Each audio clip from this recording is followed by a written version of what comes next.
listen to what you want to say, baby. When you're alone in the darkest night, maybe you can give the radio back. Open your heart and show your eyes that your destiny. And grow your love, baby. The future is waiting for you. And show your eyes that your destiny.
What you want to say, baby, when you're alone in the darkest night, maybe you can give the radio back.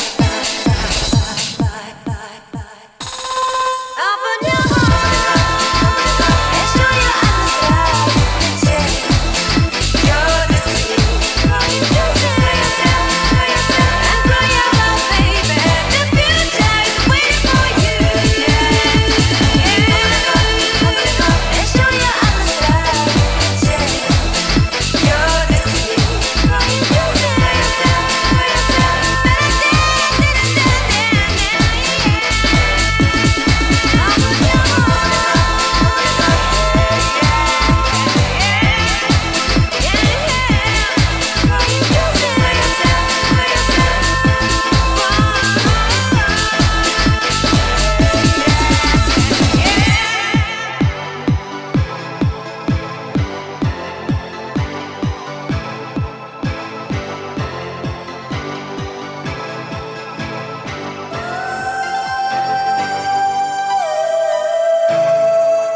to do what you want to say, baby. When you're alone in the darkest night, maybe you can give your radio back. Open your heart and show your eyes that you're the sea. And grow your love, baby. The future is waiting for you. And show your eyes that you're the sea.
Open your heart. And for your love, baby, the future is waiting for you.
Well, that was professional.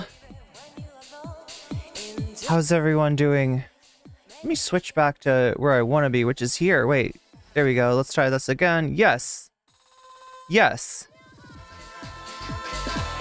Successful cat.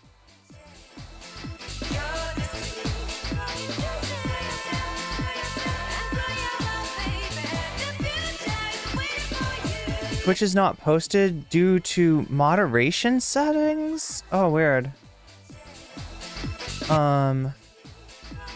Yeah, like sometimes things get caught up. Things that are not bad get caught up in moderation.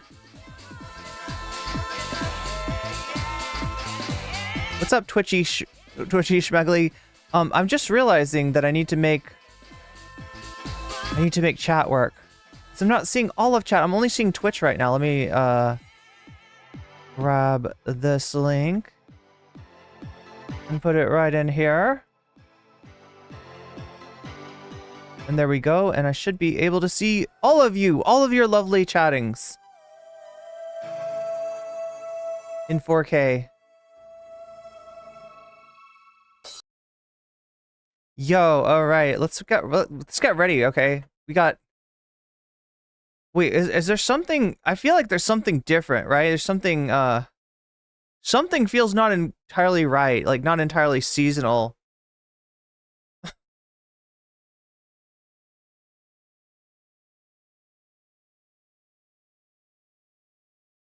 Welcome, Just Julie. Welcome, Princess Monocle. Welcome, Twitchy Schmegly. Welcome, Just Julie. And... welcome, Geek Prime X. Good to see you as always. Oh, it looks like Stream Elements has a new avatar. I almost said welcome Stream Elements. No, we need to get rid of Stream Elements. I need to replace that shit. What's up, Green Bean? I'm just gonna try to say hello to everybody, give you shouts out. Oh my god, Charlie Martini, re-upping your membership. Thank you. Good to see you.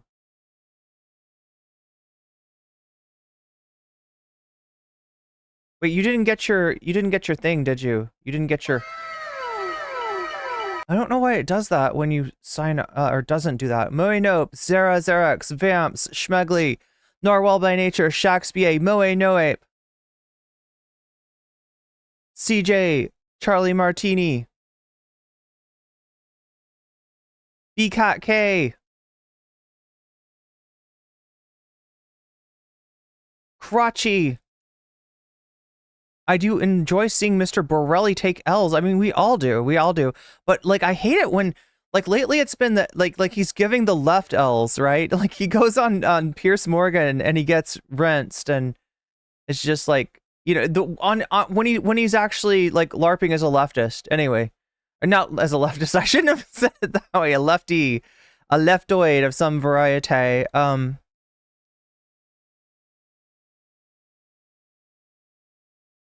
Talia Itag. Oh my gosh, I think I've always mispronounced your name before. I don't think I ever realized it was Itag. Green Bean. Trying to make sure I don't miss anybody. River Rune, good to see you.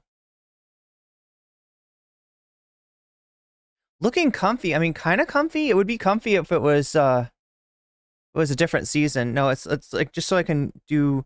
Wait, can I do this? Oh, no. If I do that, it'll take my. I'll lose my headphones too. The headphones are barely on here, but I kind of like this about these. If you're ever looking for headphones that you can wear for an extended period of time, check out the AKG K240s, who I'm now sponsored by. No, just kidding. I should be, though. Like, with the amount that I rep these particular headphones, which, if you're an audio engineer, you might know these, right? These are the best neutral headphones that you can get without spending a whole bunch of money.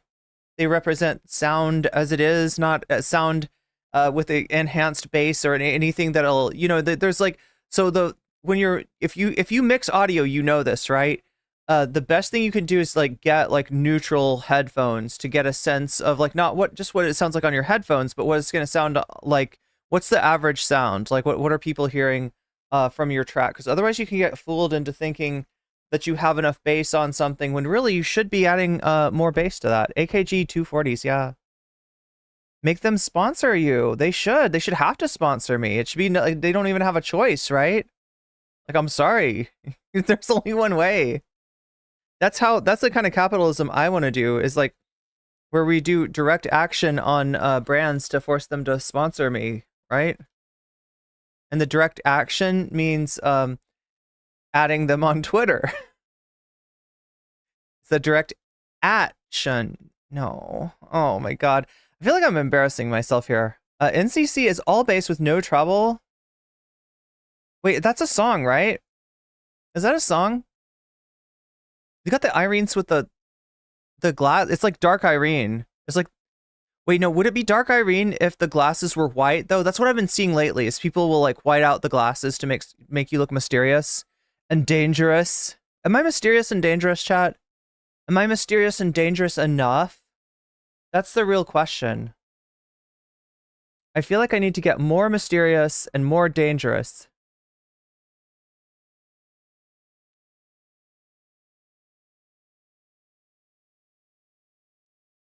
See, what would make me more mysterious? Oh, I know, if I wore a blue butterfly. But specifically a blue butterfly. It's specific.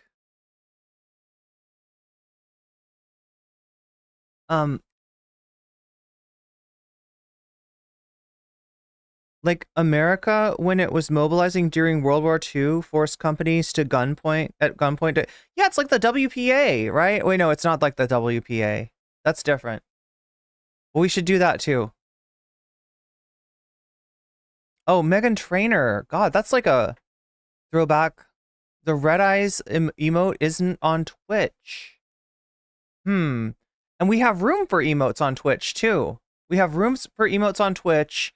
I think we even have room for animated emotes on Twitch, and we got room for emotes on YouTube. I don't know why, but I'm thinking about Fresh and Fit, Raw is Law. They're all about the raw, yeah. And look, I mean, like, there's a way to do that so it's safe, right? Maybe? Is there? you're in a committed relationship and you're both getting tested, maybe you could do that. I don't know. Oh wait, no, the one thing it's not safe from is what happened to Fresh and Fit, right? That's the one reason that Raw and Law might be a little bit dodgy. I don't know. No, wait, there's a pill for that, isn't there? At least for now, Chad, I forget about it because the Republicans want to ban this, right? Republicans don't like the birth control. They don't want that to be available. They think that that's ruined the world, right? If only we could force more pregnancies. If only we could distribute votes like JD Vance said, preferentially to people who have more kids. So, you know, you got a kid, you get a vote. You got 2 kids, you got 2 votes. You got 3 kids, you got 3 extra votes. Maybe the man of the household should have all of the votes for everyone else who he owns, because that's what these assholes want to go back to. And that we're going to talk about that in the premium streamium. That's what I got coming up for you. I got a deep dive into the tech lizards, the tech lords, the tech the tech wizard lords. They're wizard lords. That's what they are. But they're really kind of nothing special. Like, most of this is just the PayPal gang. Like, most of these assholes, they got in at PayPal early and they got bought by eBay and they made a bunch of money, and then they get to go around like pretending to be wizards, and they're not actually wizards. I'm pretty sure they can't do magic. They're just regular dudes with really bad ideas. Really, really bad ideas. And we got some of those ideas on the board today in terms of our option for a second segment. It looks like you're onto this. You're onto this already, Chad. You're aware of this. The Tech Bros want to matrix the poor. Yes, that is true. Did JD Vance F a couch? The better question at this point is, did JD Vance F a dolphin? Is that how he failed upwards? Is there like a dating site where you get to write reviews of people? I mean, that would be both horrible, but also kind of cool. Wait. If it was okay, here's my vision, chat. A dating site, right? And, you know, you're kind of anonymous, right? You know, you do it so that, you know, you're not going to be traced back to your Facebook or something like that, because that's creepy, right? You don't want somebody from a dating site like me finding you out on the street or something and be like, hey, I saw you on Irene's dating site. But you do so you got like a handle for this dating site, right? And you get reviews, right? You know, how was the sex? How was the date? Yeah, right? You know, like, if this fucker took you to Garfield Eats, I want you to be able to type out, this fucker took me to Garfield Eats. And we couldn't sit down because there's no sitting. Garfield Eats does not believe in you having your pizza there at Garfield Eats. If you try to, they'll kick you the fuck out, right? You get your shitty pizza, you get your microwaved lasagna, you get your Garfuccino, Chad. That's what you want with pizza, right? Not a cold drink, not a soda. You want a Garfuccino. And you get the fuck out. You get your food and get the fuck out, because Garfield Eats guy never planned for anybody to eat there. You can eat in your car if you really want to, or on your bike if you biked.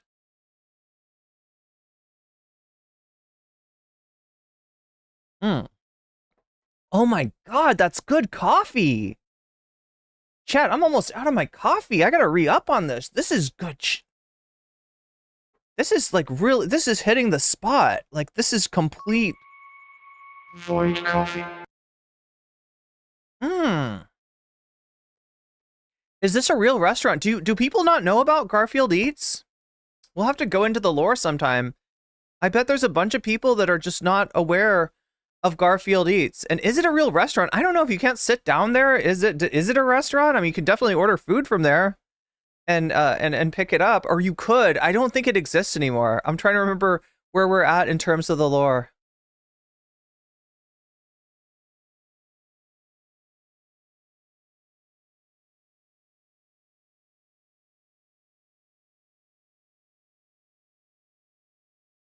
But yeah, I've been going through some shit. Lately, and it's not it's not been super easy, but I feel like vaguely optimistic at this point. Vaguely, somewhat. I don't know why. I've got no reason to be over optimistic. But somehow when you smile, I can brave bad weather. Wow, of all the shit to... That's a fucked up rock opera. If there ever was one.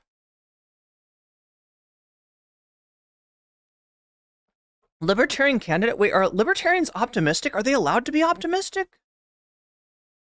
I do feel like, you know, when we're talking about Peter Thiel and we're talking about JD Vance, like, these motherfuckers, they are LARPing in their heads. They are Ayn Rand characters. And you know that Ayn Rand is a terrible writer. She's like one of the... She shouldn't have written fiction, all right? If you want to write about the virtue of selfishness and the... whatever else the... You know... If you want to... Like, go ahead. But don't try to write fiction. Don't try to write fiction. And especially, do not write a 1,000-page screed disguised as fiction with a 50-page speech by your fucking Mogg, John Mogg. I am John Mogg. I'm mogging you all. But that's okay. You can come to my tech utopia here in Galt's Gulch. Here in Galt Snatch, right? Everybody just move to Galt Snatch. It'll be great. We'll wait for the poors to expire and build us a great big monument of a dollar sign saying that they understand what we understand now, that the worth of a person can be best estimated by the amount of value they're able to accrue under a capitalist, libertarian, objectivist system. And not by anything like altruism, which is actually evil altruism. You think you're doing something nice for someone else? No, there is no virtue in that. The only virtue is in selfishness. Right, Waluigi? Be selfish, right? Be selfish as fuck. I want some other, like, egoist to mog Ayn Rand. Like, if only Ayn Rand was alive at the time of Stirner, I feel like Stirner would have mogged pretty hard on Ayn Rand. I feel like there's a lot of...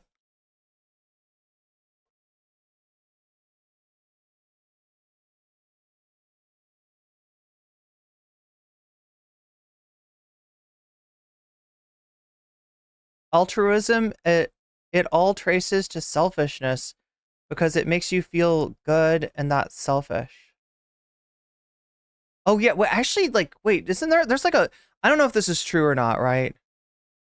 I'm not sure if this is true.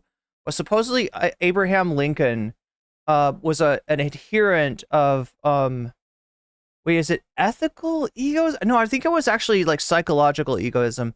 Now this is like, I don't know if this is true or not, right? But the story goes that Abraham Lincoln is on a train with a dude kind of like the gambler, but Abraham Lincoln doesn't die at the end of this story. Doesn't die quite yet, right? But he did know how to hold them and he did know how to fold them, apparently. Napkins, I'm talking about, obviously, the napkins. But he, you know, he's on this train riding with some other dude, and, you know, they're talking about just philosophy, highfalutin ideas, and Abraham Lincoln is like, yeah, I think everybody is kind of just like in it for themselves, right? You know, I do believe in that. And you're thinking like, Abraham Lincoln, that's not my vision of psychological egoism. And, you know, he's like, yeah, well, I mean, like any choice that you make, like name a choice that you make. Okay, you give money to, you know, somebody. Well, you know, that made you feel good, right? You know, like, or you wanted to see them be happy and they're happy. And so now you're happy, right? You did that for yourself, right? Everything that this guy was throwing at Abraham Lincoln, he was just ping-ponging it back like some kind of debate lord, some kind of 1800s debate lord, like, you know, hitting it back, right? And the dude is like, huh, right? And then supposedly the train stops and the view out their window is a field, a muddy field. And there's pigs out there. And one particular pig was stuck in the mud and struggling. And Abraham Lincoln gets out of the train and he's Abraham Lincoln. He's dressed pretty nice, right? He goes out of the train and he picks the pig out of the mud and he sets it on the like less muddy place, and he gets back in the train and they go, and they're like, Abraham, after the discussion that we just had, certainly you must admit that there are some things. You are dirty, my dude. You are dirty now. Right? You did that act for the pig. And he's like, no, I didn't do that act for the pig. I wouldn't have been able to sleep at night. Right? So yeah, it's all psychological egoism. And everyone claps. Yeah, I don't know. It sounds like a kind of story that's probably not true, but I can't tell. I feel that Atlas Shrugged painted a good picture of the ugliness of capitalism. I mean, kind of. Green Bean, it's good for some people. Like if you're in Gulch, it's really good. It's really good, right? The thing that she needed though was if she had had some kind of AI and like autonomous Securitron she needed Robert House and she needed Elon Musk, and I think then maybe Ayn Rand would have been happy. Maybe a little bit of Rocco's Basilics too could have helped her, right? She was born too early. She was born before her time, unfortunately for Ayn Rand. And how embarrassing for somebody that wrote about the virtue of selfishness and the evilness of the state to to rely on social safety net for the last few years of her life. I did it for the farmer. Yeah, I don't know. No, he said he wouldn't have slept. He wouldn't have been able to sleep.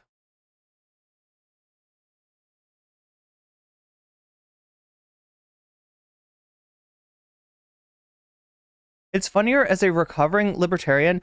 Okay, look, let me give you a confessional about because I do. If I said that I have no relation to Ayn Rand whatsoever, I'd be kind of lying to you. I think there was some kind of contest in my school where it was like you're supposed to write an essay about Ayn Rand, and I never actually participated in that. But because like one of my teachers was into Ayn Rand and like the book covers, I think the book covers looked cool to me. And then I started to, so I was going to do, like, we had to do a senior paper, and it could be anything we wanted. And I was like, well, this is like, it wasn't my English teacher, though. It was my history teacher was into Ayn Rand. My English teacher fucking hated her, right? He knew more about Ayn Rand than the history teacher, but the history teacher was like all about Ayn Rand. And the English teacher just was like, there's a essay contest if you want to try scholarship, if you want to get steal some money from the Ayn Rand Foundation, knock yourself out, right? But he was not about it, right? So I, my English teacher's like, so what are you doing your senior project on? And I'm like, Ayn Rand. And he's like, he's just frustrated. All right, fine. Do your senior project on Ayn Rand.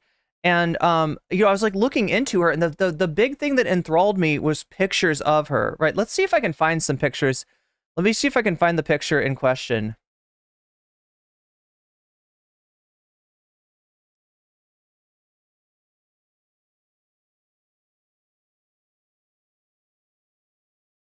Like, she's actually... Okay, I mean, these are not great pictures.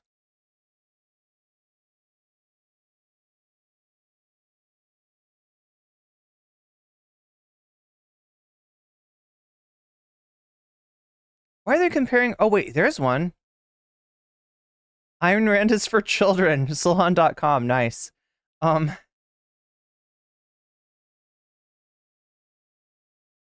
There's this one outfit that she had that I thought was smoking.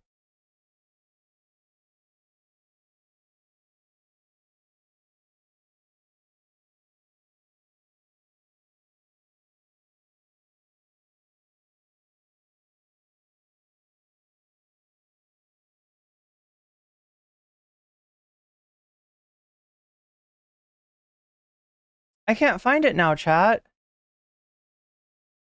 Okay, look, I'll show you a picture of her that just kind of looks cute. Like, she would post it, if she was on Twitter, she'd be like, feeling kind of cute right now, might delete later. This is a feeling kind of cute, might delete later. Oh my god, it's a tiny little picture. Of course.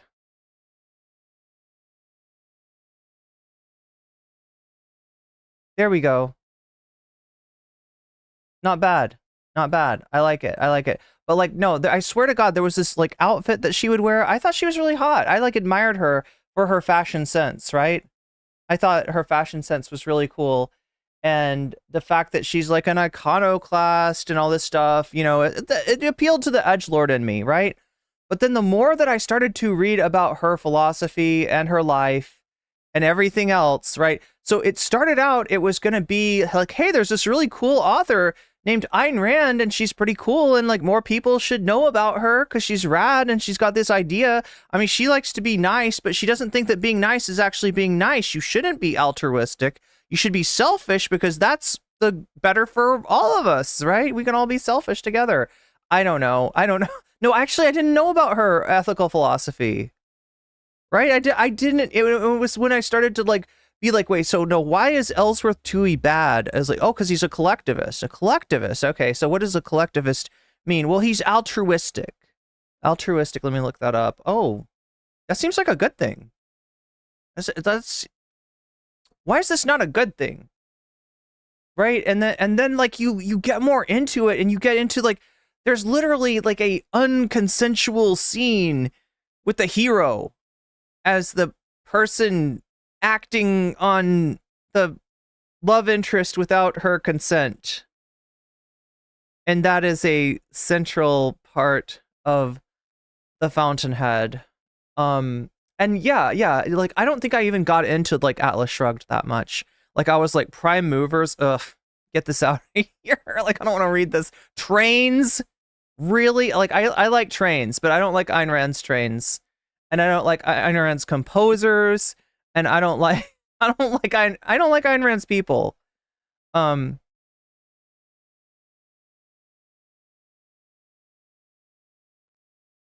yeah, there's a little tiny picture of Ayn Rand looking kind of cute. Might delete later. Might delete.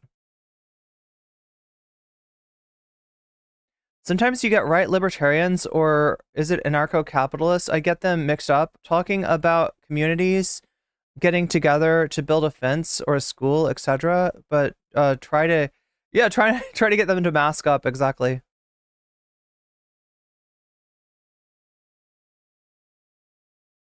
Rand did most of her writing on the toilet. Well, yeah, she was a skibidi. She's Ayn Rand is actually an astro. I'm pretty sure Ayn Rand is one of the astro toilets in skibidi toilets. I was kind of raised on conservative values, and unless you're one of the winners of the games of life, you start off. You start to realize it ruined your life.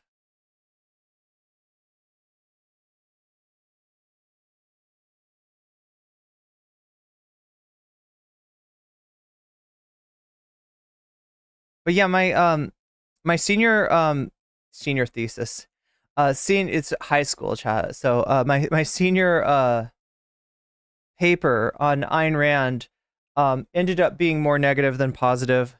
Like even as a high schooler, when I actually looked into what I was into her aesthetics though, I think. I think that from the outside, right, she looked different, new, unique, interesting. Oh yeah, and she had a sex cult. Look, unlike Xander Hall, right? We all know that Xander Hall did not have a sex cult. That's very important for you to remember, all right?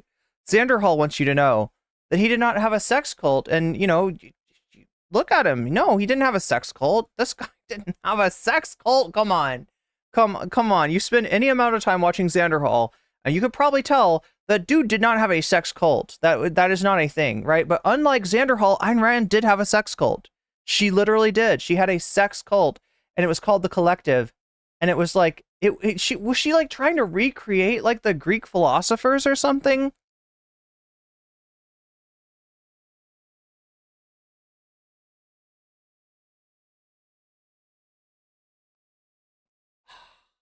Oh my God, it's so good.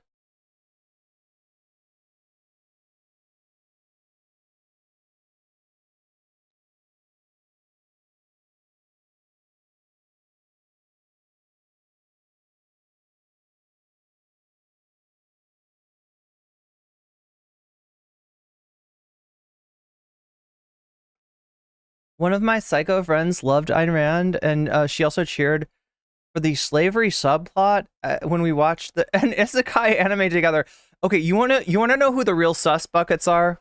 Seriously, you want to know about the real sus buckets? All right, and I gotta say this. Like, I know I don't want to be weird or mean or yuck other people's yums, okay? But there is a group of Fallout New Vegas fans that are way too fucking into the Legion. Way too into the Legion. Right? And look, I get that, like, if you are a character in a video game that lets you be a bunch of different ways, right, which Fallout New Vegas does, it asks you a bunch of moral choices, and you know, there's different runs you can go through. You can go through Fallout New Vegas and you can nuke everybody. You know, you can kill everyone in the game, or you can go through Fallout New Vegas and try not to kill anyone. That's even harder. In fact, I don't even know if it's possible, but maybe it's possible. But there's a bunch of, I mean, this is the whole thing that's fun about Fallout New Vegas is there's a million different, you could just set yourself a rule of like, I'm gonna, you know, every time one of the NCR says, like patrolling the Mojave makes you wish for a nuclear winter, you nuke them, right? Maybe that's a way that you want to play the game. And there's, you know, mods and there's all kinds of stuff, right? But the people that are super into Legion, and I found this movie the other day, right? It was back, maybe before the Adpocalypse. It's gotta be, right? Because this was actually pretty high production value. They like filmed on location. They got tents. They got all the outfits to be Legion, and not just Legion, but some of the tribes that Legion conquered as well, right? And they did, you know, fight scenes, and they try to show the origins of Legatus Lennius, and it was just like, as I watched it, I realized this person really likes the Legion. Like, really likes the Legion. And look, yeah, you can LARP, you can play a game, you know, you could, like, it doesn't make you, you know, if you're a bad character in a game, it doesn't make you a bad person in real life. That's true. That's true. But when one of the part of the way of life of Legion is like holding women as property, like holding, you know, owning and mistreating like slaves, right? It's just like that is who, if you're Legion, like that's who you are.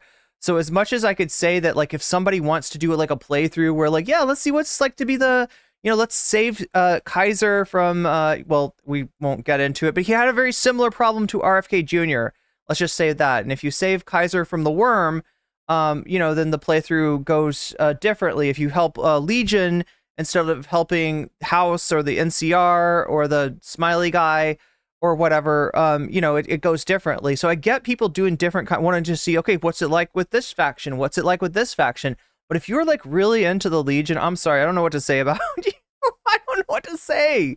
I don't know what to say. If that's your thing, right? That's like immediate sus. Is JD Vance secretly the Deep from with a fuller beard? I don't know if I've gotten to that part. I need to finish this game. My favorite video game mod is where you changed all the dragons in Skyrim into Thomas the Tank issue. That I can't talk. Tank Engine. Making women property made the Legion unplayable. I know. I don't know how you could play it. I don't know. I mean, like, if it look, like I said, I'm not trying to judge, you know, everybody who's ever done a Legion playthrough. I'm not trying to judge you. I'm talking about the LARPers, though. I'm talking about people that are like, they feel something. They feel something from that Legion. I can't turn this shit off, says Zara. And honestly, like, the second that I started playing, like, right, and like, the second that I ran into the Legion, I was like, oh no, these guys, I'm gonna fucking kill them. In the video game, of course. Right, I'm not saying the people...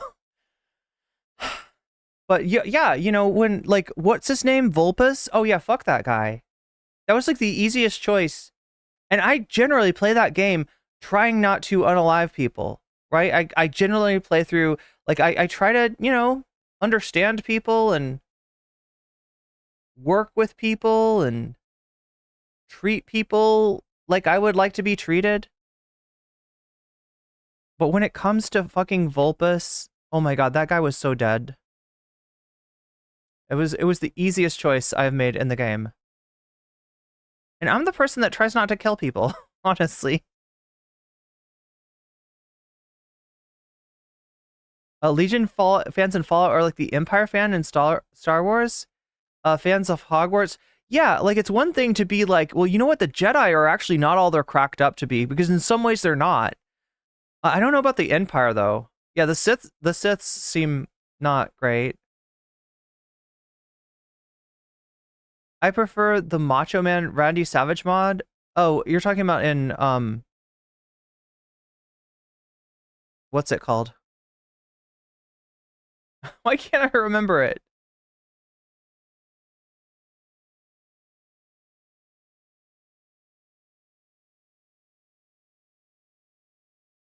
His name is Volpiss, and he can rest in piss. Yeah, pretty much, pretty much.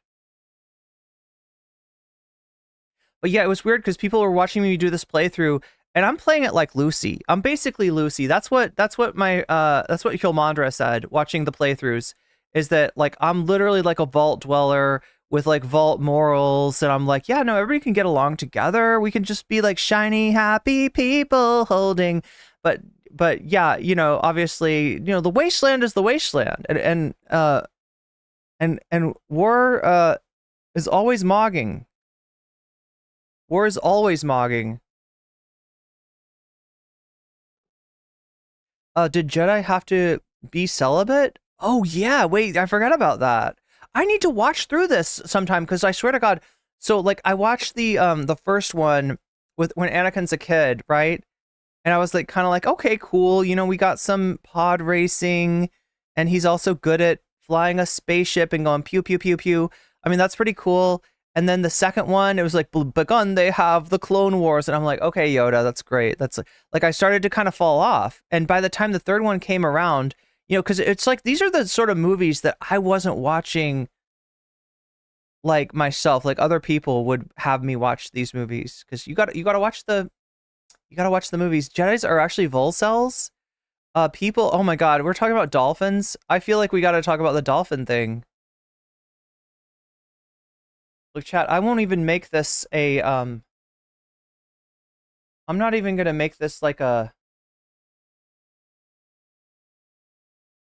like, we're just gonna watch this, okay? We're just gonna watch this. Or not watch it. That's wild. No, I don't mean watch it, watch it. I mean take a look at it.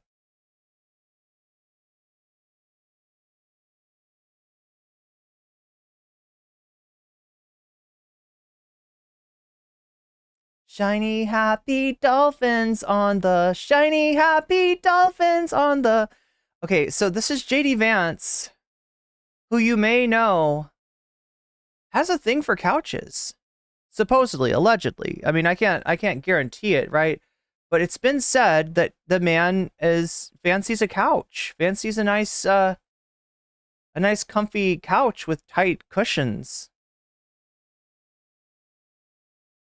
But apparently, this is something that he posted. It's a channel called Crazy Clips, which we will not look at, okay?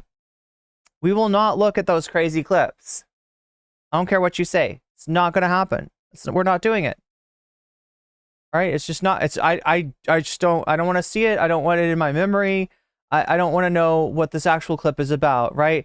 But I've been told what this clip is about, and apparently a dolphin jumps up on the dock, dry. What is this stroke called? The dolphin, the. What is that stroke called in swimming? I need to find. Wait, strokes in swimming, dolphin. What is it called?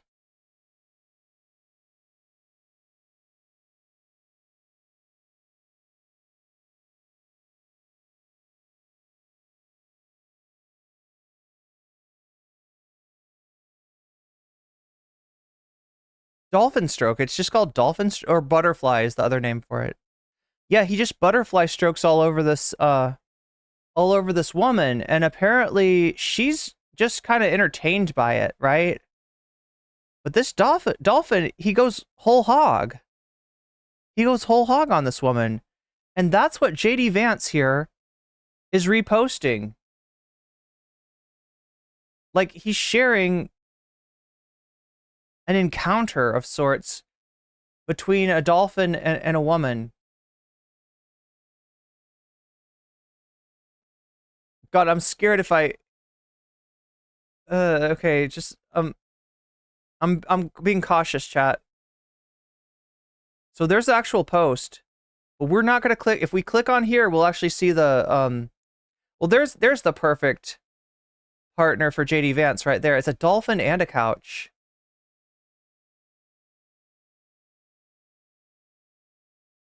What? Okay, so here's what's weird, right? Do you know about the meme war?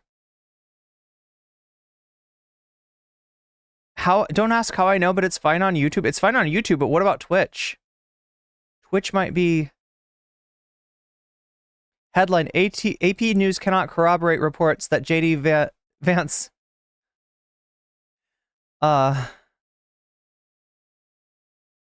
practices the breaststroke with aquatic mammals. There we go. But, okay, so, the meme war. Chat, do you know what this means? Do you know what this means? Do you know about the meme war?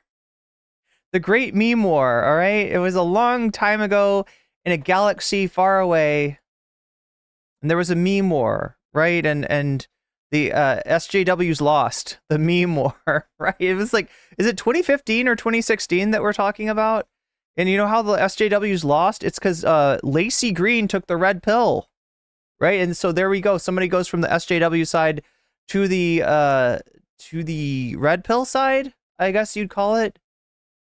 But I mean, this is just tied up in like all the, you know, memes from 2015, 2016, all the 4chan shit, right? The 4chaners tricked themselves into thinking that they had memed Donald Trump's presidency into existence. They found like a picture of an ancient Egyptian god named Kek, and it was a frog, which we, you know, must worship apparently. And they I don't know, they used meme magic, right? The meme wizards over on 4chan, they got Trump elected, and that was the first meme war, which we lost.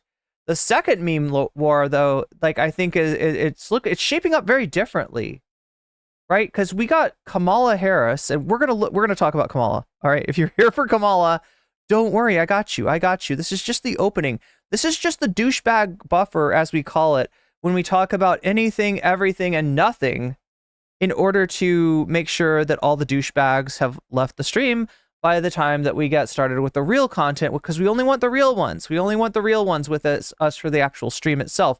We're not going to throw our swine in front of pearls. We're not going to throw our pork rinds in front of oysters. You know what I'm saying, chat?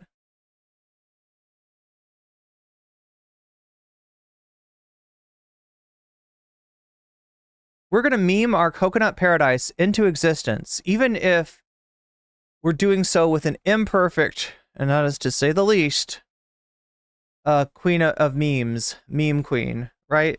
So yeah, like, I feel like the meme wars are shaping up again, but this time, who's getting memed on? Who's getting memed on this time?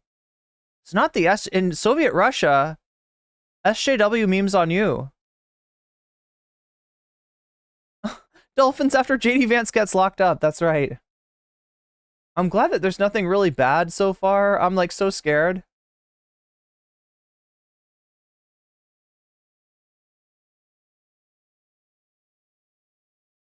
But he accidentally revealed... Oh my god, we gotta look at this raw story thing. We gotta look at this raw story. Raw. Raw is law, chat. Raw is law. Alright,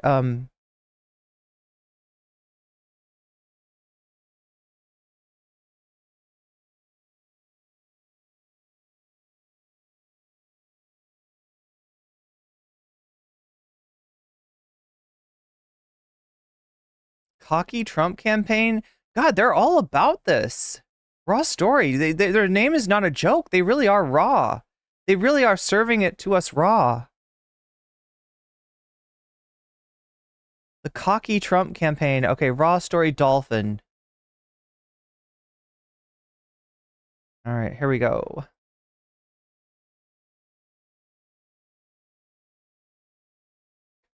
But yet these people, I don't think the right can meme anymore. Call up Benny Johnson. The right can't meme. Benny Johnson, we need a correction. Benny Johnson, clean up on aisle 5, 6, and 7. Is it like this?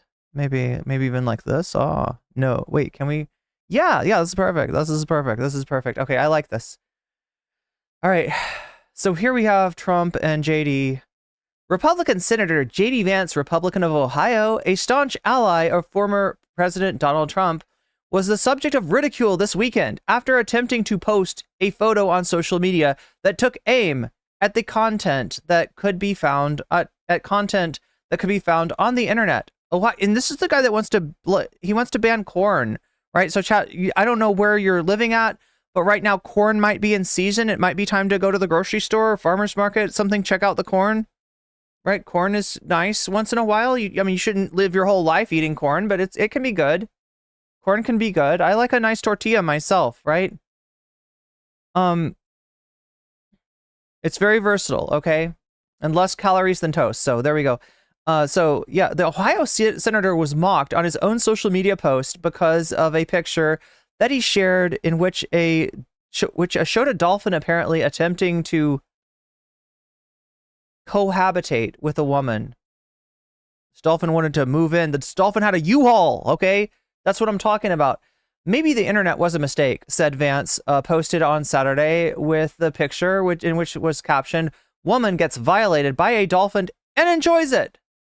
The problem, according to commenters, is the words woman and dolphin were highlighted in the image, suggesting that whoever took the screenshot apparently searched for that exact term. Damn you, internet.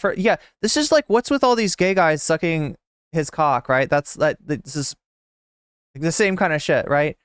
Damn you, internet, for showing people things that they search for. Former journalist Morton Overbite wrote in response, "Why are you searching for dolphin corn, my guy?" asked user Matt Ortega. Charlotte Clymer said, "The bold..." Oh, look, see, I'm obviously searching for Charlotte Clymer here. No, actually, no. The bolded words indicate the term is, yeah. So in other words, like if I, Control F and dolphin. Wait, come on, give me that Control F. Okay, if I go dolphin.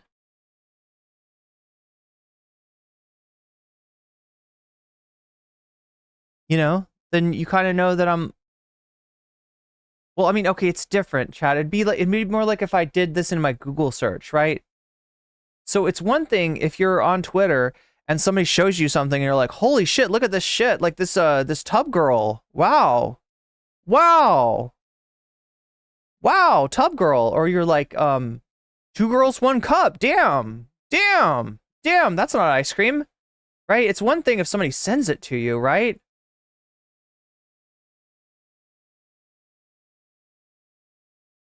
But if you have the words like lesbian and poop, selected, like not like this is a search of the article, right? But in the way that shows that that's what you're searching for, then my dude, you just Googled lesbians and poop, right? And you found 2 girls, 1 cup, and there you go. You were searching for this, right? That's a little different being a connoisseur of 2 girls, 1 cup than just, partaking in a meme, so to speak, right? So yeah, wow. God, this guy, he's freaky. But are you surprised? He's the guy that wants to ban corn. Does he not know that the internet is for corn? Forest corns, and 7 years ago, our forefathers, we had forefathers, yes, they're all gay, they're in a polycule, deal with it, right? Our forefathers set about to create an internet for porn because they needed porn and they wanted corn and they wanted a nice repository for corn that would show them different kinds of corn, some of which, might be entertaining and some of which might be, a little bit more than entertaining, but whatever. That's, corn.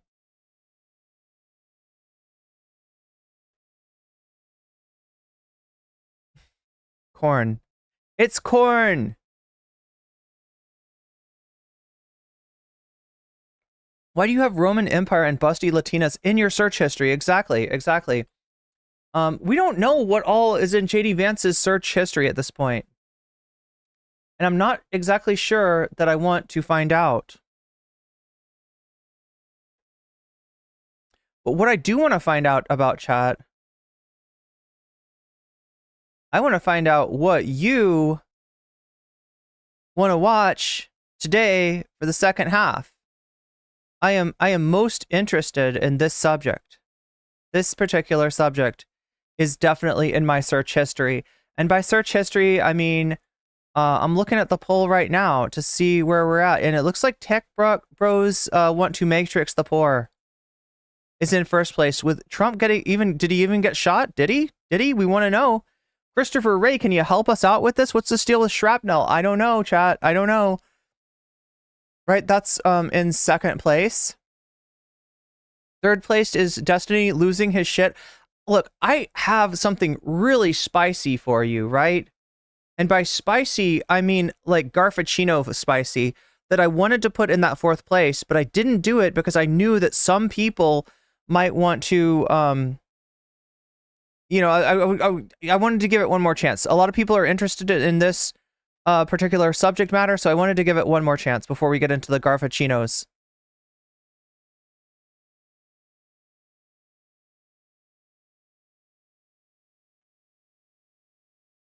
But yeah. Oh, what am I missing?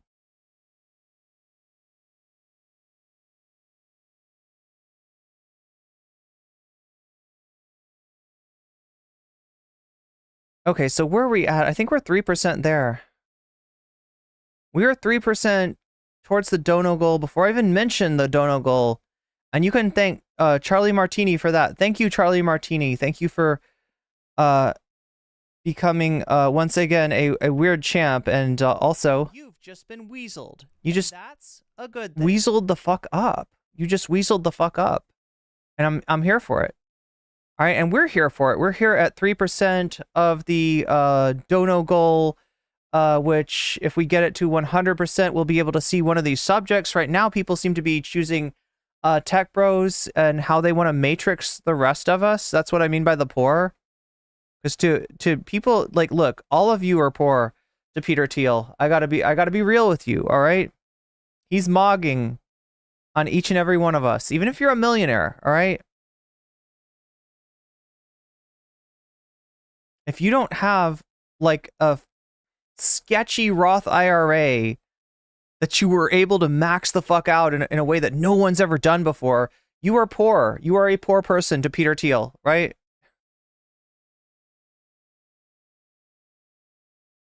That video should get a handicap in the poll? Wait, are you talking about like a Harrison Bergeron? Who wrote Harrison Bergeron? And why was it not Ayn Rand? It really does seem like something in Ayn Rand's wheelhouse. I can never remember the author of Harrison Bergeron.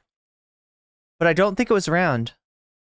The DEI choice, that's right. We got the DEI in effect. The CRT. But yeah, we're 3% of the way there. And Charlie Martini, if you want to put that 3% towards one of these subjects, I usually do this, right? So here's the deal. Here's how it works, right? I count the votes in the full screen stream, which is actually the only stream that I've got up right now.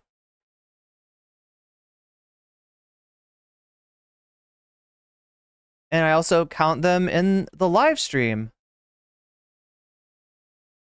which should be up very shortly. Now I've got that corn song stuck in my head. You know, like the song, It's Corn. Because it is corn. It really is. And don't listen to anyone who tells you different. If they try to say it's not corn, and tell them exactly where to shove it. In their cornhole. In their cornhole. Can I say cornhole? Or will I get in trouble? I think that's actually a thing. Maybe I should avoid saying cornhole since it's actually a thing in some parts of the country. What it is, chat, is in cornfields sometimes, like spontaneously, because of soil science, you would know this if you studied, agronomy, right? You would know all about this, right? But you're probably not an agronomy scholar, so that's okay. I won't call you a pseudo-intellectual just because you don't know your agronomy. But yeah, if you knew your agronomy, you'd understand the a phenomenon of the cornhole, right? That because of the soil science in the cornfield, sometimes the cornhole opens up, and it's a little bit like that thing from Star Wars. What's it called? I always forget this thing. It's some kind of pit, right? It's like that. It's like it's got teeth in it, and it's got wrinkles in it, and it's this big hole that just opens up and kind of like sucks things into it. What is that pit called? I can never remember. The one that Jabba uses to get rid of his if you it's like instead of you wearing cement shoes, like for Jabba, like you get sucked into a giant butthole. But his is not Sarlacc. Thank you. It's the Sarlacc pit. It's the Sarlacc pit. Yeah, cornhole opens up and it sucks you in, and this is especially true. There's also a kudzu hole. If you are aware of southeastern agronomy, right? You never with kudzu, you don't know what's under that, and there could be a giant butthole. And if you fall in, you might never be seen again. It's been, said that people, animals, cars have disappeared into kudzu holes. Bunghole just means the opening of a barrel. Was a bunghole a butthole, or is a bunghole a hole in something? Is it a hole in a different orifice? Yeah, become an agronomist for Project 2025. The pit is called the state of Indiana or Iowa. Yeah, there's a few states that smell like corn. There's a few states out there with the claim as the corn. As much as I want to make bonus hole jokes here, I realize that a bonus hole is actually a thing, and unlike Anna Kasparian, I'm not going to make fun of it.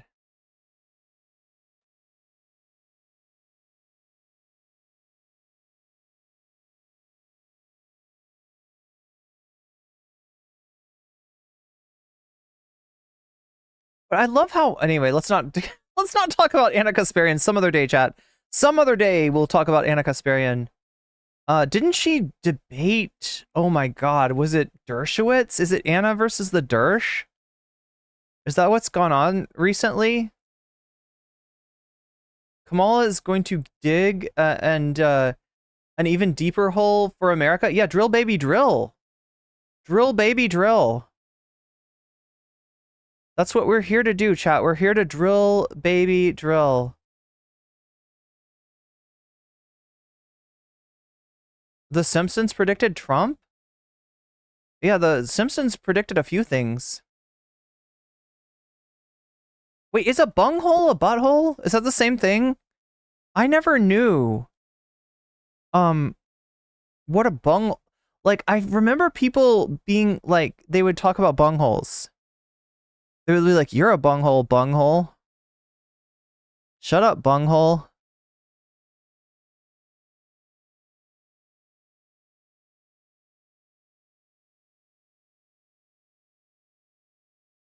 If you know about oak casting and coopering? Coopering sounds interesting. Just like a UFO. Well, yeah, just like UFOs will, aliens will replace the presidential candidates. Oh, wait, that already happened. Cornholio has predicted. Oh, God, that's Cornholio, isn't it? Yeah. That's the bunghole guy. Yeah, he needs TP for the bunghole. He's got to keep the bunghole clean, chat. The bunghole, the dunghole? Oh, no. Oh, no, chat. This is just getting worse and worse. Deeper and deeper I go. Someone once said. Cornelius is Latin for a dagwood? Oh, dogwood. Dagwood's different. Dagwood's the sandwich guy, right? He works at Denny's. And if you say the right words, you'll get extra fries with your sandwich.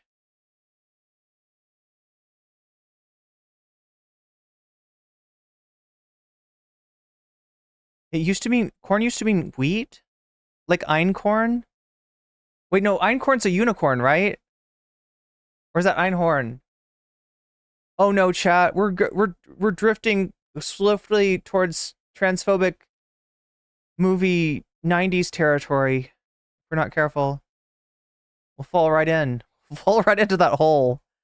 which I did. A Dagwood is a sandwich. Yeah, you can get it at Denny's, right?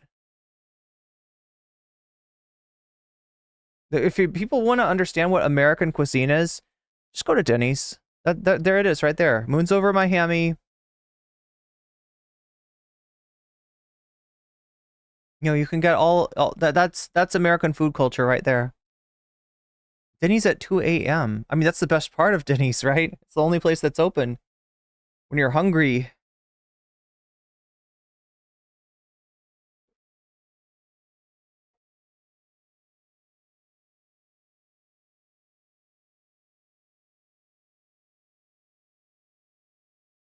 Yeah, you can definitely not going to get a friend a croque monsieur at Denny's.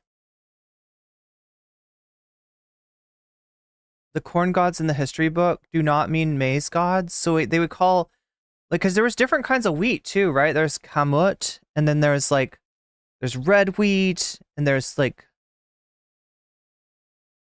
winter wheat. Waffle House. Oh my god, at 3:30. See, like you might fall into like a time portal at a Waffle House at 3:30. If you're not careful, it could happen.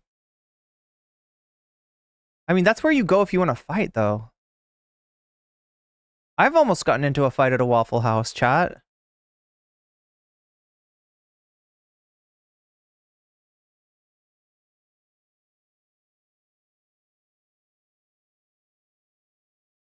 Corn was an English word for the staple grain of a nation. So if you had could sorghum be corn? What's up, Mad Villanelle? This edible's hitting hard. Yeah, I know, me too. No, just kidding. No, just kidding. I'm not on edibles, chat. I'm not on any Sebe days or THCs. No Sebe day for me. Actually, though, yeah, it's actually true. It's actually true. You might fight Kid Rock. If you meet Kid Rock, right, on the road, you must Fortnite him in Minecraft. That's what I've heard.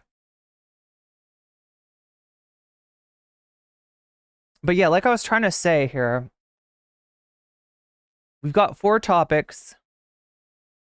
We got 2 chats. In both of these chats, oh wow, it's a 4-way tie. I've never seen this before.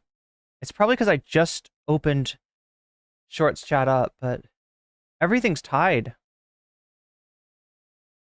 But yeah, Tech Bros won a Matrix the Poor is in first place. Did Trump even get shot? Is in second place. Is Destiny losing his shit? Is in third place. And is JD Vance effing a couch? Is in fourth place. Many different kinds. So literally any grain. So by that measure, like millet would be the grain of China. Or parts of China. Rice would be the grain of other parts. I know way too much about grains, chat. Way too much about grains.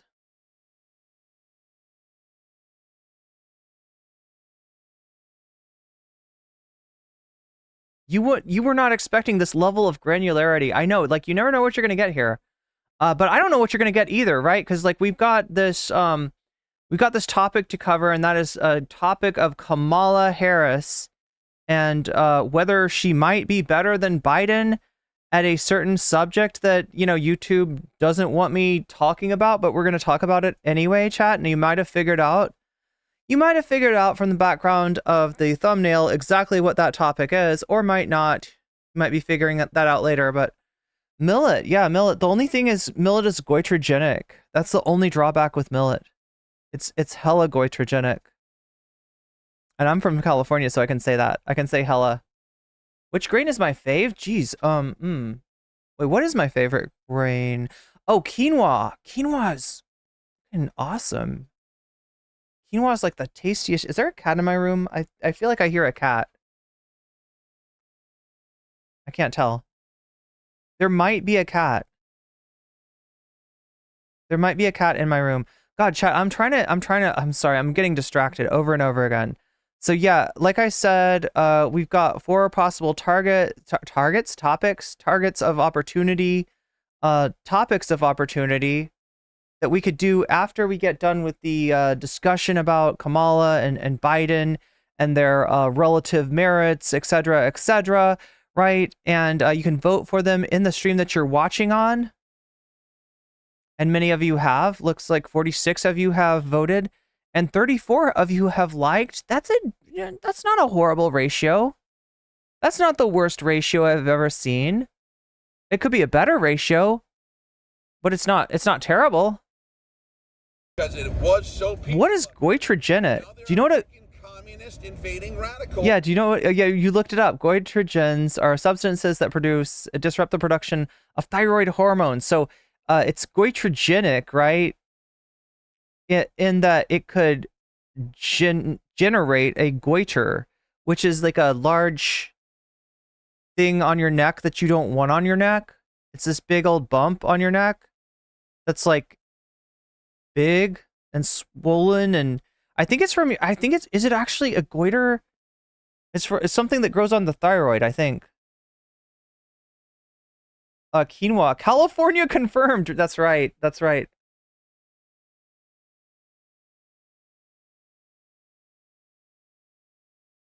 But yeah, you don't want to generate a goiter. So eat your seaweed. Eat your seaweed. You thought you had one once, but it was just a pimple. Yo, people can get pretty big pimples like on their necks, right? Like pretty big, pretty full pimples can generate on the neck.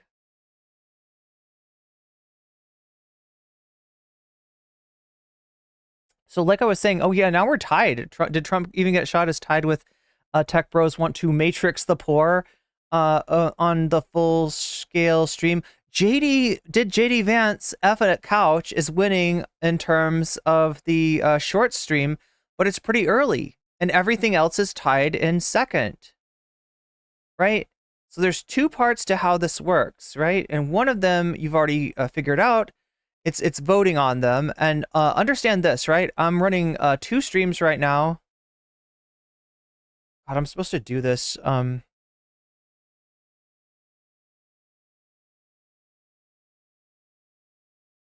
Supposed to put my Cash App in here. Okay. Let's do that really quickly.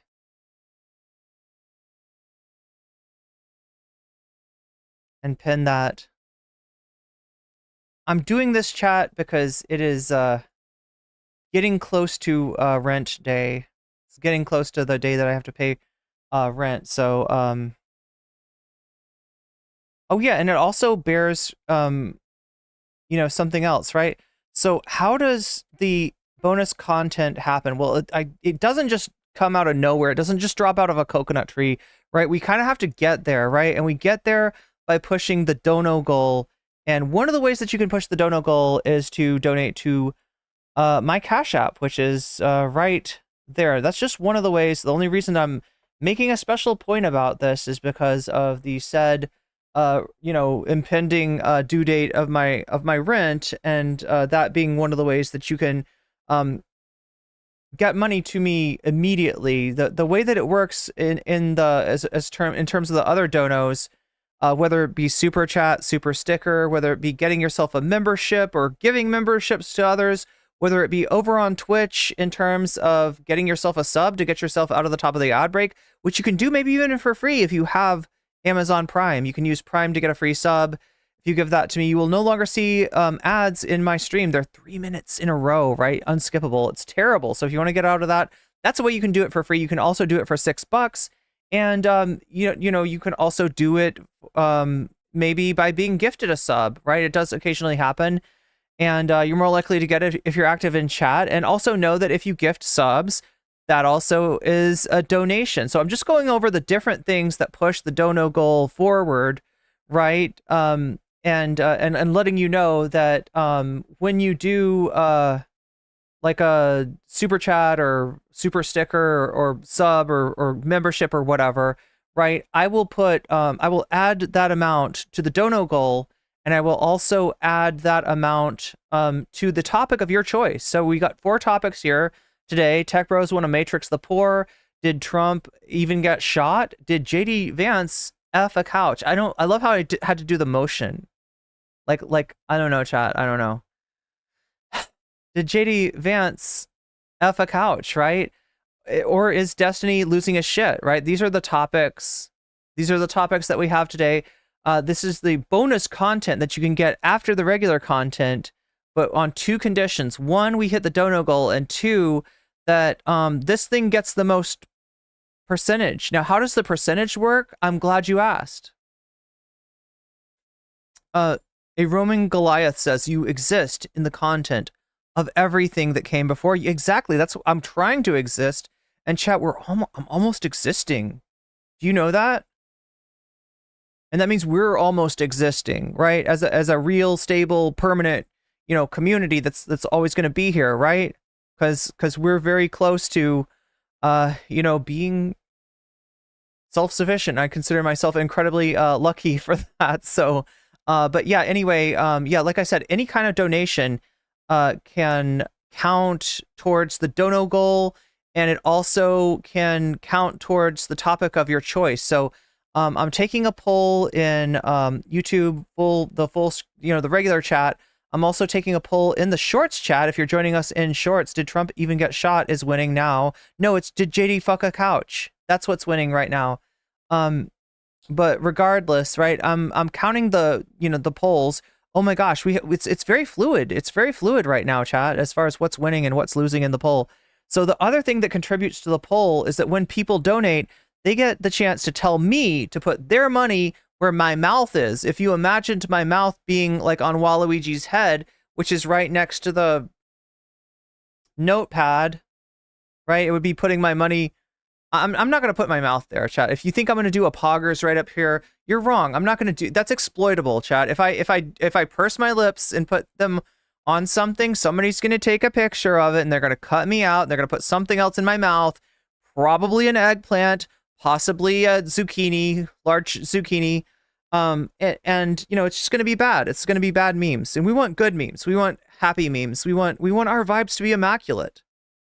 That's what we're going for today, chat. If we can possibly make our vibes immaculate, I think we'll all be a little bit better off. So survival is insufficient, says Mad Villanelle. Well, yeah, I mean, obviously what we need is world domination, right? But it's got to start somewhere, and survival is a pretty damn good place for that. So, and considering that most content creators do not even get to survive, and their work does not survive, and their channels go,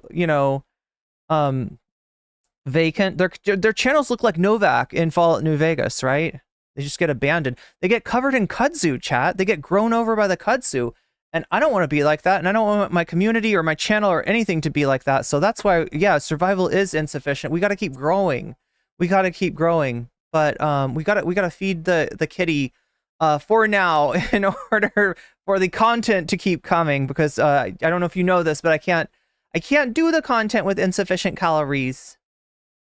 But yeah, so basically, any kind of donation, whether it is a super chat, a super sticker, whether it is you getting yourself a membership and thus, you say it's high time I weasel the fuck up. Okay, then weasel the fuck up and get yourself a membership, get yourself access to that exclusive content, get yourself access to that premium streamium, which is going to be a deep dive into the dark rabbit hole of the tech bros. We're going to go into the PayPal mafia and see what's kicking there and see where some of the stuff like Project 2025 actually comes from. See the theorists, see the bloggers, the renegade masters, if you will, of the neo-reactionary sphere, and see where some of this dark shit that is showing up in Project 2025 is actually coming from.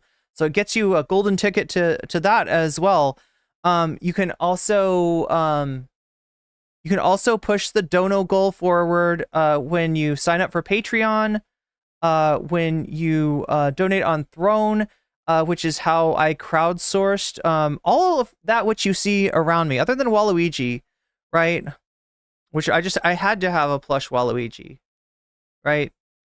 But this microphone, the cloud lifter it's hooked up to, the interface that's hooked up to, the lighting, the background, right? This is all crowdfunded by viewers like you through Throne, which is a pretty cool pretty cool website that lets you basically make the stream better, right? So that's so any sort of donation to items on Throne, which right now I kind of have my rent up there, in addition to some other things, in addition to a teleprompter and a speed editor, which also comes with a better version of the software that I'm using to edit. Speaking of which, chat, I don't know, we're going to need to do something this weekend, right? Somebody bought me a membership. Oh, that's awesome, Christian Strand. That is really cool when that's I love it when people like kind of take care of each other, right? That's amazing. YouTube, you've got the full screen stream today. That's right. But yeah, I was just going over the ways that we make the dono goal go forward, and the fact that it's got 97% to go forward, which is a pretty upward hill to roll that boulder up. But I believe somehow, like I said, I'm strangely optimistic. I'm over optimistic, you might even say. I had no reason to be over optimistic, but somehow when you smiled, I could brave bad weather. Anyway, chat, this is where we're at, and this is where we're going, and we're gonna be talking about Kamala Harris and really asking an important question, right? And it's a huge question. Is she breaking from Biden? Is she breaking with Biden? Is she substantially different on some very important issues from Biden to get people excited enough to have a chance of winning the meme war and retiring Trump? Because Trump's just like an item on my poll that's been around for a few days, right? It's like the egg salad, right? If I don't sell that egg salad today, that egg salad's getting tossed. It's going to be in the dumpster. And that's exactly where Trump belongs, right? But will Trump go into the dumpster? It really depends. It really depends, because Biden has done a great job of putting his base to sleep, on turning his base's stomach, on associating a vote for Biden with a vote for genocide. And the question is, can Kamala pull away from that? Can Kamala differentiate herself? And we're going to find out about that today in the the main content of the stream. And then hopefully we're going to find out, do tech bros want to turn the poor into, do tech bros, look, chat, let me go you one better on this tech bro thing, right? Because it's deeper than you think, right?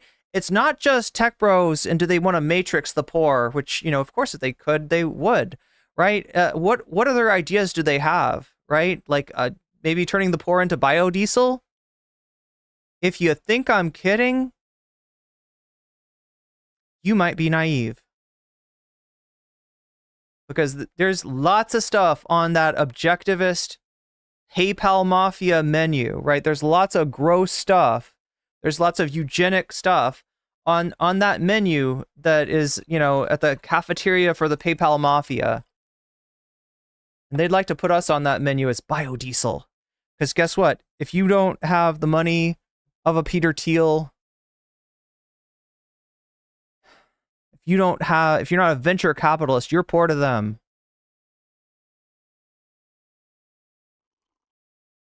But yeah, that's the one topic. The other topics, did Trump even get shot? We want to know, was it a bullet? Was it not? Why is there not more information coming forward? I'm not trying to be conspiracy theory. I'm not trying to be blue on here, all right? But there's just some information that we're missing. And the one bit of medical information we do have is from a strange and familiar source. The same guy that said that Trump was taller than he is and lighter than he is. The same doctor that literally lied about like Trump's like medical report, right? Is the one that the only confirmation we have of the bullet, right, is from essentially Dr. Nick. The Simpsons, Dr. Nick? That's what that is. That's what we're doing. You're so grateful that somebody made you part of the NCC exclusive group. This is a good timing, Christian, because like I said, I'm provisionally planning to do the premium streamium on Sunday. I hope that will work out. I've been super busy, so we've been putting it back, and but I think I know what I want to talk about. In fact, I know what I need to talk about, and I think Sunday would be a good day to do it. I was also thinking about maybe trying to do some kind of subathon soon, since it's the since it's the end of the month and I get paid monthly, and I just want to make sure that August and everything after is looking good. Oh my gosh, Shakespeare, you're gonna make me try to pronounce Latin words? Well, at least this one is a little bit similar to Kingdom Hearts, so maybe Destinus sum stercor amisit. As long as that doesn't mean go Legion, we're good. So yeah, I'm adding 2%. So the dono goal, like this is how it works, right? Somebody super chats or any other kind of donation. Just ask yourself, is it a donation? And if yes, right, and that this includes a Prime sub, which technically you don't have to pay anything for, but I still count it as a donation because Twitch gives me a little bit of money for it, so it's a donation as far as I'm concerned. But yeah, if it's a donation, then it goes to the dono goal, and then it gives you the ability to put my mouth where your money. Wait, no, put your money where my mouth. No, wait, something like that. Chat. I'm gonna take money and I'm gonna put it in a mouth somehow. And I'm gonna put it towards the topic of your choice. So whether that's Tech Bros wanting to matrix the poor, Trump, did he even get shot? JD Vance, did he F a couch? Destiny, is he losing his shit? Or you want to try to make me play video games, you know, twist my arm, force me to play video games. Or if you want to say Vox Populi, which is basically you just saying that I believe in the ability of chat to choose, right? Chat will choose in the full scale stream. Chat will choose in the shorts stream. And I would like to say that chat will choose on Twitch, but unfortunately I can't do a poll on Twitch. So if you're in Twitch, feel free to come over to YouTube. I'm not telling you to change where you're watching it. You watch it where you're comfortable, all right? I'm not trying to move people from one platform to the other. You know, I'm on, you know, all three of these platforms just so I can be there for everybody who wants to watch me in whatever way you want to watch me. But you can sneak over, you can open an extra tab, go to YouTube, and you can vote in one stream, or you can vote in both streams. And that's the secret, chat. Some people have figured this out, all right? Some people are aware of the fact that you can vote in both streams, and there's literally nothing I can do to stop you. Nothing I can do at all to stop you. So I might as well tell you all so that you'll all have the chance to get 2 votes if you so want. If you so choose to have 2 votes, you can have them, right? You just got to go to the other stream, or if you're in Twitch, go to go to YouTube. I'm a nocommentchick on YouTube. That's where both of the streams live. And you can vote on those. The only thing that I ask you is if you're going to do that, could you leave a like? Because those help out tremendously. I can't stress enough, right? It doesn't seem like much. It's just hitting a button. And you're just like, the like goes up by 1. What does that even mean? It's like you're pissing into a pool full of piss. Well, if we all piss together, chat, we can fill up that pool and we can dump it on JD Vance's head in a video game, of course, in a video game.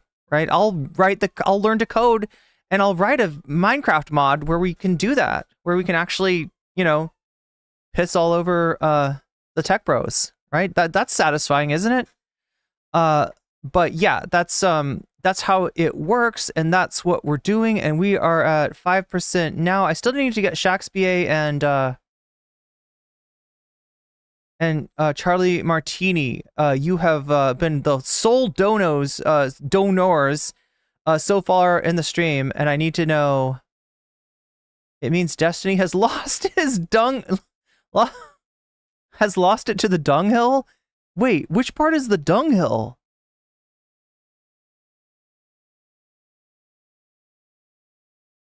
Is Staircore a dunghill? Damn. Maybe someday, Shakespeare, when I play Kingdom Hearts, you can help me figure out what the fuck is going on in that game. Because there's Destati Island and all this stuff. Irene giving away the poll cheat code. But now there are freaking communists invading. But that does tell me at least where some of this money goes, and that's right down here. So extra 2% for Destiny losing his shit. Staircore is a poop pile. I mean, I guess there are dung piles in Rome. Lots of them. Yeah, we're still waiting to hear from Charlie Martini. So if Charlie gets back I can put the rest of it somewhere. Otherwise, yeah, just let me know when you donate in whatever way you choose to do so, where you want me to put that money, what topic you want me to, like, it basically adds points to the topic of your choice. And even if that topic is just like Vox Populi, because you're like, I want the voice of the people to be the only deciding factor, right? You can say that, and I will put it on Vox Populi. Anyway, with that being said, I feel like I've been edging you for long enough. I didn't even realize that this stuff is like, like edging and gooning. It's like, to me, this is like, these are words that I'm familiar with. But apparently, like, to other people, they're like, what is gooning? I'm like, really? You've never heard of gooning? I mean, blessed be, right? If your brain is not rotting at this point, I'm amazed. I couldn't make heads or tails. I know, Rhapsody, that's my problem. I still don't understand Kingdom Hearts, and I played through most of it. Not most of it. I played through Birth by Sleep, which I feel like is the most important part. The most important part. I still don't understand it.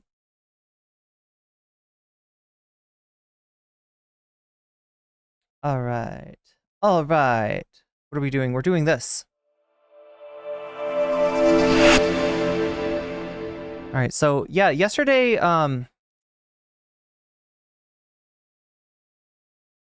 Kamala Harris spoke, and I'm realizing she also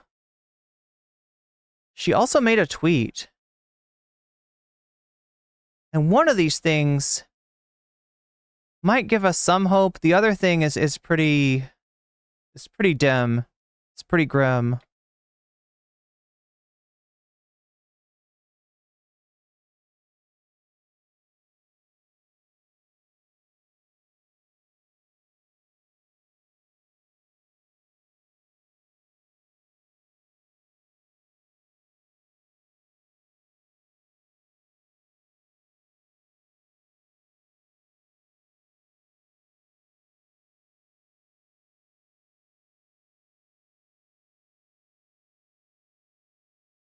All right, so maybe I should give you the bad news before the good news. Here's the bad news, all right?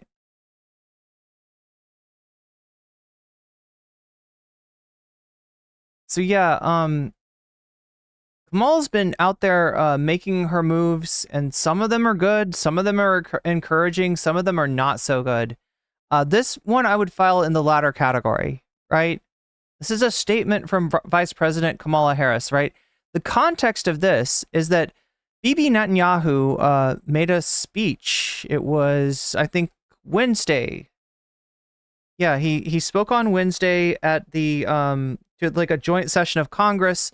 Half of the Democrats did not show up for that. Some of the Democrats who did show up were showing up in protest. It was, kind of, there was a protest going on, but there was also a lot of people clapping for Bibi. So generally not a good thing, right? Kamala did not show up. She had some excuse. She had some alibi. But there's a lot of people that thought, okay, well, this is snubbing Bibi. Good start, Kamala. Good start. Well, don't get too excited, right? Because while this, while the speech was going on, while Bibi was speaking and lying, and we'll go over the myriad of ways in which Bibi lied to the joint session of Congress yesterday, there was a protest. And look, I mean, shit happens at a protest, all right? Lots of shit happens at a protest, right? Including shit that is done by people who don't even, care about the issue. And oh my god, I'm gonna need to close my he got 70 standing ovations, Bibi did. But regardless, right? There's no reason that Kamala Harris would think that she, needs to comment about this. She doesn't really need to give her opinion. Now, why do I say that, right? Because there was pressure on her. She didn't show up for Bibi's, Bibi's talk. She didn't show up for Bibi's speech, and she did, she skipped it, right? so people started putting pressure on her, and they were like, don't you disavow Hamas? Do you disavow Hamas? Do you condemn Hamas? There was a Hamas flag. Somebody had a Hamas flag. You need to condemn the protest, Kamala. You need to condemn the protest. She doesn't, though. She absolutely doesn't, and it does her no good. And the thing about it is, I'm even speaking from a pragmatic point of view. I'm even speaking from a way in which, you know, you want to win the election? This isn't helping. This isn't getting you where you need to go. This isn't doing shit for you, right? This is just giving right-wingers a chance to dunk on you, because no matter what you say, they're going to associate you with those Hamas flags. They're gonna find some piece of graffiti that they say is anti-Semitic. I actually haven't seen the anti-Semitic graffiti. You know, the most offensive thing I've seen was just like "fuck Israel" or something like that, right? And I don't know if it needs to be said, but Israel does not symbolize the Jewish people as much as Bibi Netanyahu and all the fucking groypers, all the Nazis on Twitter might want for you know, Israel to symbolize the Jewish people. It doesn't. All right. You know, there's people in the country that do not believe in Zionism, right? There are people obviously in the diaspora, Jewish people, who do not believe in Zionism. In no way does that flag or that country, or especially like the fucking army of that country, who's perpetrating war crimes right now, in no way does that stand for the Jewish people. But yeah, anyway, they started this whole thing up. There's anti-Semitic graffiti. Kamala, you need to disavow. And she takes the bait. This is Lucy with the football. And I hate to give you this boomer metaphor, because I barely remember what this is, right? But this is like Lucy's the character from the Peanuts, and is like, hey, Charlie Brown, do you want to kick the football? I will hold it for you. All right? And Charlie Brown doesn't trust her because she never holds it for him. She's always going to take it away, and he falls on his ass, right? And this is it once again. They're holding the football. Kamala, come over here and disavow Hamas. Kamala, come over here and disavow the protesters. Tell us how you're not with them. You're not about that. You know, come on and do it, right? And she does this. She puts out this statement from Vice President Kamala Harris. Yesterday at Union Station in Washington, D.C., we saw despicable acts by unpatriotic protesters. Okay, so a flag was burned. That's what she's talking about, I think. And dangerous hate-fueled rhetoric. Oh my gosh, not wanting genocide is apparently hate-fueled rhetoric. Now, I condemn any individuals associating with the brutal terrorist organization Hamas, which vowed to annihilate the state of Israel. Yeah, you know, somebody's being annihilated right now. It's not the state of Israel, all right? There's people that we should be worried about, right? There's they say 40,000 deaths. Actually, it's looking more like 200,000 deaths, right?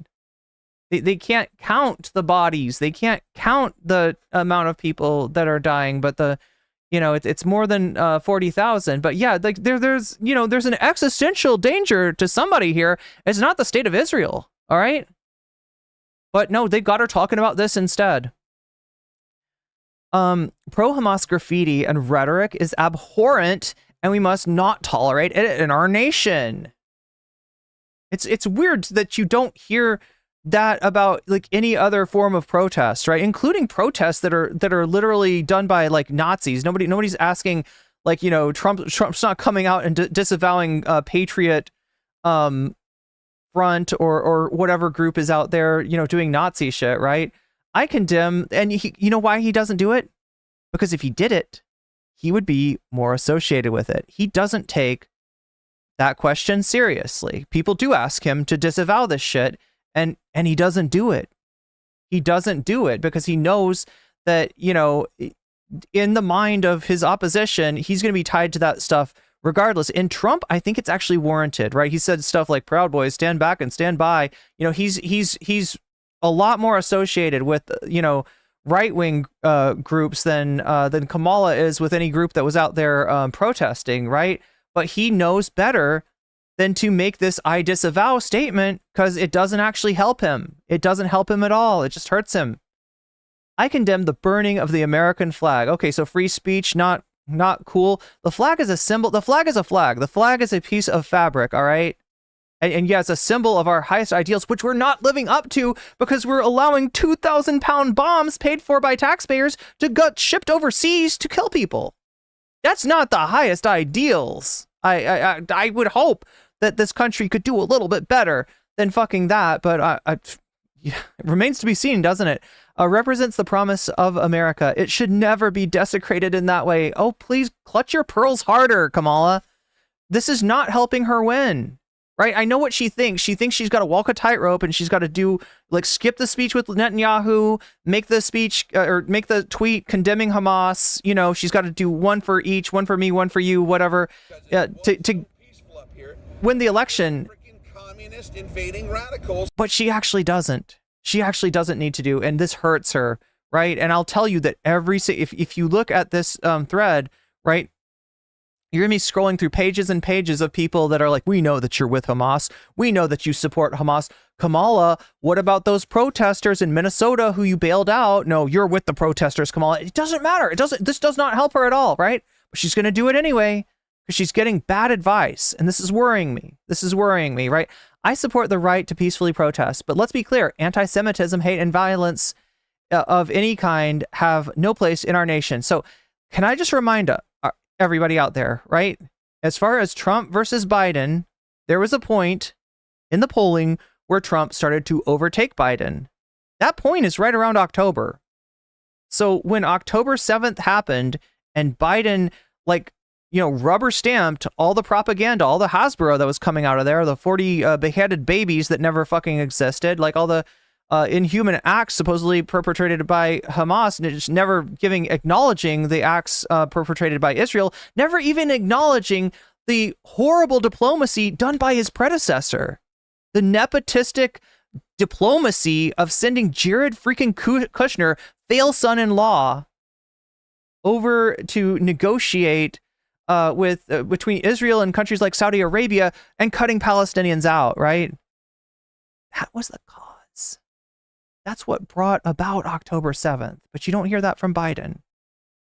But that's when Biden started to lose to Trump, right? Now, do I know that 100% that's like a, you know, those two things are, you know, causative? No. I mean, polls are, you know, most of what you can draw from a poll is like a correlation most of the time. But I know it hasn't helped. And that there's a lot of people whose stomachs were turned by Biden's silence over what's happening to the Palestinian people and uselessness in terms of getting a ceasefire. Now, we're going to hope that on that matter, the matter of ceasefire, that Kamala is going to do a little bit better. But again, it remains to be seen. It remains to be seen. So there we go. First big mistake of Kamala's campaign, I think right here, this tweet. All right. Now, she also gave a speech. Let's take a little look at that. You ready?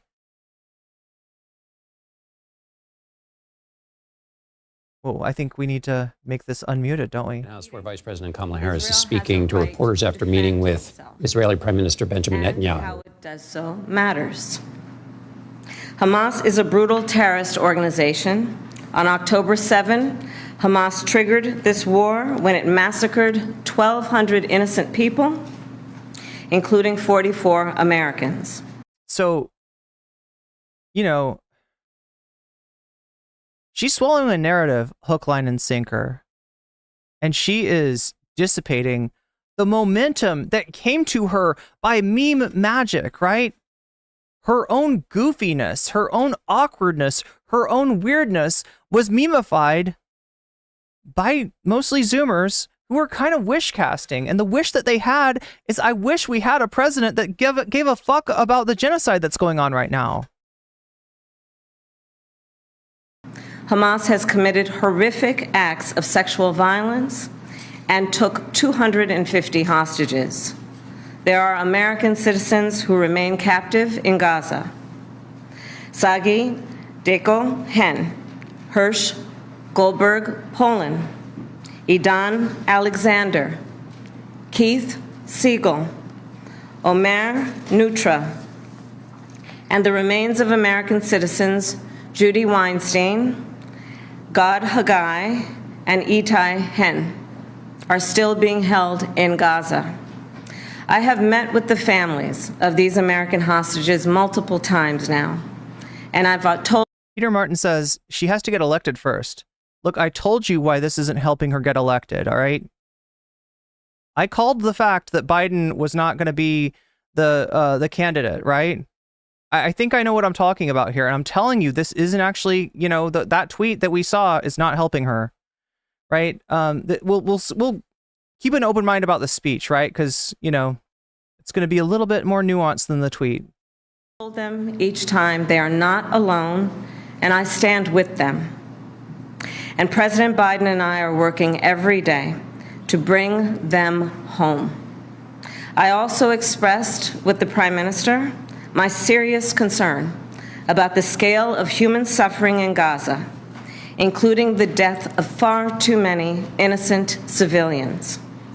And I made clear my serious concern about the dire humanitarian situation there, with over 2 million people facing high levels of food insecurity, and 500,000 people facing catastrophic levels of acute food insecurity. What has happened in Gaza over the past 9 months is devastating. Okay, so let me give her some credit there. Let me give her some credit, right? Because this is one of the lies. Yo! 2 in a row? It is Thursday. Can we get 3? Can we get 3 for Thursday? Oh God, I want that 3 for Thursday. I need that 3 for Thursday. Anyway, chat, we may or may not get that. All right. Oh my God. Zateo, you're trying to get me to subscribe. I wish I could. So Netanyahu said the prosecutor of the International Criminal Court, I think he meant prosecutors of the International Criminal Court has, prosecutor of the International Criminal Court has shamefully accused Israel of deliberately starving people in Gaza. This is utter and complete nonsense. It's a complete fabrication. Israel has enabled more than 40,000 aid trucks to enter into Gaza. That's 500,000 tons of food, and that's more than 3,000 calories for every man, woman, and child in Gaza. This is like Destiny shit, right? Destiny literally, like, he'll say stuff like, I looked at those Gazans. They don't look like they're starving. They look quite well fed, if you know what I mean. Like, I mean, just monstrous shit, right? So what he didn't say, and I'm getting this from Mediasan, Netanyahu did not mention how the world's leading aid agencies, Oxfam, Doctors Without Borders, Save the Children, UNICEF, all reject this rosy image of the aid situation in Gaza and all accuse Israel of blocking aid into Gaza. He didn't mention that in April, Oxfam reported that the people in northern Gaza have been forced to subsist on an average of 245 calories a day, less than half a can of fava beans. And that's not a Silence of the Lamb joke, chat. Fava, is a pretty common, food in that area, right? That's why they're saying fava beans. Since January, the organization also found that the total food deliveries allowed into Gaza for the entire 2.2 million population since last October amounted to an average of just 41% of the daily calories needed per person. Yeah, 3,000 calories would be, at or above sufficient caloric sufficiency, right? We're talking about 41% of the calories needed per person. He didn't mention how some aid trucks that were destined for Gaza have been blocked by right-wing Israeli protesters. Those protesters are on tape throwing food packages onto the road and ripping bags of grain open. He didn't mention how many aid trucks pass into Gaza, yes, but then get fired upon by Israeli forces. He didn't mention that the Israeli airstrikes on a convoy of the World Central Kitchen trucks in which 7 food aid workers were targeted systematically car by car, according to celebrity chef and WCK founder Jose Andres. He didn't mention the flour massacre in which more than 100 Palestinians were killed after the shots were fired within close range of the crowds that had gathered for the food. So she's at least acknowledging that they are not allowing enough food in, and that people are impacted by malnutrition, no matter what kind of fucking chucklehead logic Destiny or Netanyahu want to throw at you. That's the truth. Stating the images of dead children and desperate, hungry people fleeing for safety, sometimes displaced for the second, third, or fourth time. We cannot look away in the face of these tragedies. We cannot allow ourselves to become numb to the suffering, and I will not be silent. Thanks to the leadership So yeah, here we go, chat. This is, there's some nuance in here. of our President Joe Biden, there is a deal on the table for a ceasefire and a hostage deal. And it is important that we recall what the deal involves. The first phase of the deal would bring about a full ceasefire, including a withdrawal of the Israeli military from. So now she's still talking about the Biden ceasefire, and I think that this is like insufficient, and that Biden has insufficiently pushed this. There's not enough accountability for Israel as being the obstacle to any sort of real ceasefire, or the fact that Israel, despite claiming to have offered, a ceasefire, that it's not a ceasefire if you don't cease fire, right? And the ceasefire that Israel has said that they would sign on to is one that doesn't include, any sort of provision that you got to stop attacking people. They're like, no, we get to keep going after Hamas, but we'll do a ceasefire. That's not a ceasefire. But now there are freaking I mean, Israel has said that its goal is not to kill civilians. They're going after Hamas. Those civilians are just being used as human shields, right? And they're getting in the way, and that's why they're dying in ridiculous numbers, right? It's not it's not the intention, even though we're finding kids' bodies with sniper bullets in them. How is that sniper bullet getting into a kid? All right. It's not because some Hamas dude just like grabbed the kid and held them up as a literal human shield, right? They're sniping children right now. Population centers in Gaza. In the second phase, the Israeli military would withdraw from Gaza entirely, and it would lead to a permanent end to the hostilities. It is time for this war to end, and end in a way where Israel is secure, all the hostages are released, the suffering of Palestinians in Gaza ends, and the Palestinian people can exercise their right to freedom, dignity, and self-determination. And also, a sad thing is Kamala thinks she has to say this to win the election. There are some things that she might have to say that I'm not going to be, and you're not going to be super happy about, right? There may be some things, but the tweet that she made, that's not one of them, all right? She's getting bad advice, and that's what's got me worried. Now, she has changed up some of the leadership in the campaign. She has fired some of Biden's people, especially the people, the sort of warmongers, and she is, she is choosing somewhat of a different path. And even in the speech, I'll acknowledge, right? This is not what Biden would have said. This is not what Bibi once said. Bibi is apparently meeting with Donald Trump himself right now in Mar-a-Lago. So he's made his choice as far as, his team is, his blunt rotation is Trump and Putin and Orban. There has been hopeful movement in the talks to secure an agreement on this deal. Let's see if I can do something. Prime Minister Netanyahu, it is time to get this deal done. So to everyone who has been calling for a ceasefire, and to everyone who yearns for peace, I see you and I hear you. Let's get the deal done so we can get a ceasefire to end the war. Let's bring the hostages home, and let's provide much-needed relief to the Palestinian people. And ultimately, I remain committed to a path forward that can lead to a two-state solution. And I know right now it is hard to conceive of that prospect, but a two-state solution is the only path that ensures Israel remains a secure Jewish and democratic state. There we go, two-state solution. So now this is really frustrating, right? The Knesset just voted against ever doing a two-state solution, right? There has been no partner in peace. The two-state solution has been on the table since before Oslo. But to the Palestinian people, it must seem like a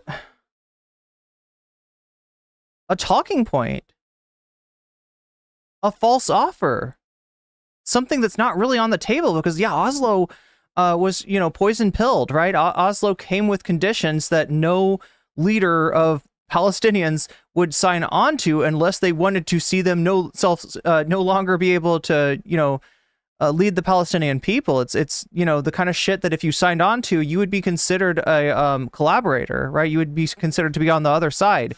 So yeah, there has not been a real partner in peace for the Palestinians for the longest time, and this two-state solution has been used to drag out the process all the while they're doing settlements in the West Bank, and now they're talking about doing the same thing in Gaza.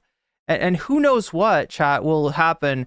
Like I said, like, this is different than what Biden would say. This is, It was so peaceful up here, but now there are freaking communist invading radicals. Netanyahu is not happy about their discussion in private, right? So she is doing better than Biden, I guess is the point I'm trying to make. But at this point, I just wonder if it's too little too late. And, the idea of a two-state solution at this point is fucking shambolic, right? When the Knesset has voted against such a thing happening, right? It's where's this even coming from, right? This is frustrating. And one that ensures Palestinians can finally realize the freedom, security, and prosperity that they rightly deserve. And I will close with this then. It is important for the American people to remember the war in Gaza is not a binary issue. However, too often the conversation is binary. Too often the conversation is, what's the unitary, singular, does not even include two sides, right?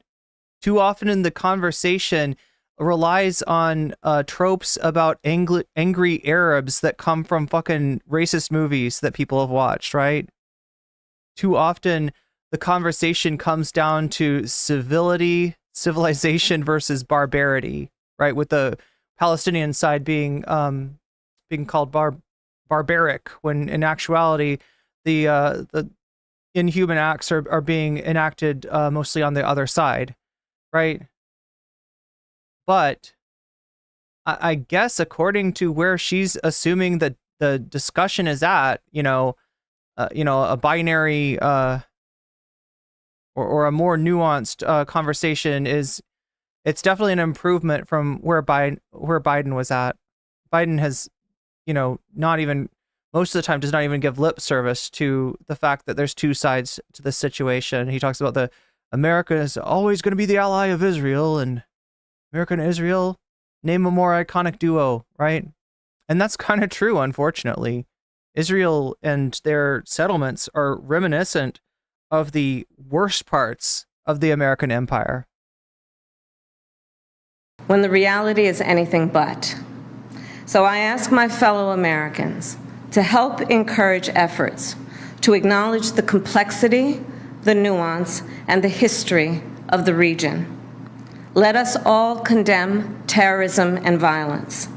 Let us all do what we can to prevent the suffering of innocent civilians. See, she still thinks that she's getting credit for condemning Hamas, and that's just not how it works. The people that are asking you to condemn Hamas will not be satisfied with anything that you do. And if they were satisfied, it would be something, you'd be signing off on on human rights atrocities. And let us condemn anti-Semitism, Islamophobia, and hate of any kind. And let us work to unite our country. I thank you. All right, so that's short and sweet. I mean, I guess it's probably smart of her not to take questions. Look, I feel like the more that she dwells on this, the worse it's going to be. And the more that she feels, she got pushed around, chat. She got pushed around. The reason that this statement exists is because she got pushed around. She did the right thing in not talking to Netanyahu. Netanyahu's down at Mar-a-Lago right now talking to Trump, right? He's made his choice, clear, right? They're not getting any credit from that side of the issue. But she did allow herself to get pushed around, and making the statement is the exact kind of thing that is going to kill her momentum before her campaign even gets off the ground.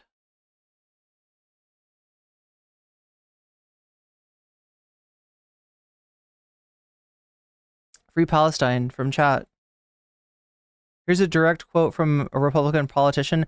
I'm afraid if we lose this one, it's going to take a civil war to save the country, and it will be saved. Lang told a Republican audience. Yo, but no, remember, it's the Democrats that are using the violent rhetoric, right? It's Joe Biden talking about targeting Trump, putting a bullseye on that guy in ads, right? That's definitely getting all those Democratic shooters out there to...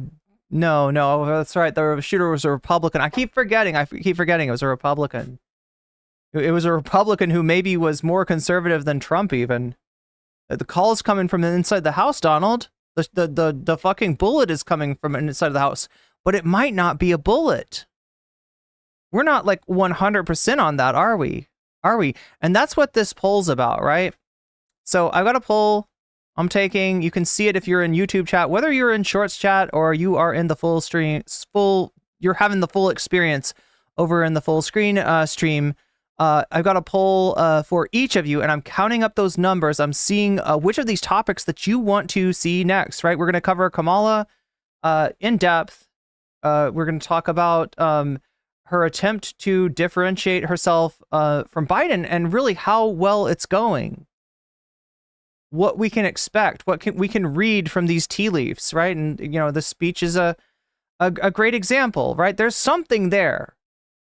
There's definitely, and this is, what her aides have said. This is what we've heard before. This is what her coming out before Biden even did to ask for a ceasefire has told us, right? That she does have a different opinion about this stuff than Biden does. She is, potentially gonna, shift her policy, but it's like how much, and will it be enough? Will it be enough to make a difference to the people in Palestine? That is the real question, right? But yeah, after that content, right, which you're going to get regardless, right? Because I'm here for you and I got you, and I'm going to give you that potentially for free, chat. It's looking like so far. Anyway, I don't want to get too down in the dumps, right? But we are only 5% of our way to the dono goal. If that dono goal is not 100 when I get done with this content, and it's going to happen quicker than you think, then that'll be the end of the stream for today. That's not necessarily so, though, and that's why I've got this poll, because I want to know what you want to see next after this, right? We can only see it if we hit the dono goal, which is at 5% now and needs to be at 100%, but I am polling you to see which of these topics appeals to you, right? Donna, Tech Bros wanting to matrix the poor, and not just matrix the poor, but also turn the poor into fuel. I mean, I guess it's basically the Matrix. Right? The Matrix, they were using people as fuel, using people as energy, so it's kind of the same idea. That's the Tech Bros that want to do. And by the poor, I mean you and me and all of us and Waluigi and everybody who's not fucking, you don't own the means of production. You're fucking poor to these assholes, to these Tech Bros, to these VC ghouls. All right, these absolute Peter Thiel monsters. Right, you are the poor to them. Right. We've got, did Trump even get shot? That sounds like a conspiracy theory, but it's not. It's not. Now, if I was to say, was this a psyop? Was this staged? That would be a conspiracy theory. And that's not what I'm saying here. That's not the content that we got. I got no information to suggest that this was staged or a setup or anything like this in terms of the assassination. What I do have is some information that casts doubt on the idea that it was a bullet that hit Donald Trump's ear. And now, again, we don't know. Maybe it was a bullet, but some more stuff has come out. So that's on the menu as well as did JD Vance, the vice presidential candidate for office, did he fuck a couch? Why am I asking this question when I should be asking, did he fuck a dolphin? But no, we're going to start with the couch, then maybe we can get to the dolphin some other day. First, we need to know about like where he's putting his sausage, right? And is he playing hide the sausage with the furniture? That's what we want to know, chat. Is that man hiding his sausage in the furniture? I don't know. We'll find out if you vote for that. And we've also got, is Destiny losing his shit? I've got a very disturbing video for you to potentially watch of Destiny going off about like Russian bots and the dead internet and who knows what, chat. I don't know. Is he okay? Is he losing his shit? Find out by voting for that, right? So if I look at the full scale stream, we got Tech Bros, Wanna Matrix the Poor in first place at 36%. We got Did Trump Even Get Shot in second place at 32%. We've got Did JD Vance F a Couch in third place at 17%. And we got Is Destiny Losing His Shit in last place, because Destiny, guess what? Nobody cares about you, Mr. Divorcelli. No one cares. No one cares, except for the people over in Shorts chat who have a completely different order to their poll, right? So in Shorts chat, we got in the first place, Did Trump Even Get Shot at 32%. In second place, Is Destiny Losing His Shit at 30%. In third place, Tech Bros wanting to matrix the poor, wanting to put all of you brokies in chat. And I can tell that you're brokies because we're at 5%. Just kidding, chat. I'm not actually doing that shit. We're not going to have a Bad Bunny moment here. All right. We're not going to have a Kira Chats moment where I say it's just $5, because it's not just $5. If you're watching me on Twitch, understand it is not just $5, right? There's an ad break at the top of every hour. You might have experienced one 20 minutes ago. You're going to experience one again in 40 minutes. That's a 3-minute unskippable ad break. That thing is coming it's coming hard, right? It's a juggernaut, and there's no way to get rid of it unless you get yourself a sub, and you can do that for $6. And you can also do that possibly for free if you have a Twitch Prime. If you have a Amazon Prime, right, you get a free sub to use on the channel of your choice. If that happens to be me, then you will no longer see ads in chat anymore. You could also potentially be gifted a sub. That can happen. That does happen. There's sometimes some very generous people hanging around watching in Twitch, but it's more likely to happen to you. I'm being real 100 with you, all right? It's more likely to happen to you if you're active in the chat, right? And again, the donos are the fuel that fires the fuel that fires the furnace. That is the bonus content, right? I'm having you vote on it because I want to know legitimately what you want to see. But it's all academic if we don't hit the dono goal, and it is now at 5% out of 100%. That is 1/20th of the way, and I feel like we're a bit more than 1/20th through the stream. But again, chat, it's very early. It's still very early in the stream. Just understand, I'm trying to get the streams shorter, so we might end earlier than you expect. If you're used to those 6-hour, 7-hour streams, understand that I cannot do those forever, and those are only happening by bad planning on my part, and biting off more than I can chew, and covering more topics than I really have time to talk about. So I'm trying to shorten that. So again, the end of the stream will come faster than you think, but we're not there yet. We're a ways away from that. So there still is hope. And I'm, let me just say, I've been surprised before, right? I've been surprised before.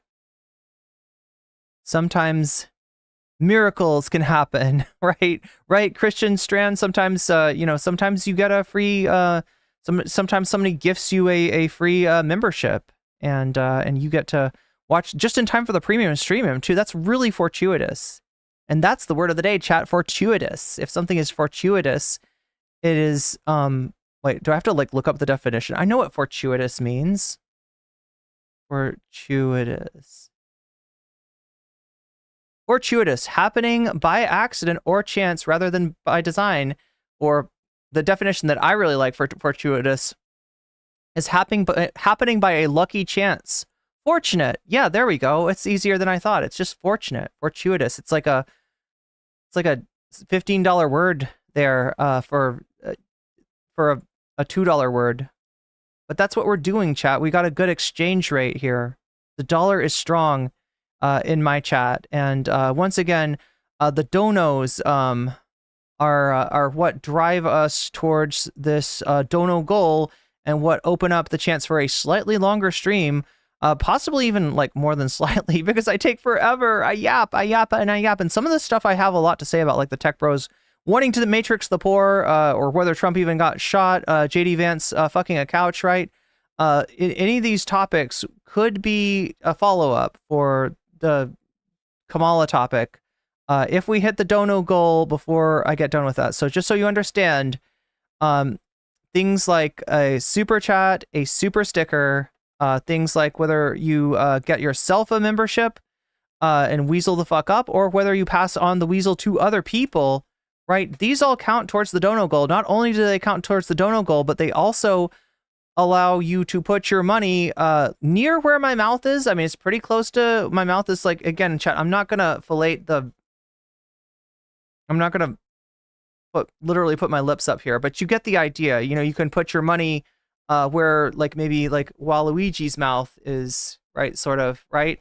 And you can actually help out the topic that you want to see, right? Which may or may not be doing well in the poll, but you can increase its performance at the rate of 1% per US dollar when you donate, by just letting me know afterwards that, you know, you're like, I want that to go to Destiny, or I want that to go to JD Vance effing a couch, or I want to see about the Trump, did he get shot, or I want to see the tech bros, are they going to matrix all of us brokies? Are we going to get matrixed by Peter Thiel, right? If you want to find out, then when you donate, let me know which of these topics is of your liking, and I'll put it there. I can also put it on Vox Populi, which is what people say when they just want to reinforce the poll. If they are like, the chat is voting, and I want the chat vote to count, and it does count, right, to some degree, but sometimes the donos also, you know, sort of steer us in a different direction. But if you'd rather have the donos de-emphasized, you say Vox Populi, and then I start taking percentages from all of these things. So yeah, this is this counts, you know, for any of those donations on YouTube, super chat, super sticker, or membership or gift membership. This counts for any of the donations to on Twitch, whether it be sub or what is it called? A Twitch Prime sub. Yes, that's what it's called. Or gifted subs, right? That counts as well. Also counting our donations to the wish list to make the stream better. I've got a number of items on there that we're crowdsourcing a better version of the stream, a better version of the channel. And, you know, it's thanks to viewers like you that I have a cool background like this. I think it's a cool background. I don't know. Maybe you think it's a cool one too. And, you know, this mic that you're hearing me through is thanks to viewers like you on Throne. So, and also signups for Patreon count, as well as do donations to the Cash App and to the PayPal. So that's what's going on today. Maybe if we get to that dono goal, again, we're 5% of the way there. That is 1/20th. That is not giving me a whole lot of confidence, but again, chat, I have been surprised before. And sometimes, you know, surprises are nice. Sometimes surprises are not so nice, but sometimes, a lot of times, surprises are pretty cool. Let's take a look and see what we got next. Oh yeah, I wanted to read you the rest of this. So I got the information that debunk. Take a sip of Void coffee here. Communists invading radicals, hell yeah. Void coffee. Oh. Void coffee. So I got the information debunking Netanyahu's speech from, I think it was Wednesday. I got this from Zateo, and if you don't know, here, let me like put this in chat, all right? I just want to promote this a little bit. Chat, I'm promoting way too much stuff, but you got to check out Zateo if you haven't already. It's a YouTube channel, and it is a media company run by the one, the only, Mehdi Hassan. Right there. And right there, give it a look, right? Oh my god, I didn't hit the right button, did I? I hit the wrong button. Here, let's hit the right button. Let's hit the good button, chat. Always the good button. All right. I'm always punching that good button, right? This is my thing. I'm known for hitting that good bean. Toss a like to the streamer while you're at it. Yeah, it really helps out. You know, it's underrated, right? You can vote in the poll that the channel that you're in. You can vote in the poll of the channel that you're not in by crossing over to the other poll and voting in there. And all that I ask, if you want to cross over and get 2 votes instead of 1 vote, is that you leave a like in the other stream as well, because it helps me out greatly indeed. So yeah, there's the Zateo link if you want to check that out. This is Mehdi Hassan's media company, and like I said, there's also a YouTube channel called Zateo with a lot of Mehdi Hassan's content. He's too spicy for cable news, chat, so he's got to be his own thing now. And I think he's a lot better than Pierce, right? As far as people that have spun off a cable media career for, as far as people who've spun off a cable media career for a job on the internet, you know, the most precarious type of work you could possibly do, I feel like Mehdi Hassan is doing a lot better for himself than I am right now, definitely. But look, I'll play real good for free if that's what's up. Anyway, so I wanted to read you the rest of this article, if I may. Right? So yeah, Netanyahu spoke on Wednesday. Let's see, is this the best one? Let's I gotta hit the buttons. I'm so good at hitting the buttons, chat. I've had a lot of practice.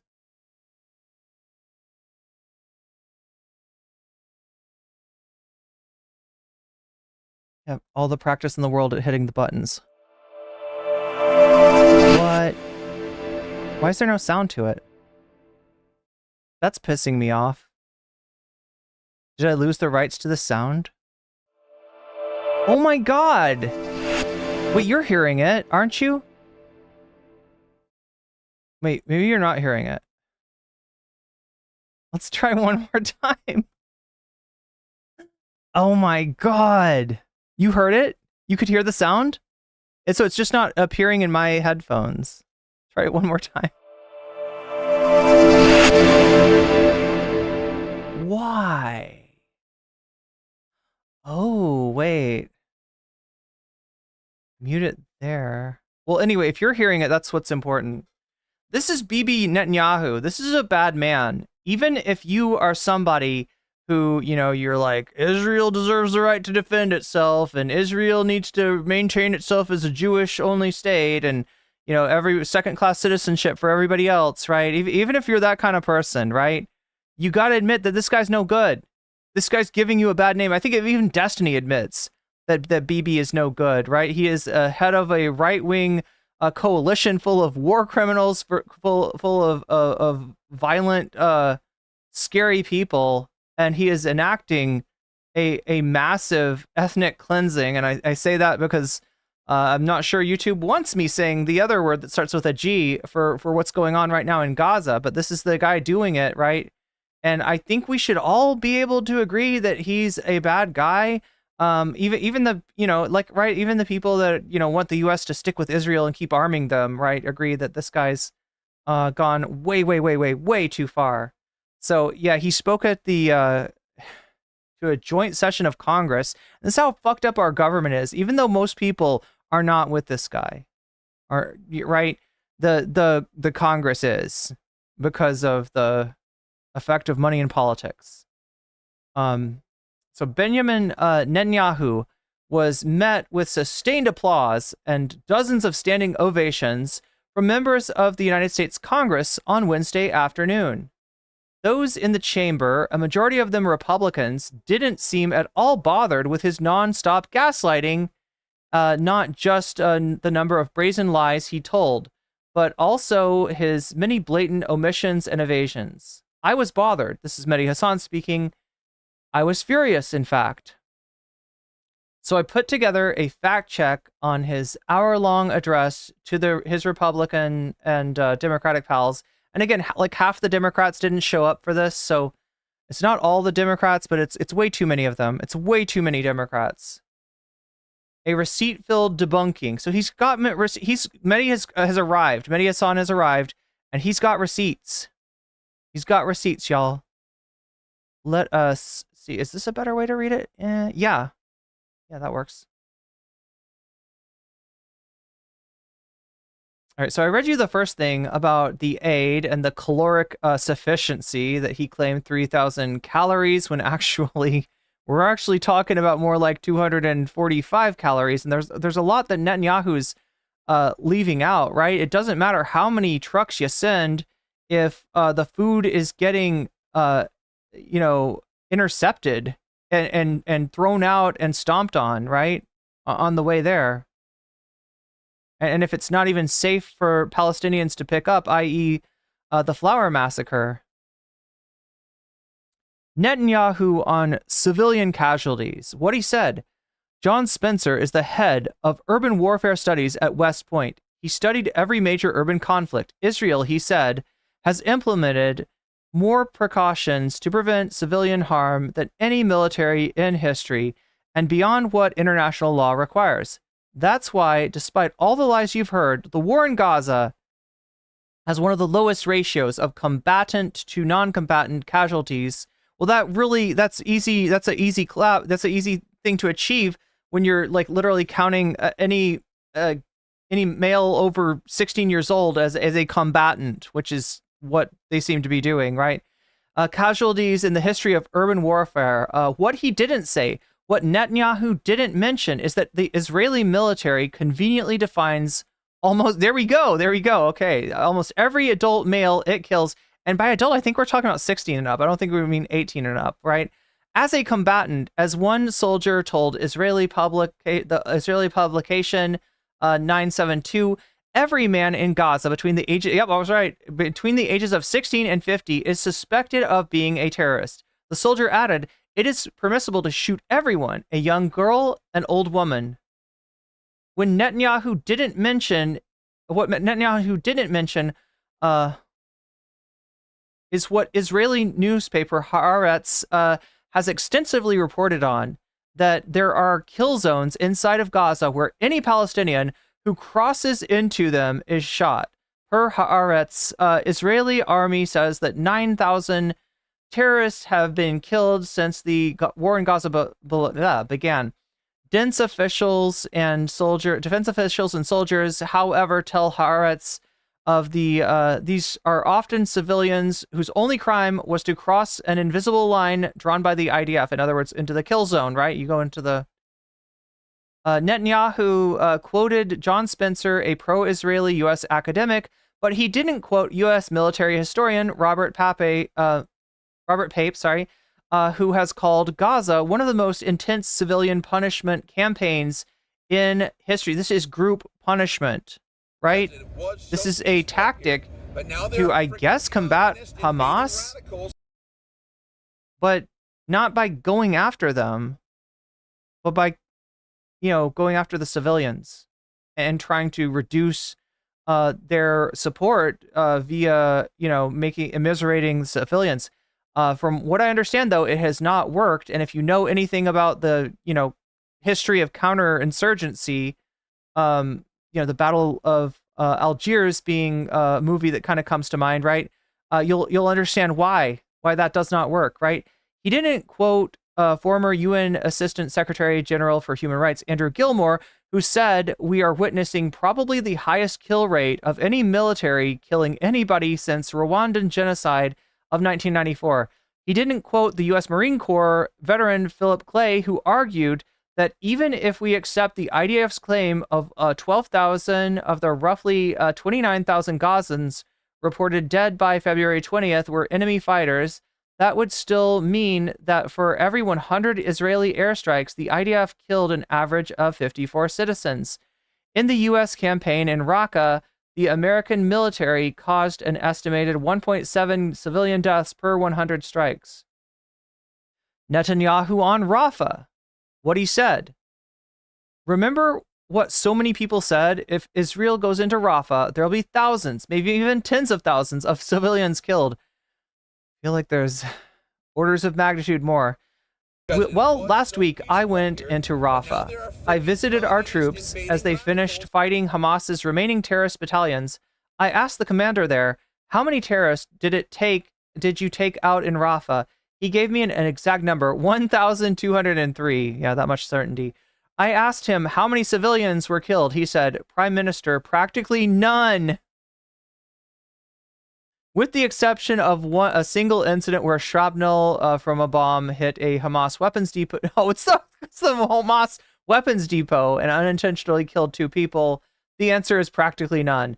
What he didn't say, practically none. Netanyahu didn't mention the Israeli bomb that, per Amnesty International, struck the 4-story home of the Abu Radwan family in Tal al-Sultan neighborhood in West Rafah, killing 9 members of the family, 6 children, 2 women, and 1 man on April 19th. He didn't mention the Israeli strike that destroyed the Abdullah family's home in Al-Janiha, in the Al-Janiha neighborhood in eastern Rafah, killing 20 family members. He didn't mention the at least 29 Palestinians killed in 2 separate Israeli attacks on displacement camps in Rafah in late May, as CNN reported at the time.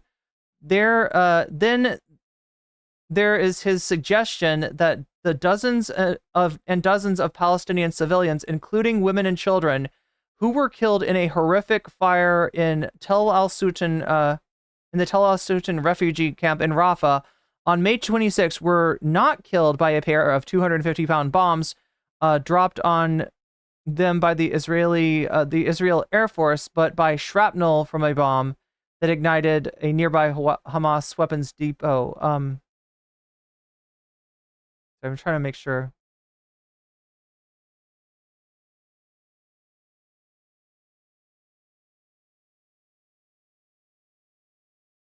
The New York Times carried out an extensive investigation of this Israeli claim, saying it had reviewed dozens of videos and had been unable to find any that suggest a significant secondary explosion. Netanyahu and the hostages, what he said, Israel has already brought home 135 of these hostages, including 7 who were freed in daring rescue operations. Many hostages' families are also here with us today. What he didn't say, Netanyahu didn't mention how more than 100 hostages were released not in a daring rescue operation, but via a ceasefire deal with Hamas, which he is refusing to do again. He didn't mention that his daring rescue mission killed almost 300. Okay, so at first we were hearing 200. Now the updated number looks like more like 300. And injured hundreds more, according to the Gaza Health Ministry. He didn't mention that Israel itself has unwittingly killed multiple hostages in Gaza. He didn't mention that the former spokesperson for the hostages' family has said there were hostages' families there at the joint session that were there to protest Netanyahu, right? Families had said there was a deal on the table in October to release all the hostages, but Netanyahu rejected it. He didn't mention how many of the families of the hostages have been furious with him for several months now and have been protesting against him in the streets of Israel. He didn't mention how outside of where he was delivering his speech in the capital, at least 6 family members of Israeli, not in the joint session itself, but outside at the protest, at least 6 family members, because they gave you the feeling that what was outside, the protest, it was a bunch of like Hamas supporters or terrorists themselves, right? It was the kind of feeling, like they described them as like attacking police, writing anti-Semitic graffiti, hoisting Hamas flags, when in actuality, some of the people there to protest were the families of hostages protesting Netanyahu's intransigence towards bringing those hostages home for real. Were arrested while demonstrating against him, including the brother of a current hostage and the daughter of a murdered one. Netanyahu on protesters. What he said: for all we know, Iran is funding the anti-Israeli protests that are going on right now outside this building. Not that many, but they're there. And throughout the city, well, I have a message for these protesters. When the tyrants of Tehran, who hang gays from cranes and murder women for not covering their hair, are praising, promoting, and funding you, You have officially become Iran's useful idiots. Yeah, something that should be mentioned, right, is those bombs that you are dropping on civilians in Gaza do not discriminate between gay and straight. What he didn't say, there is zero evidence, none, nada, for this nonsensical and offensive claim. Were there hundreds of Jewish anti-war protesters who were arrested at the Capitol the day before Netanyahu's speech? Were they all paid by the Iranian government to be there? Are you kidding me? And the majority of ordinary Americans who tell pollster after pollster that they favor a ceasefire in Gaza and an end to fighting, are they also Iran's useful idiots? This is the dumbest, most dishonest, and most desperate claim of Netanyahu's entire speech at Congress. So again, this is Zateo. It's a new media company headed by Mehdi Hassan, who, again, got fired from cable media for speaking the truth, it seems. And I'm going to give you, wow. Twitch chat, are you okay? You have not moved since the first time. This is a little bit depressing, chat. I feel like I'm talking about some pretty important stuff today, and I don't know. I don't know. Is it getting through? I hope it's getting through to at least somebody out there, right? So yeah, if you want to go over and or bookmark this or whatever, that's the website. This is where this article lives, and you can also check out Mehdi Hassan on.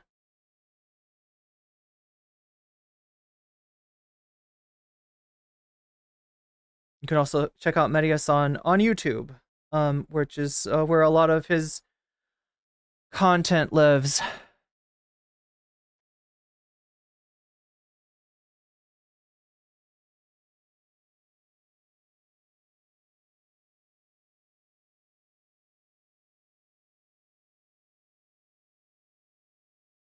All right, so let's move on. Let's move on anyway.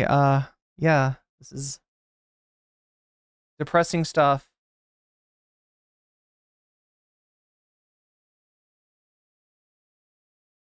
This is Democracy Now!, democracynow.org. The reason why this is no. Oh my God. I'm Amy Goodman with Juan Gonzalez as we continue to look at Vice President. Okay, chat. There's something wrong. Vice President Kamala Harris's run for the White House. We're joined by Lily Greenberg Call. She worked on Kamala something wrong with my audio campaign in 2019. Lily Greenberg. Oh my God, I hate having here. Let's join the do Biden this. administration, but we will take a moment to talk to chat. All right. Now I'm also because it was so peaceful up here, but look at that, I don't have sound for this. What is going on? All right, so it's not this thing. Because it was so peaceful up here, but now there are freaking communist invading radicals.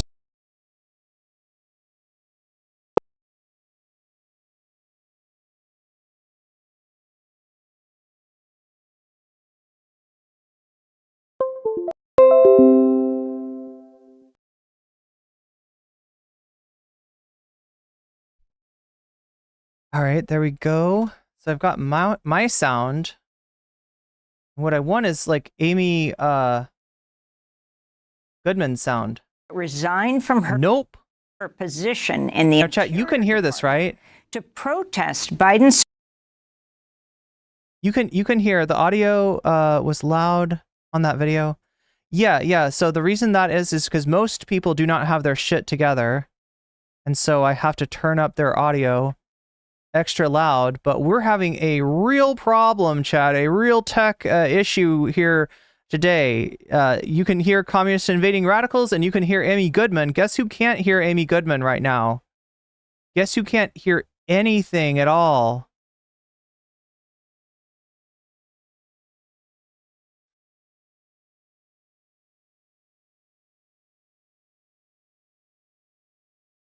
I can hear my own voice. You need more coconut bonks? We're having all the coconut bonks today. Windows sounds came through. Yes, you're hearing all the sounds. And chat, I'm hearing none of the sounds. No sounds whatsoever. So again, it's a good time to talk to chat, I guess, while I try to, in the background, fix whatever might be wrong with my audio. Oh, well, that's easy. Interesting. If I play this. Support for Israel. Oh, so good, so good. Okay, chat. Major freaking. Whew. All right, that's just yeah, coconut bonking. Did the coconut bonking play earlier, or? Like, I think I have that open somewhere, don't I? Unless I closed it. I might have closed the coconut bonking sound down. Aw. I need to get that on the soundboard. I'll work on that, chat. I mean, I could just...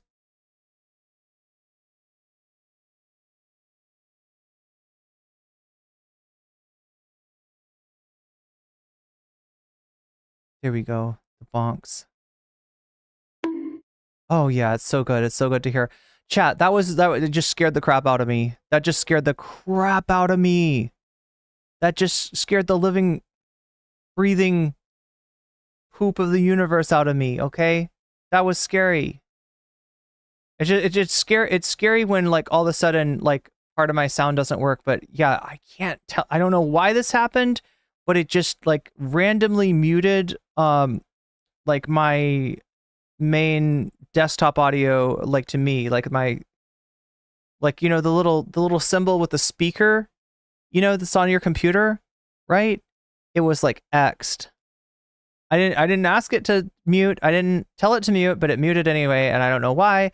But luckily, I fixed it. I was able to fix it, so that's good to know. That's good to understand. So how are we doing, chat? Bonks are fine to you, says Brad Lestat. Who will I vote for? Well, luckily, I am in a not... luckily, it doesn't matter who I vote for, since I'm in a state that is not purple. Or not even close to purple, actually. But as far as who do I suggest that you vote for, I suggest that you be strategic with your vote, especially if you live in a purple state, right? And the strategy that I want you to employ, since there are exactly 2 candidates that realistically have a chance at getting in the White House, is to vote for the lesser of 2 evils. And that fucking sucks that I have to say that. And that fucking sucks that that's what we're left with, right? But that is kind of how the system works, right? So it's not as crucial for me who I vote for as it may be for you if you live in the states of Michigan, Wisconsin, Ohio. Sorry, I should not say Ohio. I should say Pennsylvania. I should say Georgia, Arizona, or Nevada, right? Those are the ones that count. I actually follow this British Minecrafter, and in addition to his Minecrafting channel, he also has like a channel where he just talks about whatever he wants to. And right now he's interested in the US election, and he is just like massively surprised and entertained and shocked at the fact that, you know, he did a video the other day of like, these are the states that count. And it's like, what is it? 1, 2, 3, 4, 5, 6 states. 6 states count. 6 states count, right? But like, again, I'm not gonna scold you about like what you're gonna do with your vote, right? You know, especially if you're somebody whose stomach has been turned by the policies of the Biden administration in Gaza, right? It might be hard. It might be hard to make that strategic vote for harm reduction. You might feel like you're voting for genocide. You might feel like you're voting for 2,000-pound bombs to be, you know, sent to kill innocent people. But unfortunately, those bombs are going there regardless of who you vote for. But again, I'm not into vote scolding. All right, I may be a woke scold. In fact, I think Xander Hall has called me one. I think Demon Mom has called me a woke scold a couple of times, right? I'm fine with woke scolding. I'm not going to vote scold, though, because I just don't think it does any good. You got to vote your conscience at the end of the day, right? And I think that if you are frustrated by the fact that some people that maybe even to your left, right, are talking like they're not going to vote right now, the best thing you can do is put pressure on your candidate, right? If you're just fallen out of a coconut tree, if you exist in the context of all that has come before you, right, your best bet is to try to pressure Kamala to be better. And that's your best bet as far as getting those votes, which you feel should be going, to Kamala out of a sense of strategic harm reduction, and that people are being iffy about whether they're actually going to do that, right? Your best bet is to make the lesser of two evil candidate a little bit less evil, right? And that happens through pressure, and that happens through pressure before the election, and that happens through pressure after the election, right? Otherwise, Democrats have just a tendency to be like, yeah, well, if we're just like slightly better than the Republicans, our voters have nowhere else to go. You got to let them know that that's not right. You got to let them know that's not how it works. You got to put some pressure on that, on them. So that's why I suggest not riding with Biden and not riding with Kamala either, right? Not letting these people take you for granted, not talking about them the way that a cheerleader would talk about them, not glazing them up, but rather pushing them to be better. That's what I think our best bet is as far as voting. So thanks for that question. That's a very good, it's a very important thing to talk about. There's chat. It disappeared. Wait, chat disappeared for you?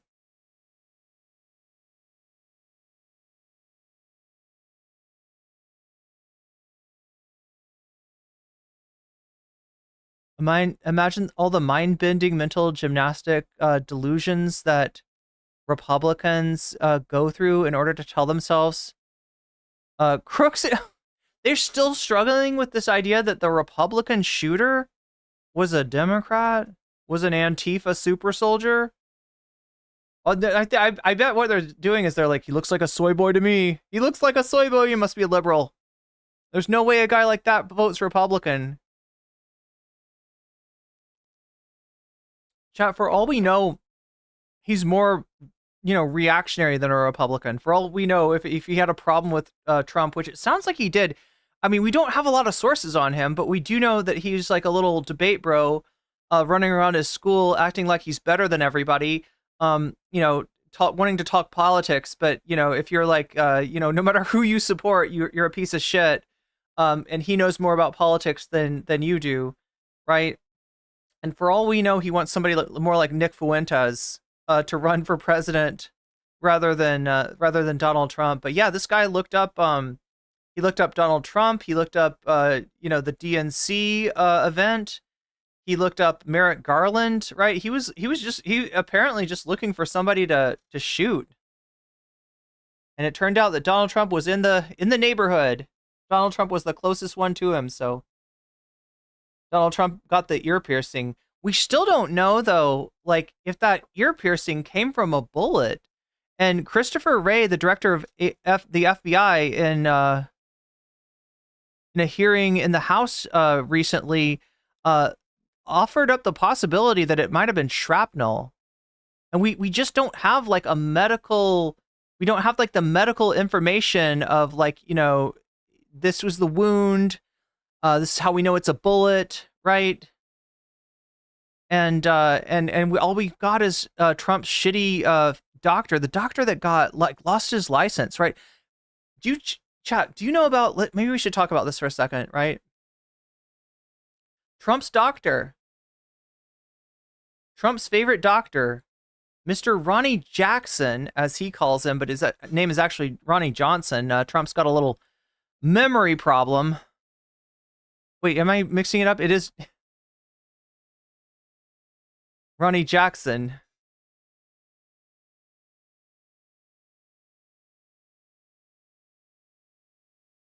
Navy demoted Ronnie Jackson after a probe. Former White House physician turned GOP congressman regularly touts his military bona fides.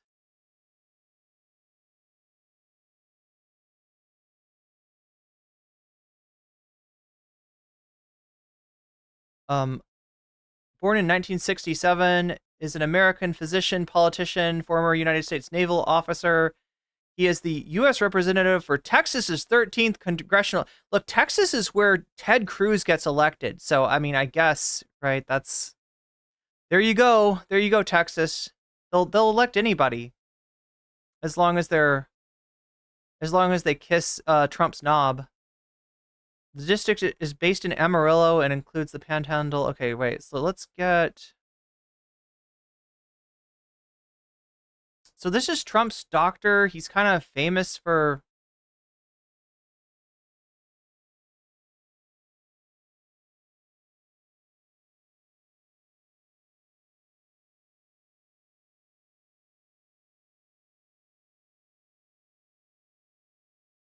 Kind of famous for giving Trump some kind of a was it an Alzheimer's test that supposedly he passed with flying colors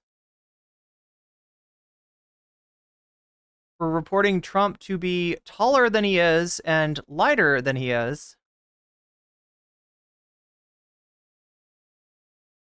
And for running the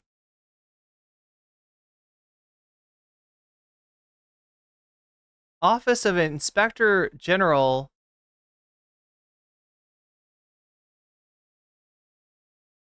until an investigation was opened into him.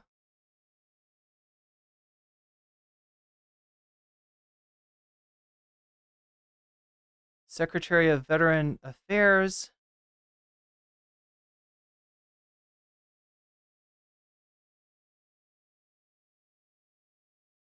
Yeah, here we go. Here we go. Here's the interesting part about Ronnie Jackson, right? Or Ronnie Johnson, as Trump likes to call him. I don't know. He can't remember what anybody's name is. That's okay. That's okay, chat. He's not too old. No, it's only Biden. It's only Biden that has memory problems. It's only Biden that can't put two words together. It's not Trump. No, he's great. He'll tell you all about the late, great Hannibal Lecter. How he likes to have a friend for dinner.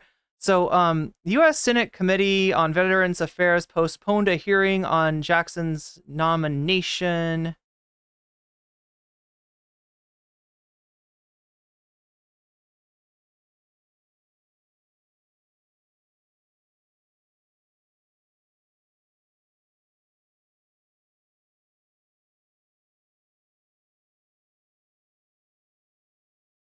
After Trump was elected president in 2016, he kept Jackson on as physician to the president. Okay, so here's where it gets interesting. Upon taking office, Trump gave Jackson an additional title, Deputy Assistant to the President. Jackson became close to Trump after delivering an hour-long press conference in which he gave a glowing assessment of Trump's health. This is probably the first time you heard of this guy, right? Praising Trump's incredibly good genes and his performance on the cognitive test exceedingly well, right? And claiming that if he, and these are screening tests, so right, these are not tests that are like, we test the best and the brightest at cognition, right? These are tests to like tell, does the motherfucker have Alzheimer's or something, right? But yeah, he tried to play it off as like he's the best. He did exceedingly well at this test, claiming that if he had a healthier diet over the last 20 years, he might live to be 200 years old. Jackson was criticized for these statements and accused of misstating Trump's height and weight in order to minimize his obesity. Trump appointed Jackson as the assistant to the president and chief medical advisor on February 2nd of 2019.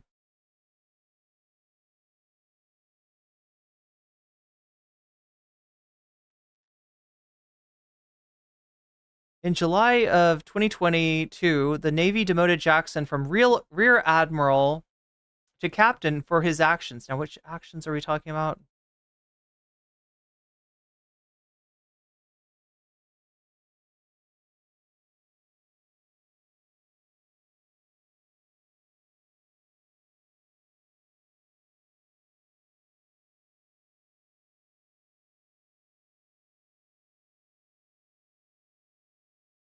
Not in keeping with the standards of the Navy the Navy requires of its leaders, citing substantiated allegations in the 2018 investigation by the Defense Department Inspector Generals into a report that the physician had drunk alcohol while on duty acted inappropriately. Now, chat, if I know there's somebody in YouTube Shorts chat right now that is typing out, it's the deep state. That's the deep state. It's the globalists. It's George Soros. That's not real. That's fake news. This is the Defense Department, all right? This is the fucking armed forces that we're talking about. Oh no, the armed forces are woke. It's because they wanted to get more trans people in the military that they said that. Yeah, sure, right? They made up his drinking on duty, I'm sure. Acted inappropriately and routinely yelled at his subordinates. Despite the demotion, Jackson continued to represent himself as an admiral. This is a perfect Trumpian, like this. Of course, this is Trump's personal physician. Of course, Trump would put like this.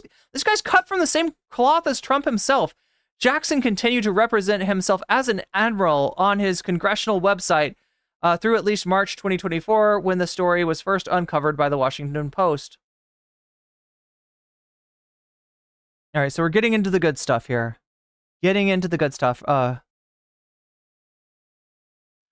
April 23rd of 2018, the U.S. Senate Committee on Veterans Affairs postponed a hearing on Jackson's nomination after current and former White House medical staff accused him of creating a hostile work environment, excessive drinking on the job, and dispensing medications improperly. Interesting. Dispensing medications improperly. Ranking Committee member Montana Senator John Tester handled much of the hearing, and Republican Senator Johnny Isakson, the chairman of the Senate Veterans Affairs Committee, supported Tester's handling of Jackson's nomination.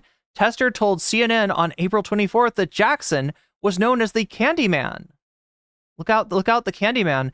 At the White House, according to around 20 people, they've only got 20 witnesses. I mean, like, what if they're all lying? What if they're all deep state agents, right? That's easily explainable. Who brought these concerns to the Veterans Affairs Senate Committee because he allegedly handed out Ambien, Provigil, aka modafinil, and other prescription drugs like they were candy. Handed them out to the Trump administration, to people in Trump's White House, right? Despite the allegations, but I thought it was Hunter's Coke, right? Oh my God, Chad, that Coke might have been sitting around there for a while.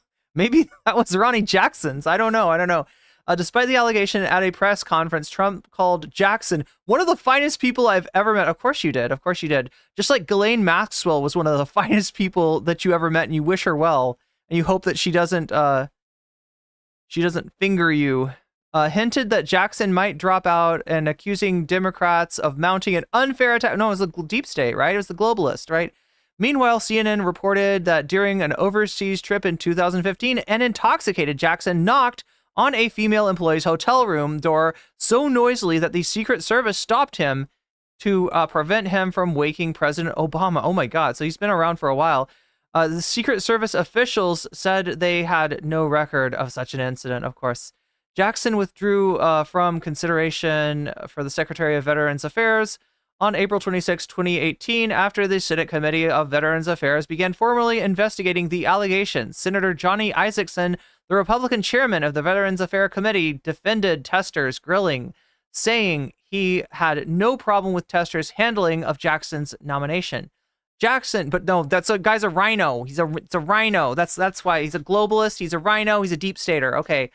Jackson insisted that the allegations were completely false and fabricated, and said he was withdrawing because the controversy had become a distraction for Trump and his agenda.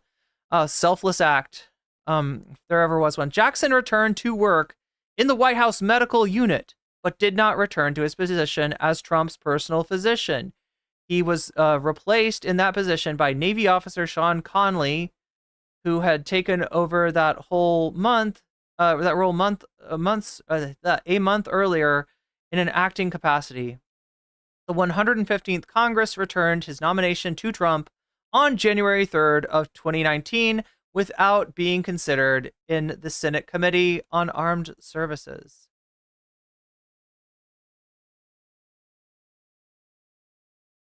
In May 2018, after receiving 12 complaints about Jackson's conduct, the Department of Defense Inspector General's Office, OIG, opened an investigation. The investigation stalled from October 2018 to August 2019 because the Trump White House counsel's office objected to the investigation. Sounds like interference, if you ask me, and considered invoking executive privilege, but ultimately did not. OIG investigators interviewed Jackson and 78 witnesses. The OIG noted that the interview of Jackson was limited in scope and unproductive because lawyers in the White House counsel's office insisted on participating in the interview and instructed Jackson not to answer any questions concerning events after his appointment as physician to the president in July 2013. In March 2021, the OIG issued its report.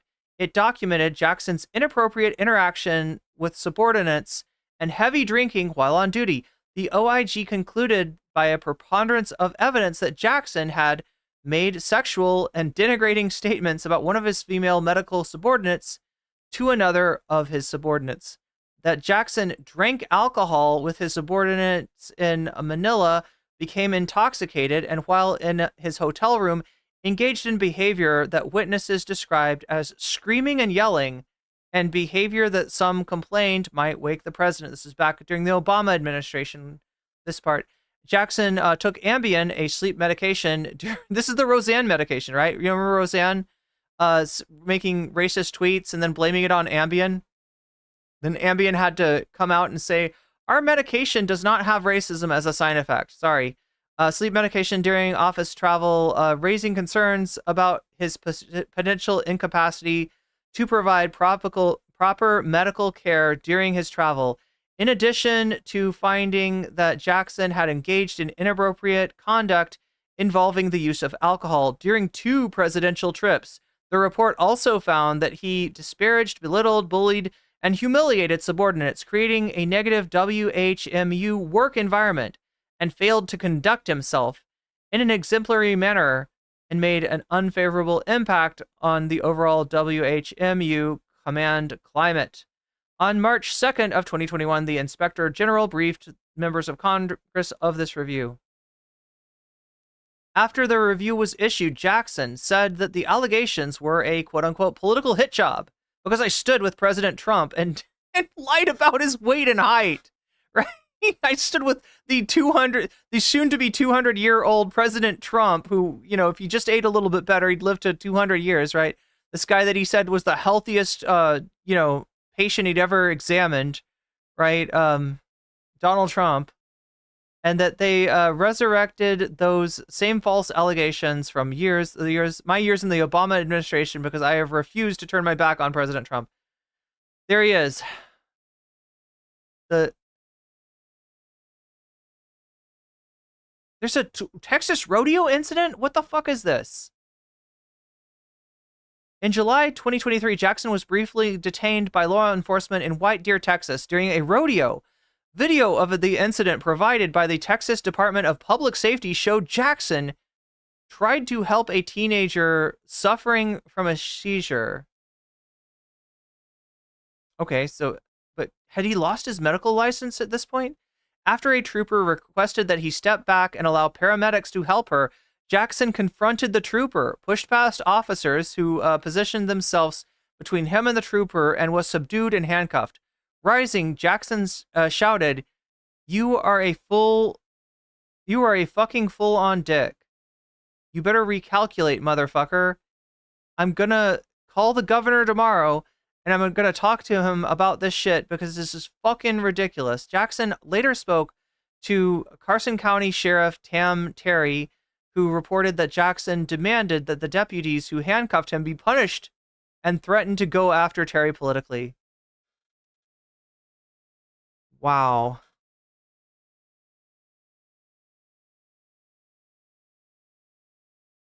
That's Trump's doctor. The Candy Man. Yeah, like I think I've read a longer and more comprehensive list of the medications made available by the so-called Candyman, and they included, I think, like fentanyl patches. Like there was a lot of shit in there that just like seems sus. Yeah, Adderall was on there.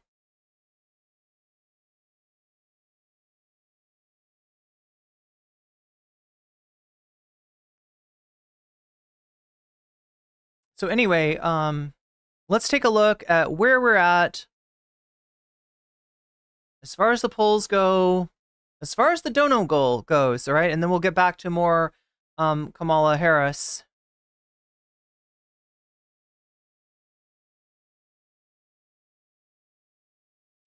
All right, so if I'm looking at the shorts poll, I see 34% of you have voted for did Trump even get shot? 31% of you are voting for is Destiny losing his shit? And 20% of you are voting for tech bros want... So peaceful up here, but now there are freaking communist invading radicals. They want to matrix the poor. 16%, only 16% on shorts, right? This is shorts. Want to see JD Vance potentially F a couch. If I look at the full scale stream, we got 72 votes, right? And that is compared to 51 likes, meaning there's like 21 of you out there potentially who have not liked the stream yet. Fix that. All right. We got did Trump even get shot at 39%? Tech bros want to matrix the poor at 33%. JD Vance fucking a couch at 15%, and Destiny losing his shit at 12%. So a little bit of a disagreement between the polls. But I may or may not have to actually do the math to find out. It's looking like no. It looks like I don't have to do any math at all because we are 5% of the way towards the dono goal. It has not moved a single inch since we last checked in. So again, chat, none of this matters in terms of any bonus content. In other words, the stream will end at the end of the Kamala Harris content if we don't hit the dono goal. And we've not made any progress, so hope you're having fun out there. Anyway, let's see. Yeah, we got 2% going. Oh my god, this is just depressing. This is just depressing. Let's move on, I guess. Just remembering that you know, if you want to see that extra content, it means the dono goal has to go from 5% somehow to 100%. How do you get it to move? You donate, and that is, you know, can be done through a super chat, can be done through a super sticker, can be done through becoming a member yourself on YouTube, or through gifting memberships to other people. Can be done on Twitch through a Twitch Prime membership, which costs you nothing. Can be done through getting yourself a membership, which costs you $6, or by gifting memberships to other people to save them from the top of the hour ad break, which is coming up in 40 minutes. I always mention this at the wrong time. So yeah, that is depressing. Almost as depressing as having to do the ad read so many times during the stream because the dono goal is not moving whatsoever. If you might have noticed that when the dono goal does move, there's a lot less discussion of the dono goal. There's a lot just less, you know, less of the horse race coverage, as it were, of what's winning in the poll and what's potentially slipping out of our grasp as far as content today, as there is today. So, if you want the stream to be more killer and less filler, that's another reason to donate. But we'll see, chat. I've been surprised before. We'll see how short or not short the stream actually is. Let's take a look at what Amy Goodman has to say here about an ex-Biden staffer that she's talking to who quit over Gaza, talking about Kamala Harris and the possibility of charting a new path on Israel-Palestine. And I gotta press buttons to make this happen. Let's go. Pressing that button. Pressing that button. And last but not least, we press this button.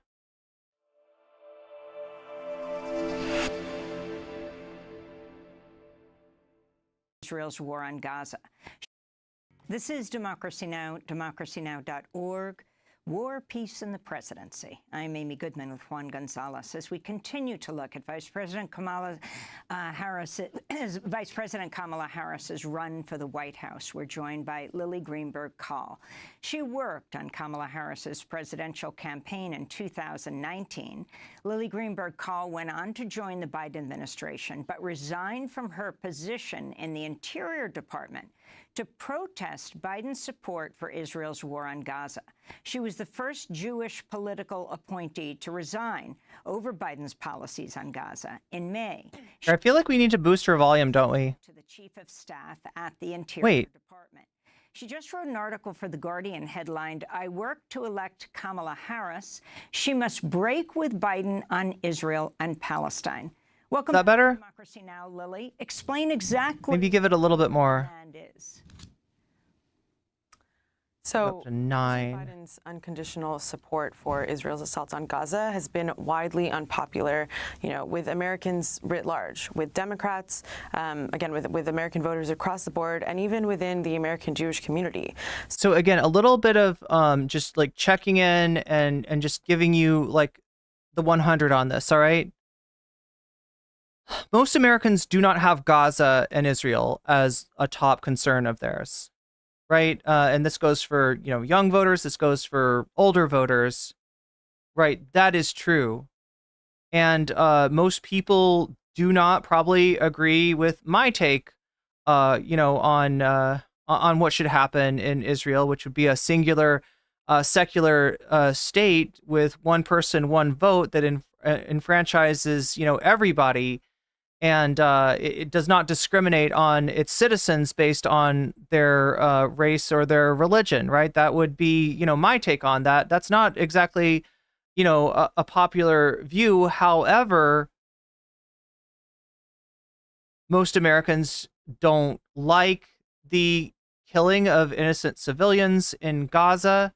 They want it to stop. They want the war to stop. And, they blame Netanyahu. Right.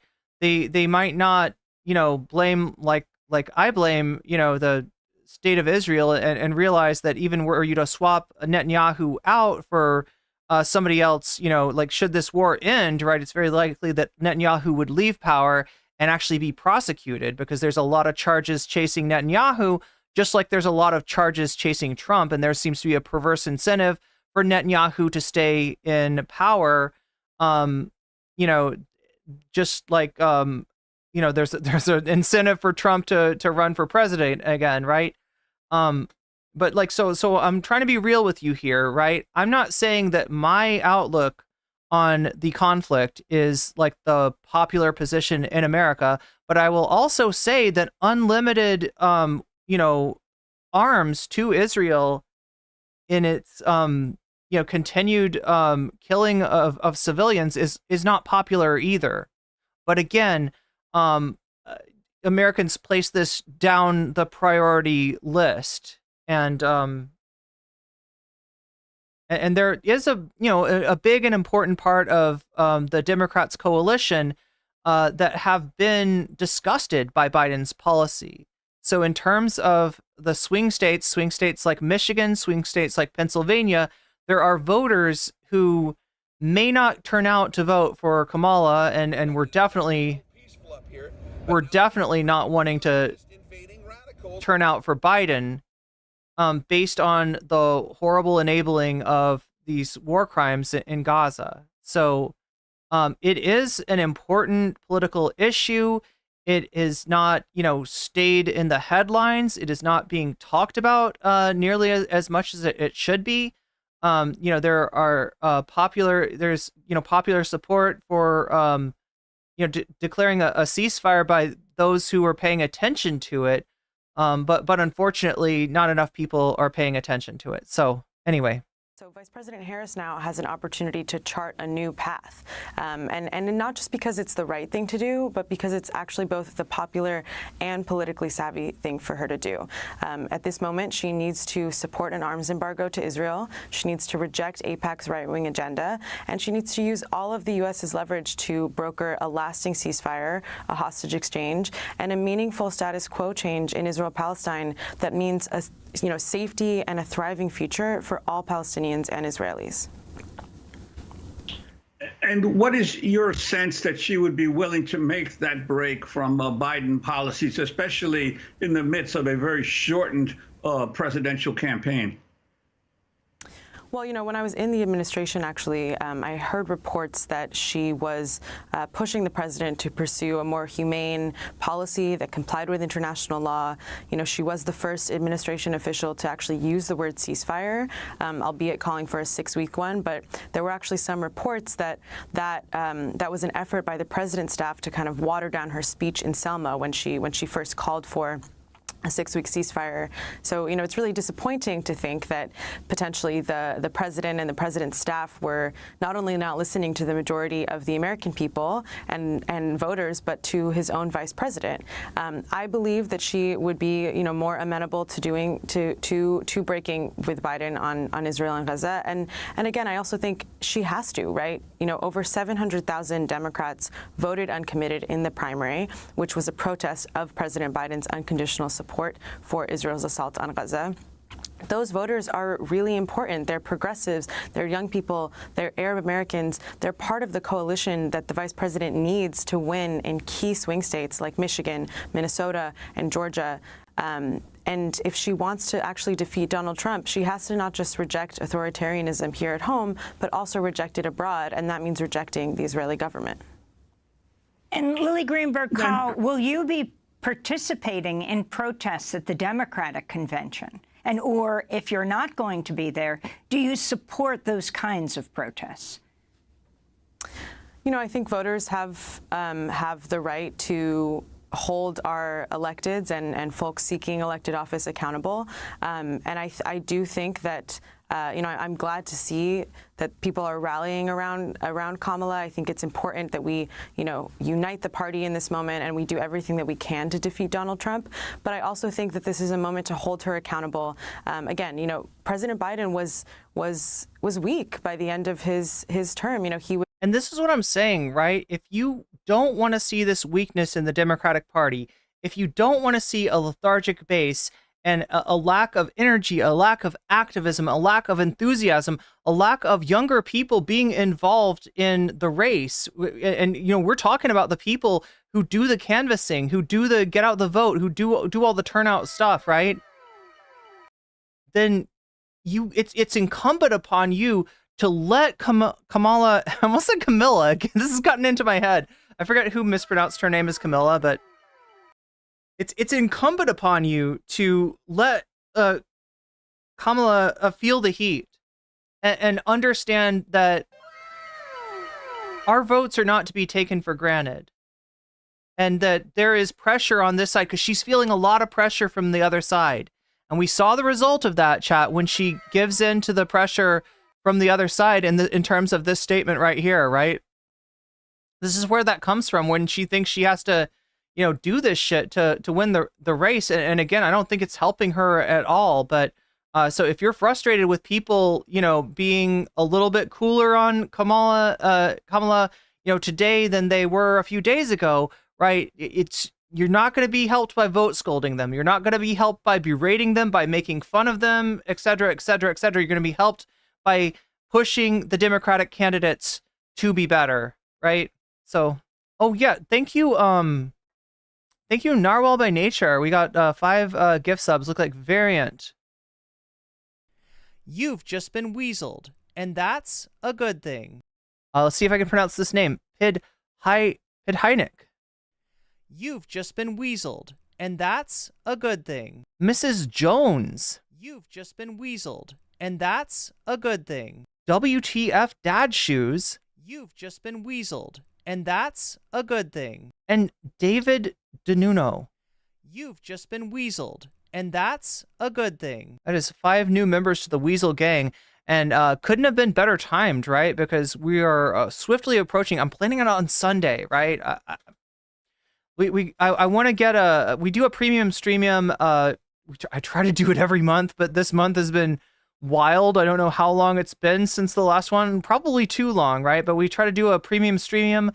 That is a special stream where we go into a topic that wouldn't necessarily be algorithmically friendly. You can see right now I'm doing a topic that's not especially, judging by my numbers, algorithmically friendly, but I think it's important to talk about. We've got some more important stuff to talk about, but this is going to be a little bit of a deep dive into the enshittification of the internet. Who's behind this? We're going to be talking about the PayPal mafia, as they call them. We're going to be talking about tech bros, and we're going to be talking about where some of these bad ideas actually come from, because there are people that we don't usually talk about that are kind of behind the scenes. Look, if you're like a Sam Cedar viewer, or I'm trying to think, some people do talk about these guys, right? But it's they don't get nearly enough of a spotlight on them as far as the originators of the ideas behind Project 2025. If you've noticed, a lot of Trump people, who used to say it's not a democracy, it's a republic, right? Now they're saying, well, actually, I'd like it if it was better if it was a monarchy, right, with King Trump, right? Now they're not talking about putting a Trump like a crown on Trump and giving him a scepter or anything like that. It's not that kind of king, but this comes from somewhere, and this actually comes from Silicon Valley, right? This comes from one of their favorite thought leaders over there that's got this idea that, and you can see this idea at work in Silicon Valley. A lot of these people, they don't just become CEO, they become CEO and they control the board, giving them monarchical power, giving them kind of a unitary executive power. They would like to bring this unitary executive power to the United States government, right? And they've already got it laid out for them by the Supreme Court in terms of their recent decision. And it's looking like, with the, sort of the broad, immunity that the Supreme Court has given to a U.S. president, that they're kind of paving the way for this sort of thing.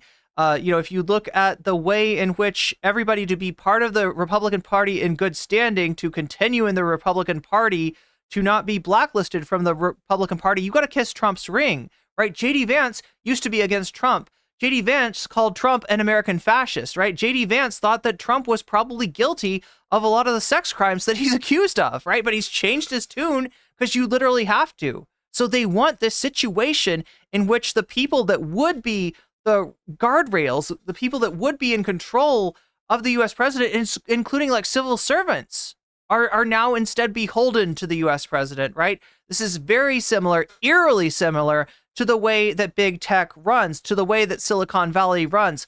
That's what we're going to be talking about in the premium streamium when I finally make it happen. So yeah, very fortuitous, and that's the word of the day. Again, fortuitous just means fortunately, I guess. That's an easy way to say it. It's fortunate that Narwhal by Nature gave those 5 gift memberships, because that's 5 more people that can see the premium streamium. How else can you see the premium streamium? You can see the premium streamium as a Patreon. You can see the premium streamium as a sub on Twitch. So, either any of those things will get you the golden ticket that you need to see the premium streamium. And, if you find that you really want to see it and you're kind of, you don't have any of those things, I'll try to find a way to sneak people in through Discord or something like that. So, so we got that going up. But yeah, I just wanted to mention that, and I wanted to thank Narwhal by Nature for the fortuitous. I feel like we got to have a big sound, like whenever I say fortuitous, it should be like some kind of a. No, that's not the one. What do we need it to do? Like whenever I say fortuitous.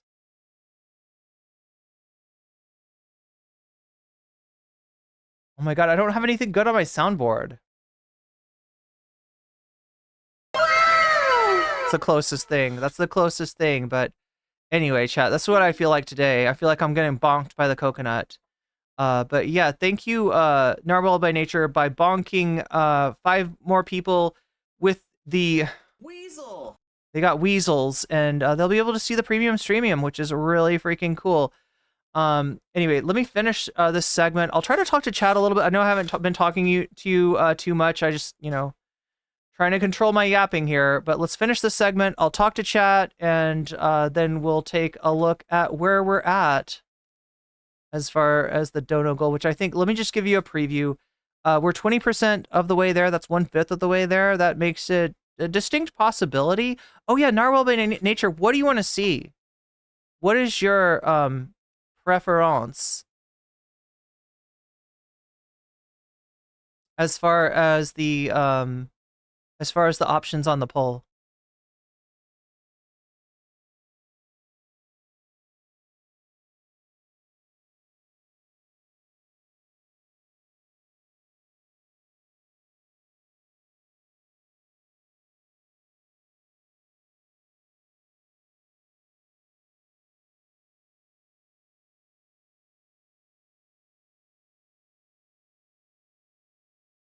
Germ says, keep up protest. Absolutely, absolutely. Oh wait, I need to check the Bad Lefty says I need to check the Cash App. Okay, I can do that.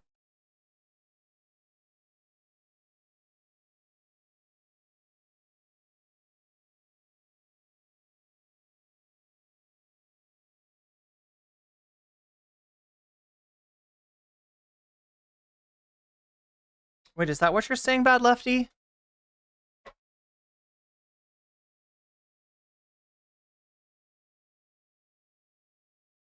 The least cool mafia ever. Yeah, yeah, the tech bro, the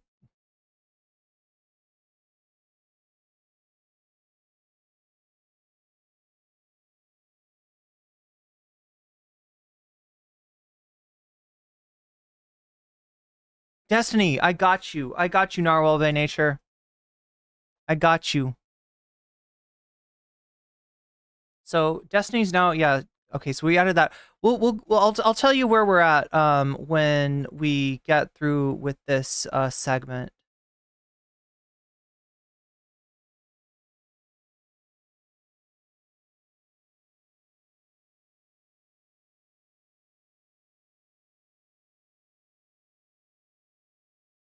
Anyway, let's finish this up.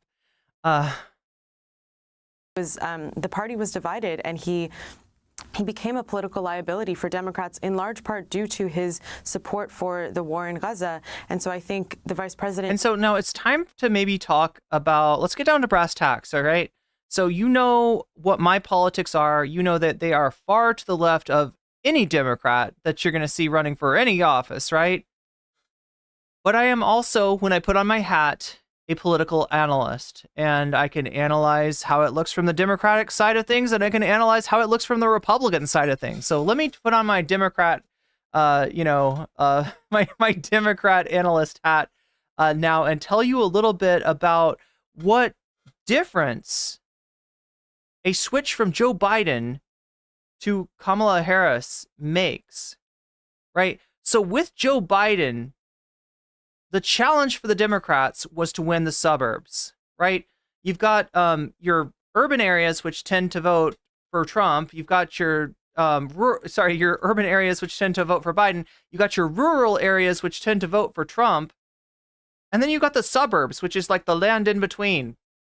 And it's a little iffy, right? So as far as where the gettable votes are, the votes that are switchable, the people that are flippable, right? They tended to be in the suburbs for Biden. That is going to change for Kamala Harris, right? That is going to change for Kamala Harris. With Biden, that was the meta, was to gain as much of the sort of independent purple voters as in the suburbs as possible. For Kamala, those are not, that tactic is not going to be as fruitful, right? But what she really needs to do is kind of put back together, as much as she can, the Obama coalition, excite her base. Despite Obama's actual policies, despite the way that Obama governed, despite the way that a lot of people voting for Obama actually felt let down, he was good at exciting his base. He was good at turning out the base. And he won by, some pretty historic margins based on that. Also based on the fact that John McCain had a very similar vice presidential situation to what Trump has now. In fact, I would say, if you look at Sarah Palin's numbers, right, they weren't great, but she had the Republican base, and she had a net positive coming out of the convention, right? Coming out of the Republican convention, there was more people that were like, yeah, Sarah Palin, than were like, boo, Sarah Palin, right? That changed when she... Well, I mean, it's history, right? I can see Russia from my house. She got memed on so fucking hard, right? So McCain had a vice presidential candidate who was kind of a liability for him. And Trump now has J.D. Vance, who's actually underwater. We haven't seen that before. That is new. A vice presidential candidate that is more has more negative than they have positive, right? That's, you're supposed to pick a vice president that adds something to your ticket, especially if you're like Trump and you're generally underwater as far as your positives versus your negatives. JD Vance is not doing that for him. So in a lot of ways, we're going back to the meta of the 2008 campaign. Now, I'm not saying that Kamala Harris is likely to see the kind of numbers that Barack Obama saw, right? Barack Obama won states that I don't anticipate Kamala to be able to win. There were states that were in play that I don't see as being in play for Kamala Harris. But she does have the ability, if she's able to turn out her base, if she's able to get them excited, and if she's able to run up the numbers in the cities, right? That is Kamala's path to victory. And there's a narrow path, right? To just go for 271. That seems to be what they're doing right now. Just try to secure the, get the bag, secure the bag before anything else. Make sure you get elected. But there's also like a wider path that might look, it's every chance that Kamala could win and win convincingly, right? But it's going to start with her shoring up the base that Biden has lost, that Biden has turned away. The people that were behind Biden in prior to October that left him after that fact, right? So that's why this stuff is so important. And that's why I feel like she might be getting, some bad advice if you look at some of the mistakes that she's made already. And that's why, this constituency, the constituency that does have Gaza as a priority, is an important constituency for her to look to. Anyway, Democratic analyst hat off. Needs to know that she needs to do something different. The administration obviously has taken a lot of criticism for its pursuit of support of Israel in the war on Gaza. But the Trump administration Trump as a candidate has received very little questioning from the media about what his policies would be, other than to say, as he said at the convention, that the Hamas attack would never have happened if he's president. But there's no specifics about how Trump would deal with the situation. Again, the Hamas attack, the October 7th happened because of Trump, right? This is the kind of thing that you get when there's not a sense of a path to peace, of a partner for peace, and you cut out the Palestinians from negotiations that implicate majorly on their destiny, right? This is the kind of thing that happens, right? This was because of Trump's nepotistic diplomatic efforts to negotiate between Israel and other countries in the Middle East, rather than to make the Palestinians part of that negotiation. And Israel's continuing attack on Gaza. What's your sense of the media's role in this? I mean, I think it's very clear that a Trump presidency would be disastrous, a second Trump presidency, not just for Americans, but for Palestinians, for Israelis, for people around the world. I do think that, I would say in general, I don't know that the media has done a good job in the last 8 years, in the last 10 years, of holding Trump accountable and showing him for what he really is, which is a fascist and a threat to our liberties and our freedoms here. But what I'll say is, for the hundreds of thousands of Palestinians who have been massacred in the last 9 months, the Biden administration has been just as disastrous. The Palestinian people. So again, chat, this. Talk about the allegations! And for them, that is the most disastrous. Thanks, Bobby. So I think, we need to remember that. Sorry for the jump scare, chat. That's what I was trying to say is that this is the protest that Kamala was talking about. These are the people that she was disparaging, right? This is the actual scene that was described as this like violent anti-Semitic, just melee, right? These, attacking cops, like, right? These are the people. These are the people that Kamala is talking shit about. That this has been happening under a Democratic administration as well, and that's why this moment is so important and has so much potential for an actual sea change. And I hope that the Vice President and her staff are paying attention to what voters want, what the majority of American voters want, majority of Democrats, and even the majority of people in my own community, the American Jewish community, support a cutting off of offensive weapons to Israel and want a ceasefire. Lily, I wanted to go back like 7 years to 2017, when then California Senator Kamala Harris pledged unconditional military support to Israel at the APEC conference then.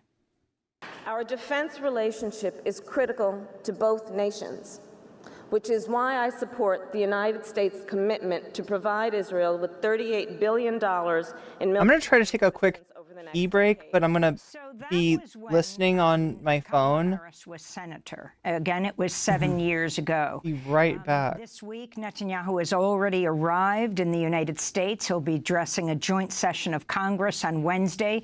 She will not be presiding over that session. She'll be elsewhere in Indianapolis, which I think is a statement in itself, although she will be privately meeting. For anybody asking who this is Lily Greenberg Call. This is the first Jewish member of Biden's staff to resign over his policy in Israel-Palestine. So that's who Amy Goodman is talking to here. And if you don't know, this is Amy Goodman, right? Democracy Now! Check it out. Anyway, I'm gonna take a really quick pee, and I will be right back. Meeting with Prime Minister Netanyahu. Can you talk about what you understand her trajectory has been, and even in these 10 months of Israel's assault on Gaza, how she has changed? I think, the fact that again, Vice President Harris is not perfect by any means, right? Her record as a prosecutor was harmful. She has continued to maintain ties with AIPAC, as evidence in that speech. And I think those are all things that we need to hold her accountable for. And I think compared to other people within the administration, she has shown that she's more amenable to a status quo change in U.S.-Israel policy. And she has even just, unfortunately, this is the status of American politics, but she has expressed empathy for and, humanity for Palestinians who are experiencing massacre and forced starvation, and torture. And that in itself, unfortunately, again, it is devastating that is the state of our politics, but that is a break from the status quo. And so I think, this is not an opportunity to let go of the momentum that has built. Also, 2024 and 2017 we are in a very different place now, especially how the American public views what's happening in Israel-Palestine. We have had massive student protests across the country. People are watching through social media a genocide being live streamed, and they're realizing that it's their tax dollars and American weapons being used to kill children, and they're not okay with it. And even within Israel-Palestine, the movement to bring the hostages home, there are hostage families, family members of people still, being held hostage by Hamas in Gaza who came to Washington, D.C., who are here to protest Bibi Netanyahu's speech to Congress. There is something changing right now, and I again, it is imperative that the Vice President charts a new path on Israel-Palestine if she wants to not only, win the election and unite the country, but reject authoritarianism here and abroad.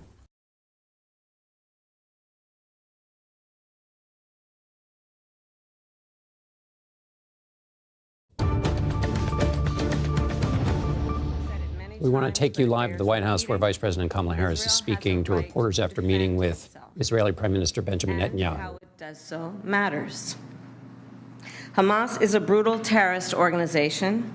On October 7, Hamas triggered this war when it massacred 12For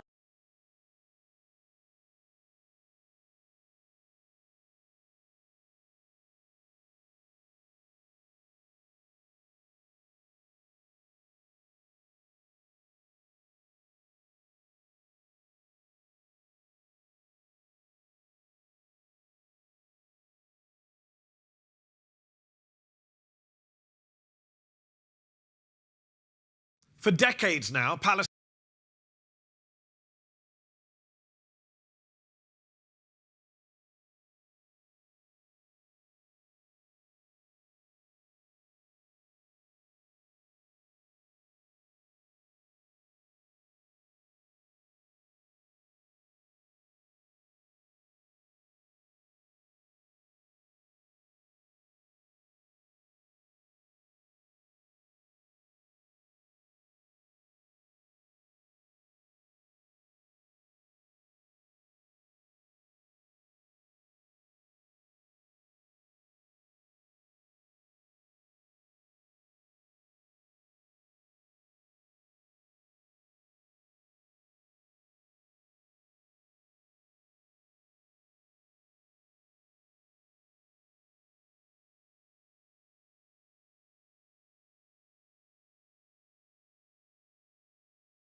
My God. Oh. Thank you for letting me know I'm muted. See, this is how you get the chat active, though. You gotta accidentally leave yourself muted, right? It was totally not on purpose, chat. It was totally not on purpose. No, everybody's like loading their shit and everything. You're muted, girl. Let me do that. Okay, so the way I've got this set up on YouTube is if you donate like $5 or more, it reads it out in a sassy British voice. But I like to like kind of, people don't know that necessarily. So, I like to give you the sassy British voice myself. So here's how it would have been, right, Trevor? It would have been like, "You're muted, girl." Thank you, Trevor Iceberg. And again, when you donate, let me know which of the poll options you are in favor of, and I can put your money where Waluigi's mouth is, or kind of close to where Waluigi's mouth is. Wait, maybe you're not even seeing that, are you? Yeah, right there. Kind of close to where Waluigi's mouth is. If I make him go like that, oh my gosh, Chad, I feel like I'm going to hurt his neck that way. But anyway, what I was saying, chat, was that like, I like the big, we've got the Twitch alerts really big right now, and I made it even bigger because it's like absurd, and I like doing things that are absurd, but it's only absurd if people like make the things do things, right? So, Bosun, thank you for the follow. You made the emojis explode all over the place. I'm just letting people on Twitch know that if you make something happen, like, I don't know, like a hype train, or even just subs or or bits or anything like that, you're gonna see something special while I'm on this screen. So I did that just for you. We'll see if we get to play with that at all or not. But I'm kind of curious what your reaction will be. I learned about how Kamala was treated horribly as vice president by certain world leaders from Liha's video about VPs. It was stated, but I'm sure Netanyahu was one of them. Yeah, no doubt. I mean, he probably hates her. He's very unhappy with her right now, for the record, right? And that warms my heart, actually. Look, you piss off BB, you gotta, I got love for you, okay? And Kamala, like, for all of my concern about her tweet, because I don't think it helps her, right? Her tweet saying, "I disavow the bad protesters and all the Hamas people out there, and they're doing anti-Semitic graffiti and they're burning flags. Oh my God, they're so bad. I'm not with those people." It doesn't matter, Kamala. It doesn't matter. None of the people that think that shit is more important than the people losing their lives in Gaza right now, none of those people are going to believe you. There's nothing you could do, right? Netanyahu and Trump are BFFs. Netanyahu knows that he can get more out of Trump than he can out of your administration. So no, you're not going to fucking win these people over. I know she's trying to walk a tightrope, and she wants to kind of like do her dance of nuance, right? But I don't think that stuff like that is actually helpful. I think she actually hurts herself more. She draws more attention to it. And when you disavow like protesters, right? I know what you're trying to do is try to be like, "I'm not with them. I don't agree with that," right? You're not helping yourself, right? You're firming up that association in people's minds. You don't need to do that. You are not with them, right? You are part of the Biden administration, and the Biden administration is nowhere close to where those protesters are. All right. So you don't need to, just like Trump doesn't have to apologize every time that Patriot Front goes out and does a Nazi march, even though, there's probably more of a connection there than there is between Kamala and those protesters, right? You don't have to get up and protest. So I feel like she's made some mistakes. I feel like she is she's underestimating the degree to which she needs to activate her base. And the first part of activating your base is letting them know, not that you're not with the protesters.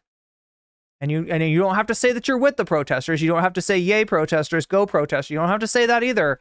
You just have to let people know that you're not with Biden. I mean, even though you are with Biden, you've got to let people know that you're breaking with Biden, that you've got different ideas as far as Israel-Palestine goes than Biden. You got to let them know it's a new day. You got to hit them with that coconut, right? That's what, and that's both if you want to win the presidency and if you want to, do the right thing, which I think, like, Kamala's not a perfect candidate. Kamala's not a perfect person, but she's better than Biden. And whether she has the courage to actually show that, whether she has a courage to, blaze her own trail in terms of her policy and her politics, it remains to be seen.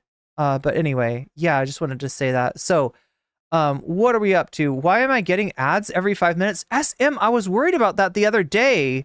The other day I was seeing ads pop up. Wait, which stream are you in? Destiny losing his marbles. Trevor Iceberg interested in Destiny losing his marbles. Look, I'm not saying, but yeah, he is kind of going off on dead internet theory and hypothesizing that all of the accounts that are talking shit about him are like Russian bots.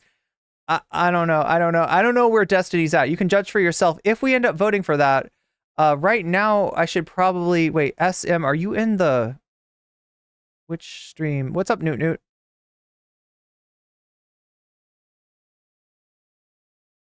There you are. There you are. I see you. Oh, but there. Look at that. Look at that. Yes. That's what I'm talking about, One Great Earth. Look at that. You made it happen, right? Oh my God. You know what I just realized? I don't know if this is happening on the... Oh shit. I gotta enable that, don't I? Why did I have Twitch alerts turned off for this one? I don't know. Yay, indeed. You made something happen. Anyway, SM, you're in the regular stream, and you're saying you're getting ads every 5 minutes. That happened, like, I thought that was happening the other day in the short stream, but then when I asked people, they said it wasn't. Anybody else getting, like, excessive ads on YouTube? Yeah, break free from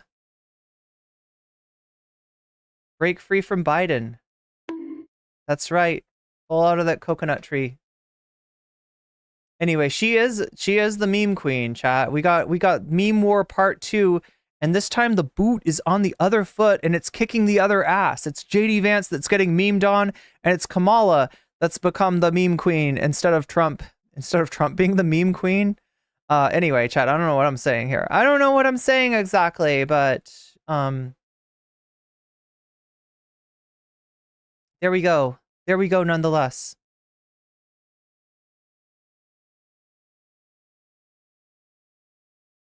So wait, shorts, you're not getting excessive ads on shorts. Is anybody else in the full scale stream? Is anybody else getting excessive ads?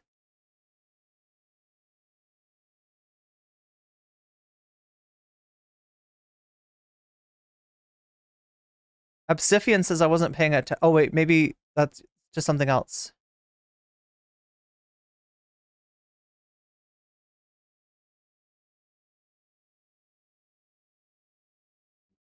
Anyway, let me know, chat. Let me know. I want to know what your user experience is like, and see if I can do anything to help you out on my end, because I definitely should not be running excessive ads.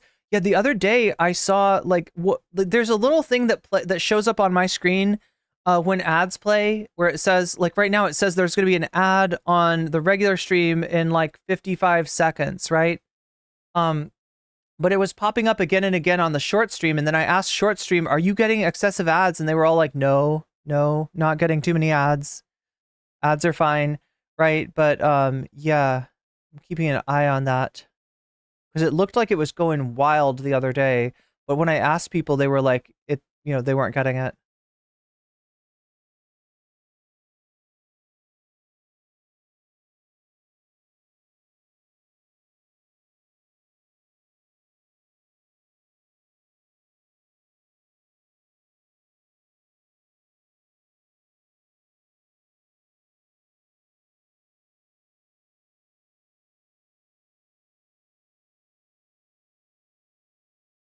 Anyway, let's take a look and see where we're at as far as, yeah, so now we're 20% of the way towards the dono goal. I put, it looks like Destiny losing his shit is actually maybe winning. That's 17 extra percent. There's nothing in Vox Populi, right? So Vox Populi is what you say if you donate and you want to kind of throw it back to the voters, right? If you're like, you know what, there's enough money in politics already. I'm going to put my money to reducing the influence of the donations, right? You say Vox Populi, and that actually takes some points away from things like Destiny losing his shit. But right now, it's an uncontrolled 17% going to Destiny losing his shit, which is already in second place in the shorts poll. And it is in... Ooh, it's in last place. Wait, wow. Did Trump even get shot? Seems like it's winning the hearts and minds of the voters, of the viewers, right? And remember, this is the YouTube short stream, and this is the YouTube full screen stream where I'm doing the polls. So if you're watching on Twitch, feel free to come over. I'm not telling you to change, you watch it on whatever you want to watch it on, right? But if you want to come over and vote, that is acceptable. You can vote in one of the polls. You can vote in both of the polls. There's literally nothing I can do to stop you from voting in both of the polls. If you do choose to, cross over, to the other poll on YouTube, or you're coming over from Twitch, just make sure to leave me a like on the extra streams you go into, because that helps me out a lot. So wait, if I average Destiny and Destiny together, it's like 14 and 31 is 45 divided by 2 is 22.5 plus 17. I'm doing math in my head here. 39.5. Trump, did he even got shot, is between 40% and 33%. So that's like 36.5, I think. So yeah, Destiny is actually ahead right now. I can say that with some degree of confidence. Again, chat, I'm doing math in my head, and I'm not great at doing that. So I mean, I could be wrong, but I'm pretty sure that Destiny losing his shit is currently what's ahead. We got an ad break. Oh my god, Twitch gets ad break. Look, YouTube chat, just be glad, because whatever kind of ad breaks whatever kind of ads you're getting, you're not getting those 3-minute unskippable ad breaks like Twitch. Anyway, if you switch chat, you can vote unburdened by what came before. That's true. And you can always switch and switch back, right? That's creating a YouTube chat echo chamber doesn't help your movement. I feel like you gotta say something ridiculous or like be advertising to get banned in this chat, right? People come in and say some pretty out-of-pocket stuff, Violet Wash, and they get washed. They get rinsed. Like, that's what I'm here for, all right? That's, if they want to contribute to the stream with really bad takes, I will take those takes out to the garbage dump. And I don't mean by banning you, I mean by dunking on you. That is what I'm here for, and apparently getting dunked on, that is what you are here for. So welcome. And you can see by the fact that you're not banned that there's no fucking echo chamber at work. Look, don't complain to me. Don't come crying to me if you fall out of a coconut tree and you get, like I told you myself that you gotta, you exist in the context of all that which has come before you, right? You didn't just fall out of a coconut tree, all right? You're here for a reason. For bitching about ads? I mean, that sounds like an annoying thing to do, though. It's not. See, so here's how it works, Violet Walsh. Is that what you're calling an echo chamber, though? Like, seriously? No, somebody bitched about ads earlier, and I was like, oh, you're getting too many ads? Huh, what's up with that? I tried to help them. That's the opposite. That's the opposite of banning somebody. It sounds like your complaint is maybe with other streamers.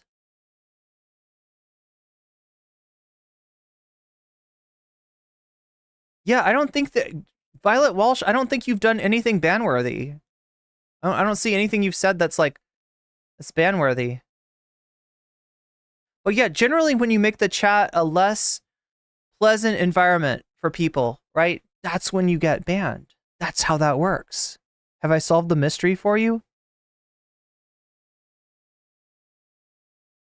And I'm actually looking at the chat that you're in, and I'm not seeing anyone get... I don't know what you're talking about. Like, yeah, I'm scrolling up the chat that you're in, and I don't see any bans.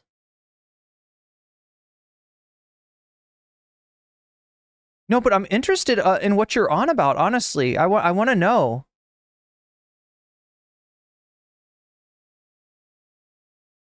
Violet Walsh, what are you talking about? I'm scrolling up and down and seeing no bans.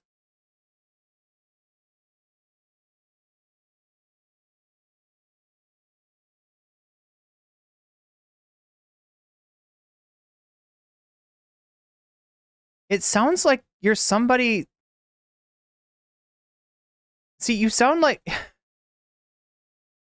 You sound like somebody on a burner. Let me be real, okay? You sound like somebody who got banned and you're salty about it and you're on your burner now to come in here and bitch. And you don't realize that all you're doing is creating content. You are content, Violet, right now. You're the most... Oh, you banned me under the different name. You just admitted to a ban evasion, Violet Walsh. Oh my God. You literally made a fucking... That is so pathetic. You made a burner. Be normal. Yes, do that. Do that. Do that. Right? We're all in chat. We're trying to enjoy the stream. And when you don't... When you're not normal, when you're weird, and you're talking about predatory ad marketing? Jesus Christ, like nobody cares, Violet. Ban evasion, not invasion. Now you're the one sounding like Biden.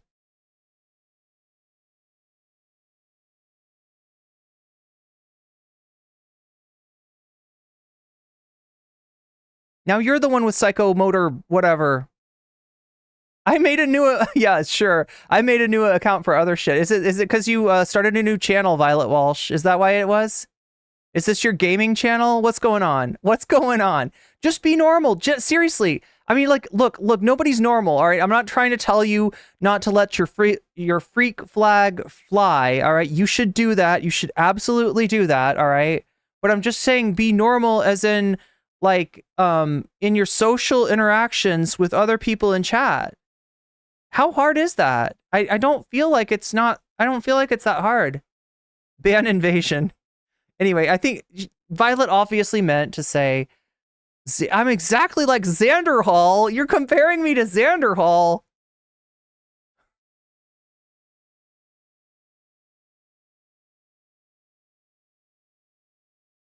What did you get banned by Xan for?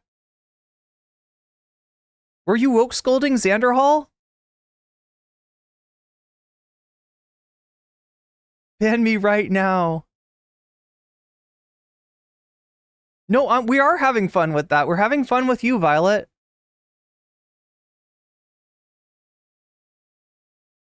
Yeah, act like you're in a... You know you're in a social space, says Will Florida. Yeah, what did you get? I'm just curious now. What did you get banned by Xander Hall for? For correcting him and saying game devs get bonuses and not royalty? God. Well, that's Xander Hall. So how am I like that? Exactly. I'm just trying to figure out what you're on about. Look, okay, so there is maybe a point to Violet Walsh coming in here, all right? And chat, I'm not gonna get one personed, okay? Don't worry. I'm gonna reel it in now. I'm gonna reel it all in, okay? I don't want to get one personed, but one chattered. Okay, so maybe we should have like a ban appeals process. I did unban somebody recently, right? That had been banned a long time ago and was just really trying my patience and just could not seem to be normal. But people, this person wrote me an apology, and when I got around to it, when I had time to do it and I had the wherewithal, because right, chat, what I do is not exactly easy.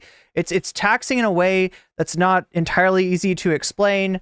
But yeah, I was rewarded for unbanning this person with them immediately advertising another channel in my chat. So unfortunately, they're gonna stay banned. But yeah, I really wish that people could just be normal and just chill the fuck out. You banned me on one stream when you were calling other people grifters. Who was I calling a grifter? 20-minute donation shit? Oh, look at this. Somebody has redeemed Ask Irene a Question. What's up, Fort Walden Beach? Who is trying to save me from being one chattered?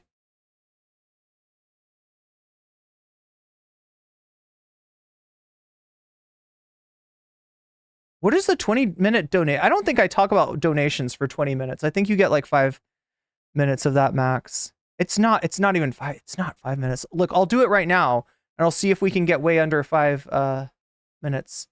Oh, you clicked by accident. Oh, I wish I could give you your points back. I'm sorry, Fort Walton. That's frustrating. Wait, I do what?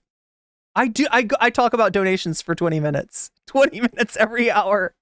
20 minutes every hour on the hour, right? It must feel like 20 minutes to Violet Walsh. It must feel like, but no, I do want to have like a system. Like I just need to do it the right way. Cause like, look, mods, I'll be honest, right?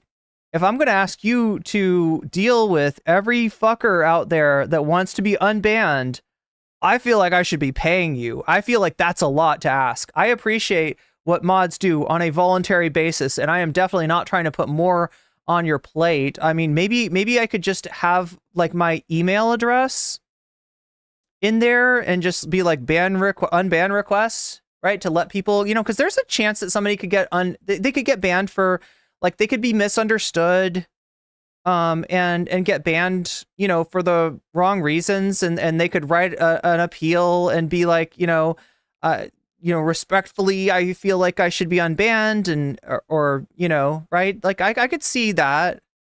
Link Retro says, I got unbanned from here. You actually reformed. Well, I mean, you got banned during a pretty chaotic time too, Link Retro. I'm not sure that your ban wasn't a mistake on my part, actually. And I'm willing to admit when I do make mistakes. I think that mods sometimes make mistakes. I think that I sometimes make mistakes.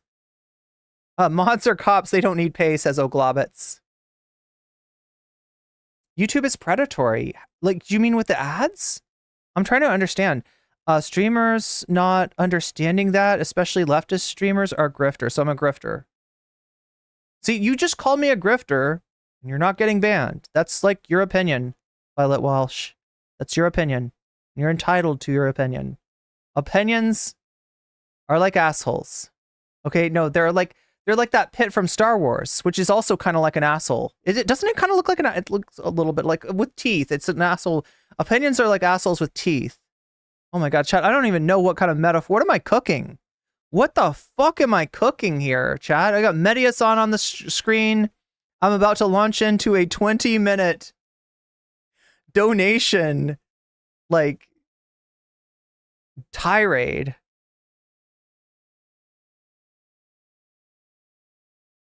If I didn't confront you before saying this, you'd have banned me?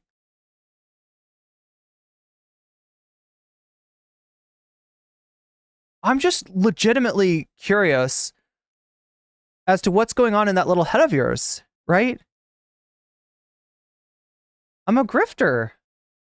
Grifting around. Grifty McGrifterson. Chat, Violet, I do wish you'd get to your point, though. If you have one, right? I do wish you'd get to your point, because, like, at some point, like you said that you thought I'd go on too long talking about donations, right? Because we're trying to hit this dono goal so that we can get extra content. I really just want to get to this extra content.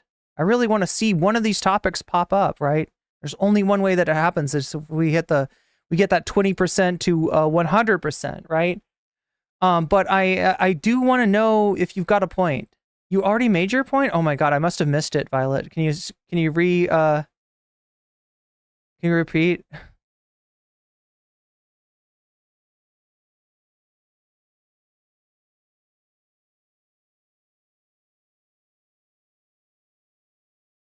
Like technically, Violet, like, right, you're ban evading, right? And that's normally like a automatic ban. Yeah, super chat your point. Exactly. That's what Globit says. Super chat your point.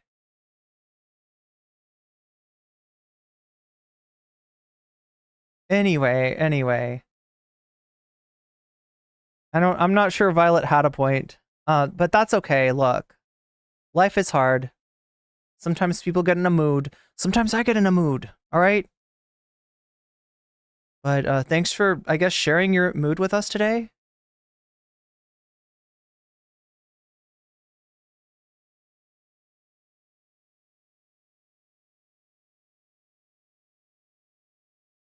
Anyway, chat. What was I saying? I was saying that it looks like the Destiny losing his shit is winning. Did Trump even get shot? Probably is in second place.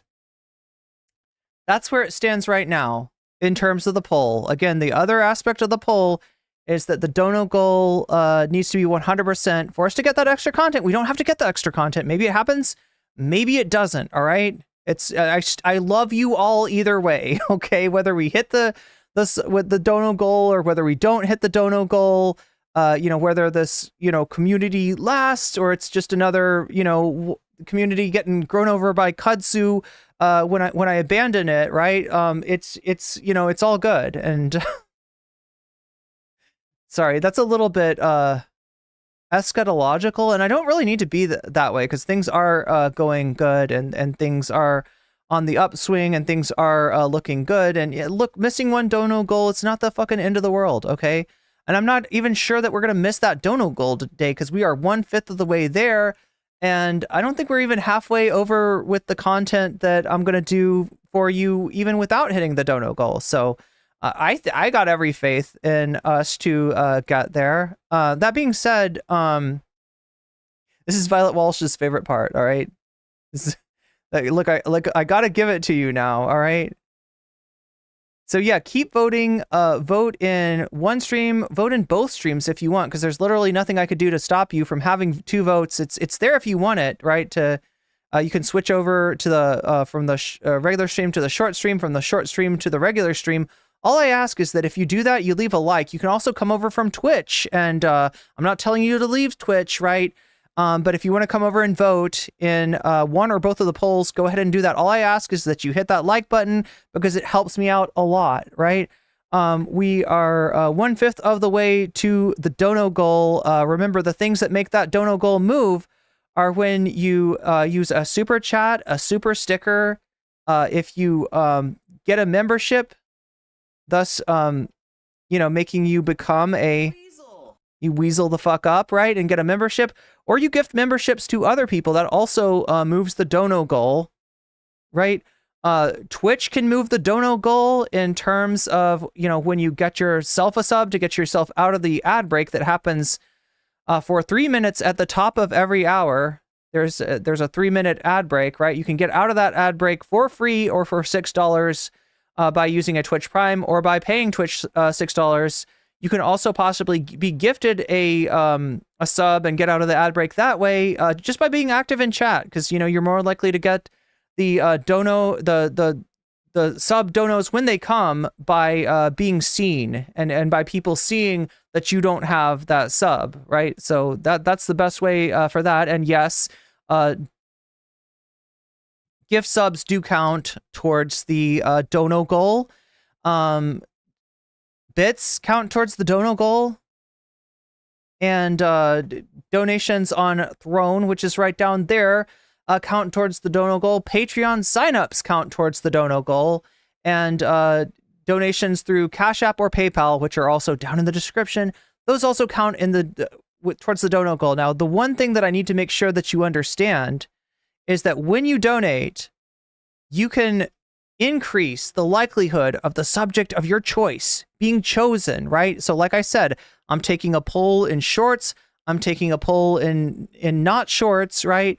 But I'm going to add dono money to those numbers. And right now, because of the dono money, if we were to hit the sub goal right now and move on to the fun half of the show, the Destiny losing his shit would win, right? Because it's got an extra 17% attached to it. You can change that, or you can reaffirm that, or you can throw it back to the voice of the chatters like Violet Walsh, who I hope you vote. Have you at least voted, Violet Walsh? You know you can vote in both streams, right? You know at the top of every hour there's a 3-minute ad break on Twitch, right? I think Violet Walsh knows all this stuff. I don't think I have to remind Violet Walsh of these just, you know, pure scientific facts.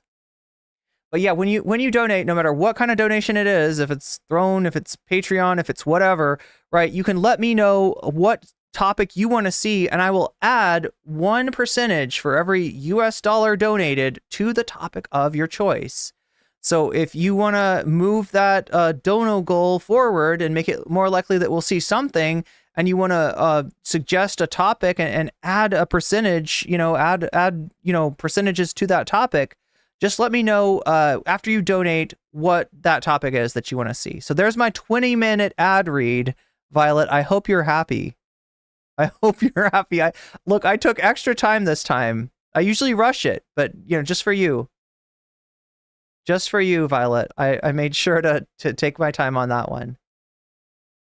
So anyway, yeah, we're gonna watch some Mehdi Hassan here. We're gonna watch a little bit of Majority Report. We don't usually get to do that. I don't watch much, you know, because I figure a lot of you already watch Majority Report. Sam Cedar. Sometimes they make a really good point, though. Sometimes they have the best, you know, the best segment of any of the segments that I could possibly choose. And this is one of those days. So we're going to get to see a little bit of Majority Report. Yay. And we'll also catch up with Finster. Does anybody know Finster? One in chat if you know who Finster is. Are you aware of Finster? Finster is a pretty big streamer on Twitch, right? And Finster was accused of knowing Ava Chris Tyson. And so Finster's got something to say about that stuff.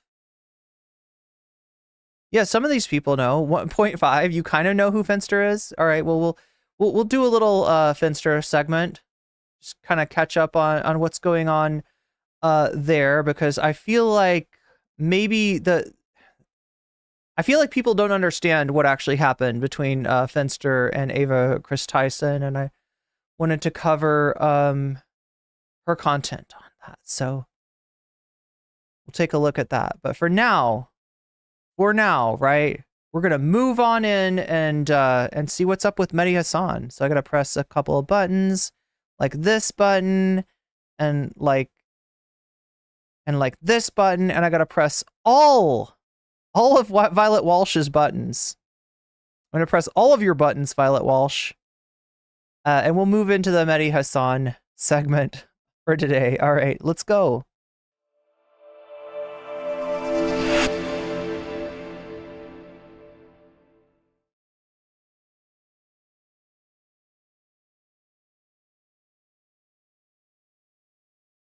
Mehdi Hassan, what say you?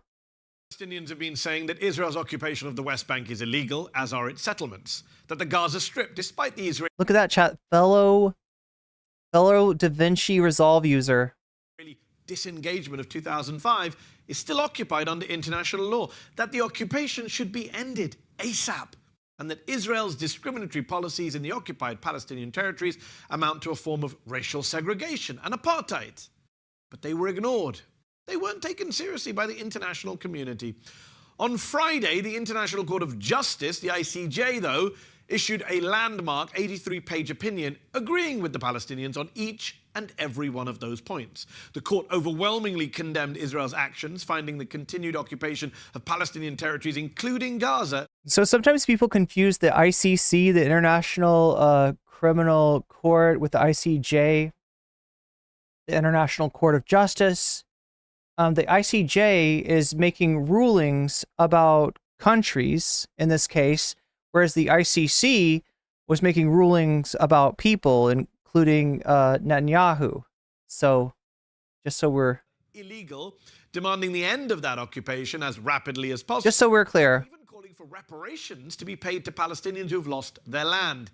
Now, this ICJ opinion is an advisory opinion. It can't be enforced, but it does have legal and moral weight. It can influence the foreign policy of UN member states. The question is, will it affect America's foreign policy or Britain's? Will Western countries, which pretend to care about international law when they're talking about Russia or Iran, pay any attention to this damning ruling from the world's highest court? Rula Jibril is an award-winning Palestinian-Italian journalist, author, and foreign policy analyst. She's also, I'm delighted to say, a Zeteo contributor. And she joins me now. Rula, thanks so much for coming on the show. Will the world, will the West, will the US, the UK, will they pay any attention to this ICJ ruling? They should, if they care about international legality, if they care about universal values. So yeah, just to refresh us on other ICJ rulings, the ICJ ruled that there was a plausible genocide, right? So, you know, they're still looking at this, but there's the plausible chance of that there's a genocide going on in Gaza. And again, this is an organization that moves very slowly, very conservatively, small c conservative, right? But essentially what they were doing was raising a red flag of like, hey, it kind of looks like you got a genocide going on here, right? And they've also more recently ruled that the situation in Palestine constitutes apartheid. So if you ever wondered, is it apartheid? Yes, according to the International Court of Justice, it is. If they care about rule-based international order, if they care about sending a message to the world that they stand with democracy, that they want to defend the principle of democracy, universality of human rights and human lives, if they really care about these issues. But if they want to create an exception to those rules, to these laws, then they should give the exception to Israel, which by turn will be used by every autocrat, every dictator to see, well, if Israel can get away with illegal... So we're talking about the consequences of ignoring rulings like the ICJ and the ICC just because they're inconvenient, right? When the largest and most powerful, you know, nation on earth does that, it sets a precedent saying that maybe these rulings don't matter.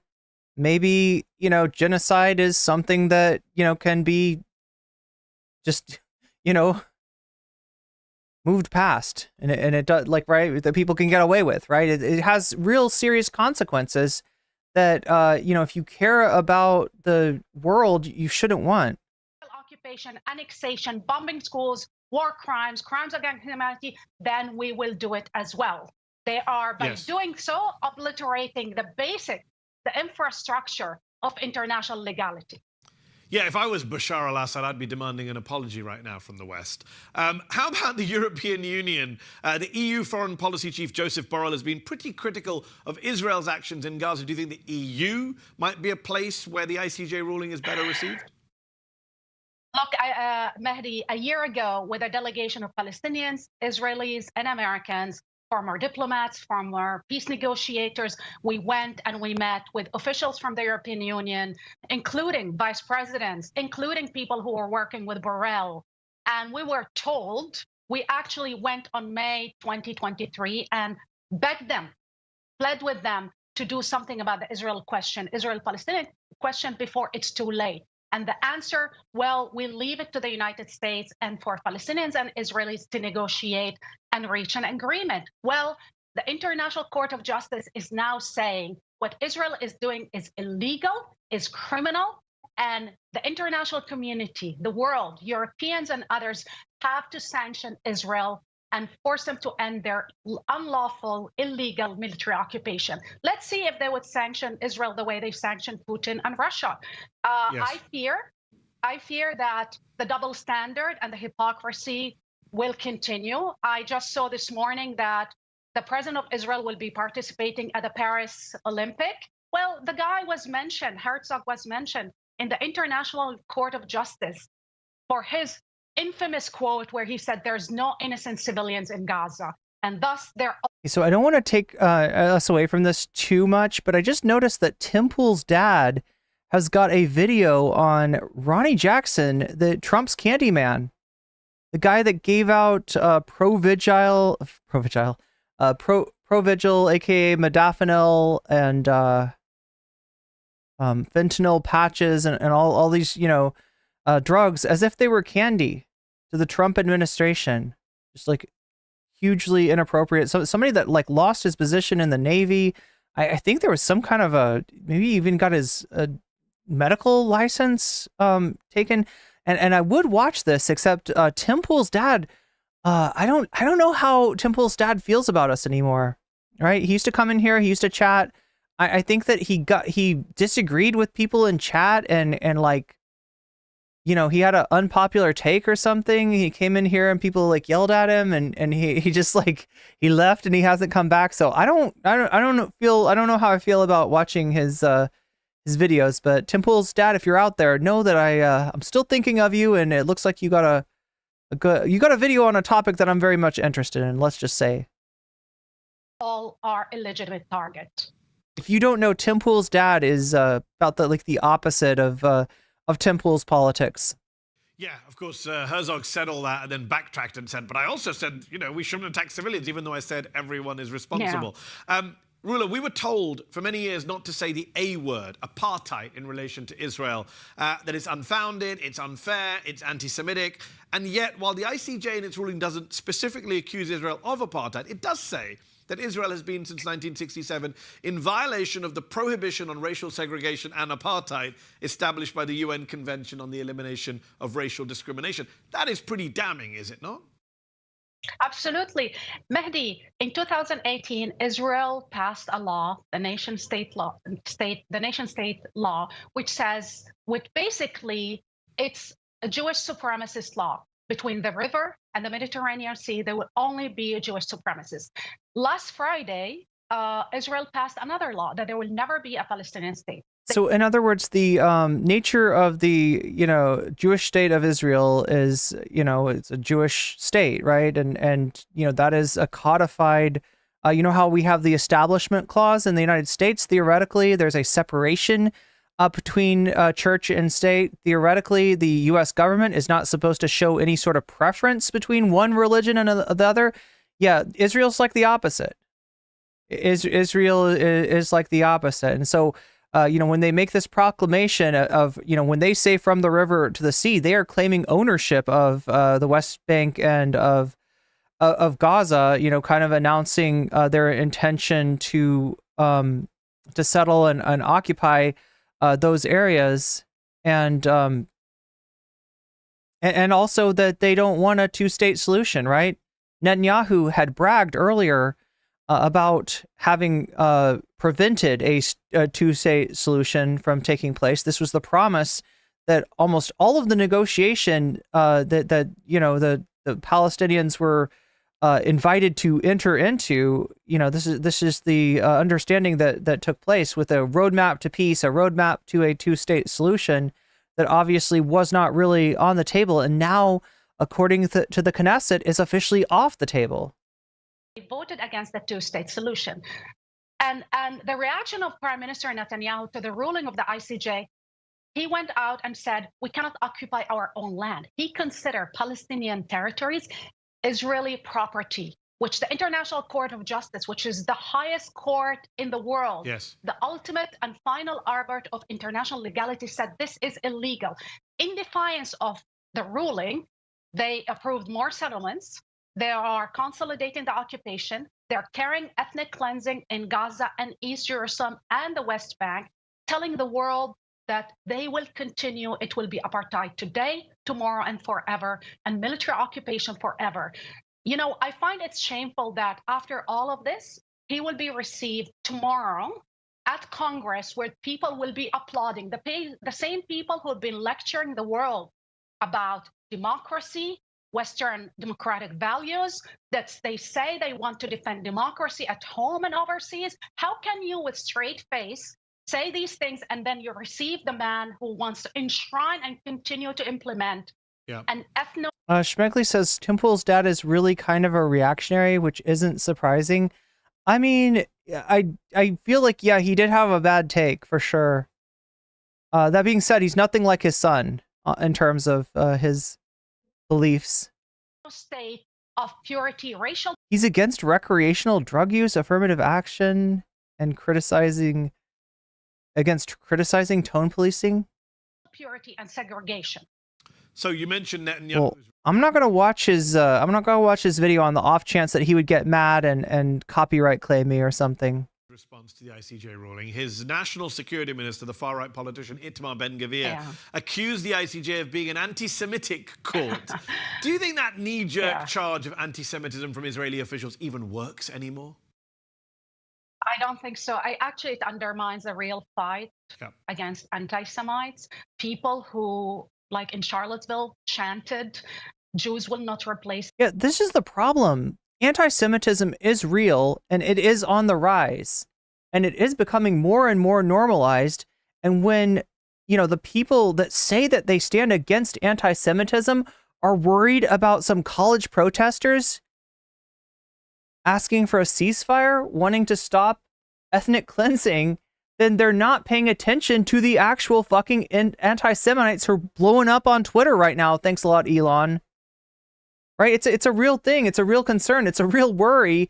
And when you weaponize these charges, when you weaponize the accusations of anti-Semitism as a way to shut people up about what's going on in Palestine, you are putting people in danger. And you are letting real anti-Semitism slide. Us blood and soil. You and I condemn these real anti-Semites, the people who dine and wine with Trump, and people who are received even at MAGA rallies, who hate Jews because they are Jews. We ask today, we believe in universal values. Today we ask for the world to judge Israel, not based on what Europeans has done to the Jews during World War II. I ask to judge Israel and treat Israel for what they are doing today, their crimes against Palestinians now currently in Gaza and in the occupied territory. You tweeted something that was so important about Gershon, who was a former negotiator to the Israeli negotiator for the hostages. Gershon Baskin. Tweeted something. Gershon Baskin. And he tweeted something that is so relevant and important. Everybody need to read that Israel lost the war. They crossed every moral, political, and legal line. They destroyed the lives of millions of people in Gaza. Will Israel really be safe? Will anti-Semitism will be fought by killing hundreds of thousands, if not more, of Palestinians? I always remember the founder of the University of Jerusalem, Judas Magnus, who said, "You cannot build your happiness and a homeland on the graveyard, on the mass graves of Palestinian women and children and civilians." He said that in the 30s.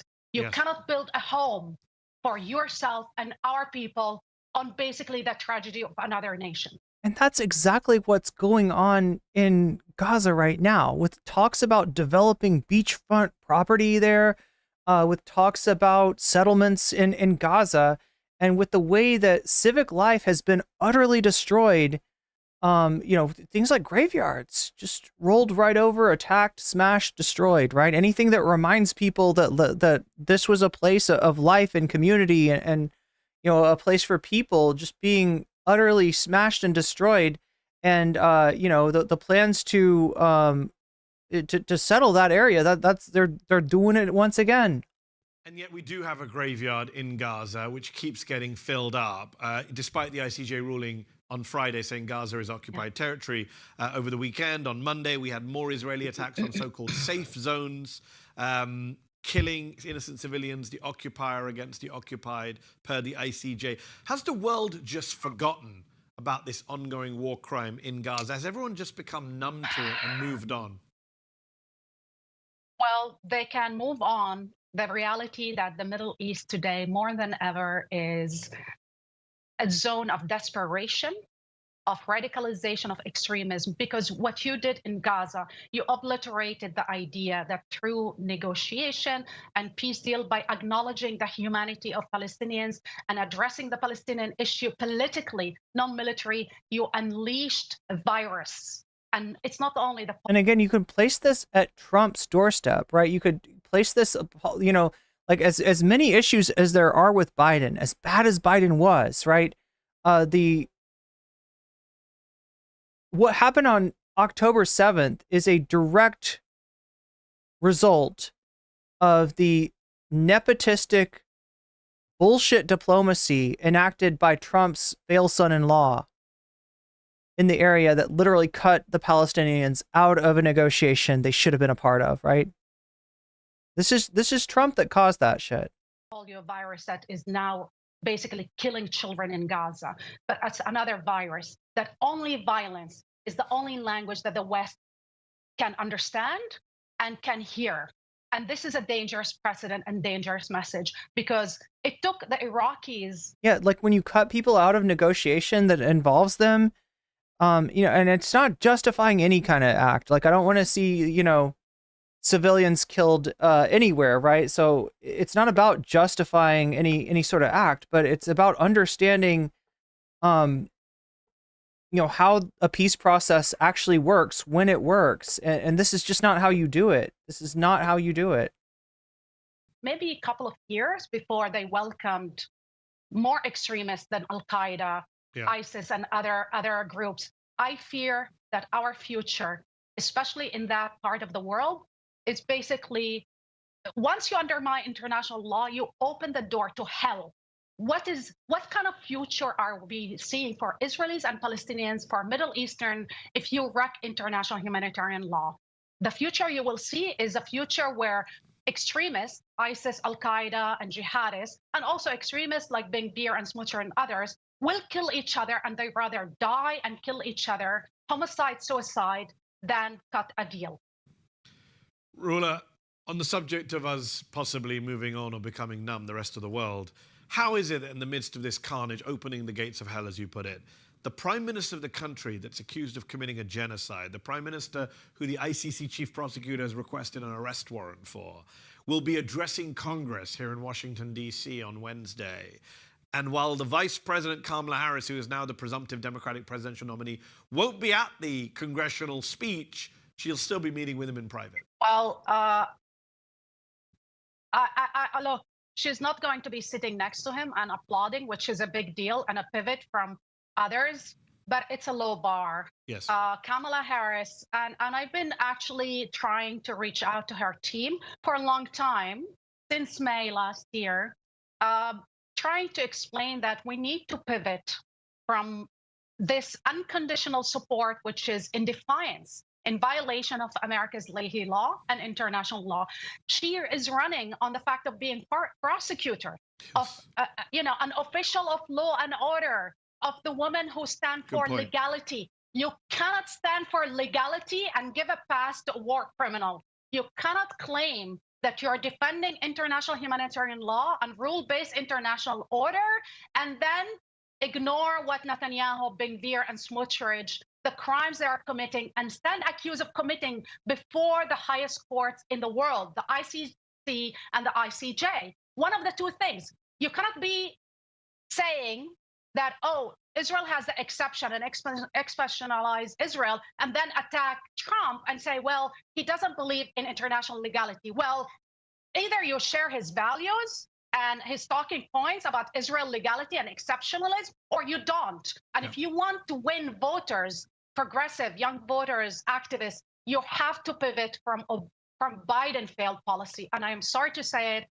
I think Netanyahu meddled way too much in American policy. The Obama nuclear deal, the Iraq war, which was a catastrophe for America. So if you don't know what she's talking about the fact that Obama made a nuclear deal with Iran that was considered a huge diplomatic breakthrough, right?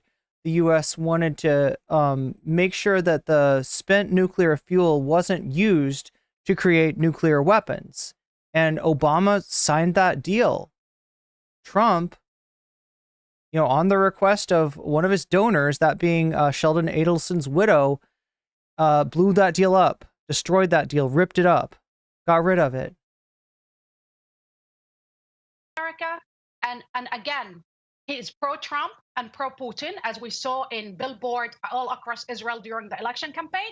If you don't want to be on that side, you have to come out very clearly, not pro-Palestinian or advocating for Palestinian, advocating for international law and international legality. That's what will make a huge difference. And again, she got off to a decent start, right? Her, for whatever reason, she didn't attend the congressional hearing, the joint session at which Netanyahu spoke, right? That is a move forward. That is better than I would expect from Biden, right? So that's encouraging, but then she gets a little bit of pressure on her because of the protests outside, and she makes this horrible move, right? Trying to distance herself from something that she doesn't actually have any connection or responsibility for. It would be nice if the presidential candidate, if the vice president and the president would stand, with those speaking out against genocide.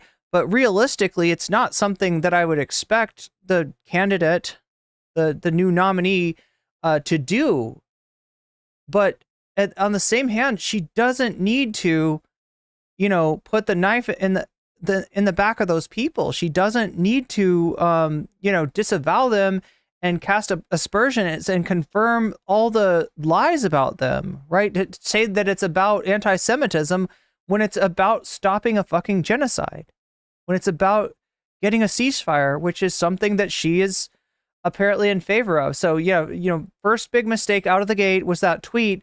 And then her speech that we watched is a little bit more nuanced. It's a little bit more mixed. I mean, she is definitely, trying to strike notes from both scores in terms of the, pro-Israel aspects of the Democratic Party, and in terms of those concerned about genocide in Palestine. So we do see a break from Biden's policy, from Biden's rhetoric, but it's a little bit muddled. It's a little bit muddled. And if she thinks that she's doing this and it's going to benefit her politically, I got to disagree. I don't think this actually helps her at all, right? Just like the example I used was Trump with Patriot Prayer or with Patriot Front or whatever, kind of group, is whatever fascist group is going to come out, right? Yeah, are those people connected to Trump? I mean, maybe, yeah, we probably would not be seeing like brown shirts in the fucking street if it wasn't for the kind of racism and hatred that Trump unleashed, right? But they're not. It's not something that Trump has felt he has to disavow. Whenever he's been asked to disavow, he gets cagey about it, right? And he's not ever held accountable for that. I think there actually is a more clear connection between Trump and some of those right-wing brown shirt groups out there, right? But for Kamala to try to, to apologize and to disavow these and to cast aspersions at these groups just asking for a ceasefire, asking for a stop of to a halt to the genocide, right, is not even helping her. She's not convincing anybody. Nobody's being like, okay, well, before I thought you were with these people, but now, Kamala, I know your view is clear, and I see that you stand as an ally to Israel, right? She's not going to get any credit for that. So what is the fucking point? It's not making a positive political difference, and it's definitely not moral what she's doing. So why is she doing it? And the answer that I'm going to give you is that she is taking bad advice. She is getting bad advice, and she needs to listen to better people. I don't know. Well said. I just want to turn attention to a country where you are a citizen also. I know you're a citizen of Israel. You're also a citizen of Italy. The far-right Italian Prime Minister Giorgia Meloni recently sued a journalist ruler for making fun of her height. And Meloni won in court. The journalist was fined. So much for free speech in Europe. Meloni, who you debated with, I think, back in 2016, well before she was Prime Minister on Italian television, she's now suing you for defamation over a tweet that you posted about her anti-immigration rhetoric. How worried are you that the courts in Europe are cracking down on free speech and that fascists are weaponizing defamation laws to go after their political and media opponents? I am very worried Mehdi, I'm very worried because the first thing any fascist government, any fascist regime does is to try to silence critics. We know this because we recently celebrated the life of Matteotti. Giacomo Matteotti was the first opposition leader killed by Mussolini. He bragged about his killing. But before he killed him physically and sent thugs to kill him physically, he tried to kill his personality and character assassination. And we're seeing how judges that are willing to basically condemn journalists and critics, they condemned Saviano, a journalist and a writer who basically said that, who used, a word I would not use. He basically said Meloni is a bastard. That's a quote he used. He was condemned to pay Meloni. Okay, so anyway, we're getting into Italy here. I wanted to show you this really quickly. This is a very short clip for you here. This is one of the people in contention to be the Veep. This is somebody that's part of the Veep stakes. This is Kentucky Governor Andy Beshear. And he's got something to say about the J.D. Vance clip that we saw the other day, where he said that the Democrats were going to accuse him of racism for his choice of beverage in terms of enjoying Diet Mountain Dew. So this is the governor of Kentucky with a response to that. Folks, I've been a person that when sometimes I've gone over the line, I've wanted to make sure that that I set the record straight. So I do owe an apology to Diet Mountain Dew. I mean, that's regular Mountain Dew. Ale 81 is definitely the soft drink of Kentucky. But I don't believe that... Wait, what is this? What is he talking about? What is this soft drink? To Diet Mountain Dew. Ale 81. Ale 81? Can somebody... I thought I was aware of all soft drinks. Ale 81? Has anybody heard of this stuff? Does anybody know what this is?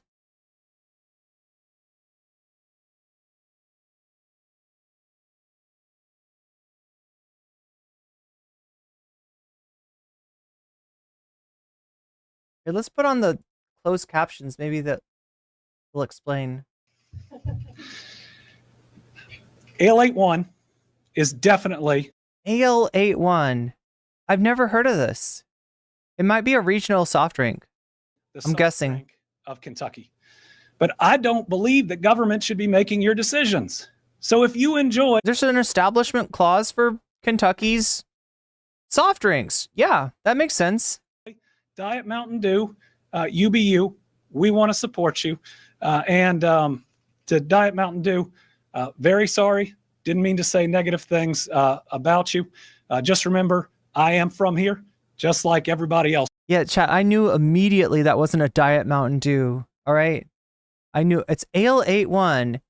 Colloquial. Okay, so L81, colloquially known as Ale 81, as Ale 8, is a regional ginger and citrus flavored drink distributed primarily to brick and mortar retailers in Kentucky. Okay, so I know about Sundrop, which I don't think they make anymore. I don't think Sundrop exists, but that was like a regional southern drink where I think one of my either my sister or my cousins used to live. Elite, hillbilly, bubbly. I mean, I like these kind of drinks. I gotta be honest. I enjoy these drinks. I know they're not good for me, and I do not drink them anymore. But this is definitely, the kind of soft drink that I tend to go for. I'm a Dr. Pepper. Dr. Pepper is sublime. Ginger and citrus flavored. Yes, it's ginger juice. That's right. Anyway, Ale 81. That's speaking out. Thank you all very much. See, I don't know, Chad, is that's a audition. He's auditioning for vice president. And I feel like, look, if we stand a meme queen in Kamala Harris, acknowledging her imperfections as we have today, I feel like maybe this is maybe this is her guy. This is her lieutenant. This is her second in command. He's got a nice Southern accent, right? I enjoy that Southern accent. Like there's some Southern accents that are straight up grating, but his I don't mind. I could get used to hearing this accent, all right? I could get used to it.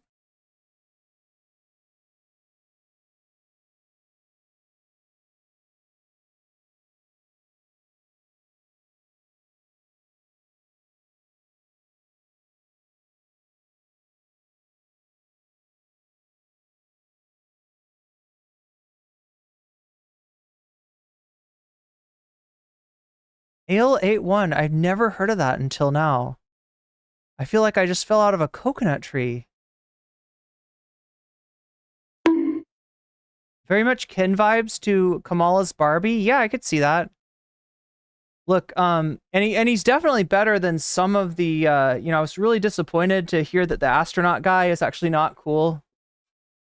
The astronaut guy actually, like, had I think was, like, praising Netanyahu. What's his name? Mark Kelly. So he's not good. And then Shapiro, also not good. If she picks, like a pro Netanyahu candidate like that, I think that's gonna signal bad things. I don't think that's a good sign. But yeah, Bashir seems all right. And then somebody's telling me, I don't know anything about this Waltz guy, but apparently Waltz is in the running too. All right, really quickly, let's take a look and see what's happened. Looks like we got another endorsement for Kamala. A marvelous and God, it's so quiet. thing. Here we go. We're talking about enthusiasm, especially in politics. Desperately tricky to generate, impossible to manufacture, but altogether vital for anyone with serious hopes for higher office. For that reason, recognize what Vice President Kamala Harris has been able to accomplish in less than 1 week. From a low thrum to a steady drumbeat to what we're seeing play out this very afternoon, a thunderous crescendo rumbling its way. Have we confirmed that he wants to be VP? Well, he's not. Like, Bashir is out there, right? Bashir is putting himself out there, so it's pretty clear that Bashir is it's pretty clear that Bashir wants it, right? As far as Gretchen, I think she said that she doesn't, but she has been kind of making herself seen a lot. MSNBC is on fire. Wait, do you mean in a good way or literally on fire? Waltz is very progressive, one of the best in the nation right now. Yeah, and then there's Roy Cooper from North Carolina, though the problem with Roy Cooper is they got a particular situation. So the way that North Carolina runs their elections, they vote for a governor and they vote for a lieutenant governor, and they selected a Democrat governor and a Republican lieutenant governor. So the second that I think that Cooper steps out of the state, right, that lieutenant governor can get in there and make decisions and fuck things up. So there's reason not to choose Roy Cooper as much as he might help her, let's say, in like Georgia. And in general, that's going to be kind of the meta. That's generally what they're looking for, is somebody to help them out in the states that are swing states. So Gretchen Whitmer looks good for that reason. Andy Bashir is from Kentucky. The Democrats are not going to win Kentucky, but it's possible that he might appeal to some of the Rust Belt, even some of the Sun Belt states, right?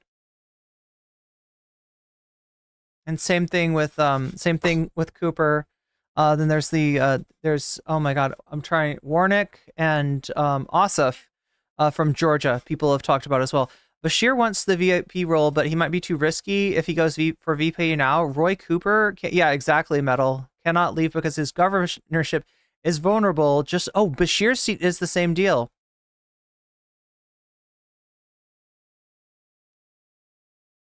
Right. Okay. So yeah, let's across every corner of American political and civic and cultural life. The culmination of that phenomenon today, the crown jewel of endorsements for any Democrat. This morning, President Barack Obama officially endorsing Vice President Kamala Harris for president, in addition to a statement that suggests he and Michelle Obama will do, quote, everything we can. So, yeah, I mean, look, this is good. Like I said, the coalition that Kamala needs to put together, her path to the White House is going to be very similar to Obama's coalition, right? It's good for that reason.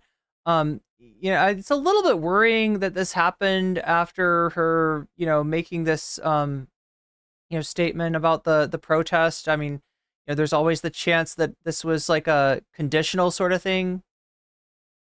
But there's also the chance that I think that generally what Obama's doing now, I don't think he's keen on, from what I understand, Obama would have rather thrown it to an open convention.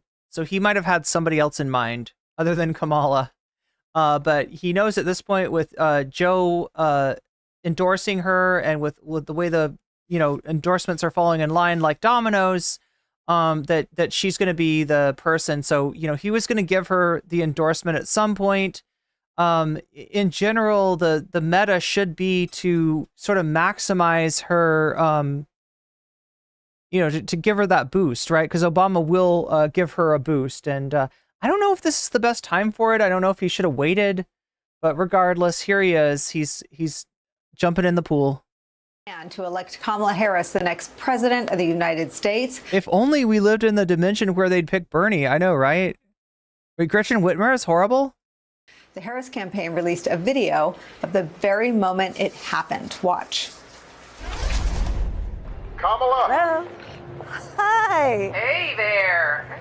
Oh, hi. You're both together. Oh, it's good to hear you both. I mean, they kind of know how to do, the Obamas know how to do hype. I can't have this phone call without saying to my girl Kamala, I am proud of you. This is going to be historic. We called to say Michelle and I couldn't be prouder to endorse you and to do everything we can to get you through this election and into the Oval Office. Oh my goodness. Michelle, Barack, this means so much to me. I'm looking forward to doing this with the two of you, Doug and I both. And getting out there, being on the road. But most of all, I just want to tell you the words you have spoken and the friendship that you have given over all these years mean more than I can express. So thank you both. It means so much. And we're going to have some fun with this too, aren't we? We're going to have some fun with this. It was an incredible moment, right? A passing of the torch moment on this Olympic Friday, one for which the ancier elements of our politics, maybe some in the Democratic Party, have been eagerly awaiting. Republicans especially somehow misinterpreted President Obama's initial praise. Wait, Crutchy's saying we got to make sure it's not a prank. It's not an AI. It's not a wacky morning DJ shenanigans. And silence on Vice President Harris in the immediate aftermath of last weekend's dramatic events as maybe a snub. But just as in 2020, when President Obama resisted pressure to endorse... I don't know, Chad. It could have been a snub. We don't know that it wasn't. ...candidate before Bernie Sanders dropped out of that race, the 44th president may have sought to avoid putting his thumb on the scale within his own party. New York Times explaining it this way. I mean, yeah, he's had a deleterious effect on... in his role as kingmaker, just like he was a huge letdown to like a generation of like millennials becoming involved in politics for the first time, and thinking that they were really working on a campaign that was going to break in a major way from the Democrats of the past, from the third way DLC type Democrats, from the Clintons, most of all, right? That was the big thing. He beat Hillary Clinton in the primary, and, a lot of people thought that was going to make more of a difference than it actually did. They thought that they were going to get a more vigorous, reform of healthcare than they actually did. And, in so many ways, in his military policy and in his, even his, the healthcare reform that he ended up passing, right? In a lot of ways, he was a letdown. He didn't meaningfully take on the big banks when they held the country hostage during the financial crisis. There's a lot of I don't know if having Obama as the kingmaker has been a good thing, right? The Democratic Party needs to pivot. The Democratic Party needs to change. They need to stop doing this Republican light thing that they've been doing ever since Reagan. And that's what causes the electorate to become as lethargic as it did under Biden. I mean, that obviously, and Biden himself, but Quote, one person familiar with Mr. Obama's thinking said this week that he saw his role as helping to quickly unite the party once we have a nominee. But Harris's burgeoning appeal is not confined to big and important political figures, as vital as they are. No, what makes this moment so unique in our politics for the vice president and her campaign, what makes her candidacy so potent and frankly terrifying for Republicans, is what's happening everywhere else, propelled by a sense of newness and optimism and generational change. Harris's campaign is raking. And that's the thing about the Obama campaign, is it seemed to herald generational change. It seemed to be like a lot of people interpreted it as being a watermark. And I think it could have been, but it would have had to start with a stronger confrontation of the Clintons. Now that poses some danger for Obama in terms of, having an angry Bill Clinton, having an angry Hillary Clinton who withhold the endorsement, who stay in the race for longer. I mean, I guess potentially could have some downsides, but honestly, somebody needs to wrest control of the party from these third positionists if they're really gonna, if they're really gonna do what the country needs them to do, which at this point is reform the freaking Supreme Court, right? There has not been a need for stronger and bigger reform since like Roosevelt, since the Great Depression. And as much as it would have been a struggle and it would have been a fight, putting the Clintons in their place and wresting, their power over the constituencies that they held would have ultimately, I think, benefited us all. But that's not who Obama was. He was just another third-way Democrat, unfortunately. In cash from first-time small donors, just as big donors are homing in. Previously disengaged Americans are waking up to this election, connecting with the Democrats' messaging anew, online and in person, perhaps heeding the call from the most beloved contributors to our American culture who are also tuning in. Some see the Obama endorsement as a holy grail, and it is, but don't underestimate the effectiveness of something like this from NBA superstar Steph Curry. Vice President Harris is primed to bring her energy to this campaign, and hopefully, if she's on the ticket winning the election, so yeah, celebrity athlete endorsements, very reminiscent of the Obama era. It's a big and again, like I said, the coalition that she needs is the coalition that Obama had. She needs to leave the strategy for Biden behind, because that's not going to get her there, right? Fighting over the suburbs is not where she needs to be, and it's not where she has to be. Frankly, it's a kind of envious position that she's in, to be able to potentially activate as much of the Democratic base as she can. Big deal, to say the least. And she represents the Bay Area. She's been a big supporter of us, and so I want to give that energy right back to her. There are 102 days. So again, we're talking about like 60% of the donations that she received in this recent round of fundraising coming from smaller donators, coming from first-time donators, actually. But who's counting until the presidential election? It is an eternity in politics, especially if the last week is any guide.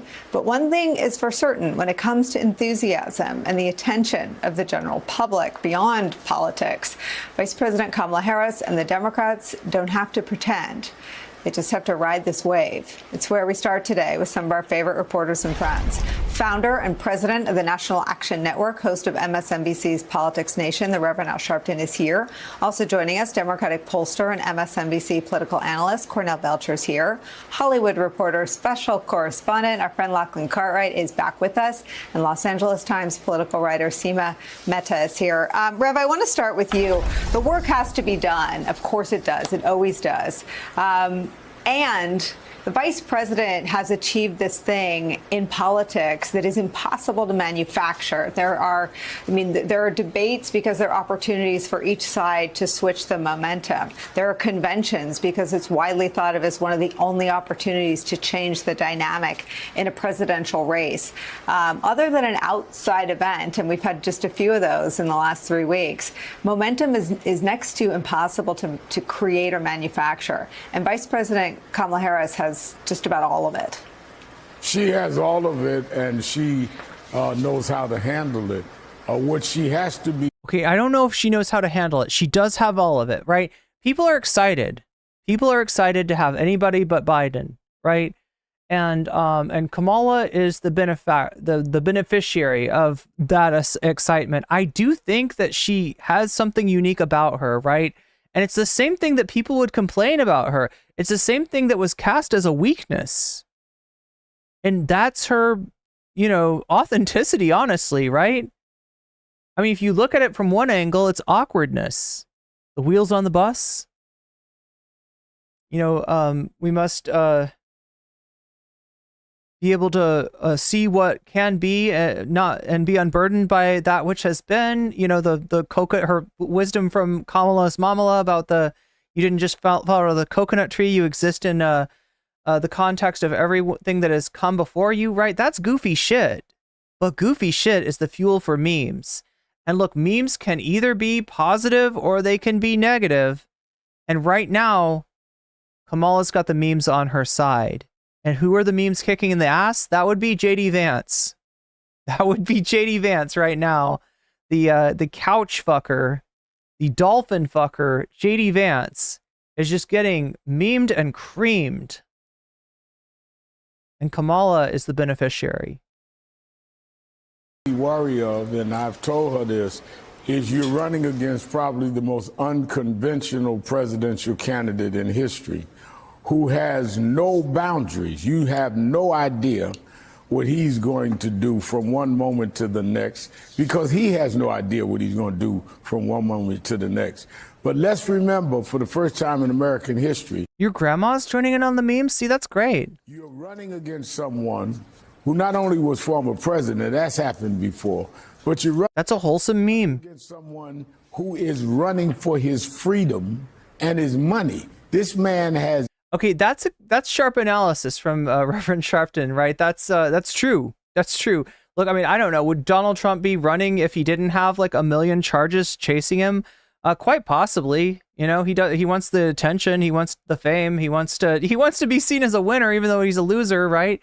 So yeah, possibly. But it is a strong motivating factor. In fact, the only thing I would say that's going to keep Donald Trump from facing the consequences of his actions legally is potentially winning the presidency, right? That's the only thing that can save him at this point. And so, yeah, Reverend Sharpton on point here.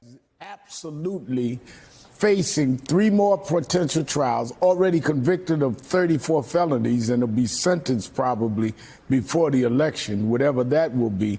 And he's already had a judgment against him in over $500 million. So and that's why he's got JD Vance. If you don't understand, like, why is he picking a candidate that's dragging him down more than Sarah Palin dragged down John McCain? Like, JD Vance is already negative, right? That's wild to bring out a new person, an unknown person, onto the national stage, trot him out in the convention, and to already have him have higher negatives than he has positives. Like, that's unfucking precedented. But there's a reason that Trump chose JD Vance, and that's because JD Vance is the connection to Peter Thiel, and that Peter Thiel money is something that Trump needs in his campaign. Not so much to do ads and stuff like that. A lot of this money is going to go to Trump's legal defense. So Trump's almost forced to pick the bad candidate. He has everything. The bad VP candidate. That he has has to fight for here. And if he fights desperate, we don't know what that would look like. So I think she's got to fight not only like she's the underdog, but that she's fighting someone that has no principles and no boundaries. Cornell, I like that contrast, though. He's fighting for his freedom. She's fighting for ours. She has grabbed the mantle of freedom. It's her walkout song at this point. It's the track in the first video that the campaign released, and it is her message. It's United says, why don't you like Trump? He took a bullet for America. United, we're not even sure he took a bullet. You've been paying attention to what's been going on lately, right? There's some question to whether that was a bullet or shrapnel.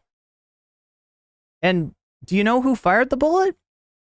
Do you know what political ideology the shooter was? It's a Republican. Now, I'm not saying that it's motivated by his politics, right? There's some chance that he's unhappy with Trump and maybe even thinks Trump's not conservative enough. But the stuff on that guy's phone, the Google searches, right, indicate that he was looking for the closest, if it's the DNC, if it's Trump, if it's Merrick Garland, like the closest, famous political person that he could take a shot at, right? So it may not even be, a political, motivation that's going on. So I don't know what you're saying about he took a bullet for America. You might be memeing, though. Of course it's a bullet. Because it's Trump. His ear go boom. Shrapnel does that too. I don't know. I think United's probably memeing.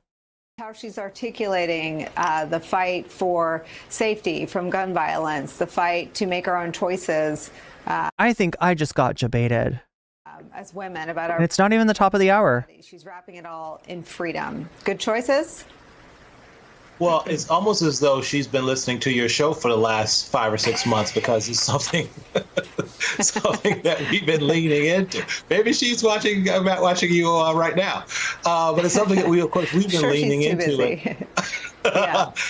She's been I'm glad they're leaning into it because I do like it from a thematic standpoint because it is hopeful and is optimistic, right? And look, I think what she said, I choose freedom. I think that should be on her campaign. Matt Hyland just said, first of all, he's a registered Republican from 4 years ago. Secondly, he donated to Biden and the Dems multiple times. Matt Hyland, you are exactly 180 degrees wrong about that, right? He's a registered Republican from 2022 because guess what? He wouldn't have been old enough to vote. And the political donation that you're talking about is a political donation that would have been made when he was 17, right? And it's from one of these like email spamming kind of, outfits that will propose like a poll. And I think the poll that he saw was something like, do you think Biden should pardon Trump? Right. So he may have paid $15 to vote in that poll, or here's the other possibility. It might have just been somebody with the same name. This is more reason to not get your facts from the political silo of Tim Pool's asshole. All right. This is one reason to diversify your content consumption, but I'm glad that you're doing that today, Matt Hyland. I'm really proud of you for taking that step. Hopefully you'll learn something. Stick around. I think that's her hope and change, right? And it's always, pointing it forward and optimistic, right? The most successful American leaders that we've had over the years, be they Republican or Democrat, have leaned into this American optimism, this exceptionalism. I mean, even But I mean, the point of of Thomas Matthew Crooks, right, is that the call is coming from inside the House. Right? You want to talk about political rhetoric getting too heated? Look at Trump's. All right. And the guy that did it is a right winger. That's the one thing that we can establish about him, right? That's the one thing that his friends at school said about him. We don't know a lot about that dude. He doesn't have a huge social media presence, but what we do know is that he's a right winger. He's a debate lord, right? He was described by one of his friends as being this kind of guy, right? He wants to talk to you about politics, right? Because he thinks he knows more than everybody else. And when you say, he asks you, well, who are you supporting? And you say Bernie. He's like, Bernie fucking sucks. What's wrong with you, idiot? No, I support Donald Trump. Trump fucking sucks. What's wrong with you, right? This guy knows fucking know-it-all, fucking debate lord, little debate lord junior, right? And this is like when he's 12 years old. So, the information we have does indicate that he was interested in politics at a very young age. But I mean, there's like some coping and seething going on in chat as far as trying to project a $15 donation from when he was 17 that we don't even have confirmed was him, right? And that if it was him, it's coming from one of these email spamming fundraising operations called Act Blue, and very likely connected to a poll asking, should Trump be pardoned, right? The call's coming from inside the house. I hate to break it to you, right? There's gun culture and there's violent rhetoric in the Republican Party.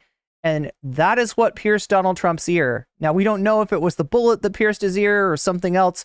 I'm not one of those people who thinks that this is staged. All right. I'm not going to give you any kind of conspiracy bullshit because I don't see any evidence pointing that this was an op or this was staged or this was not real. Right.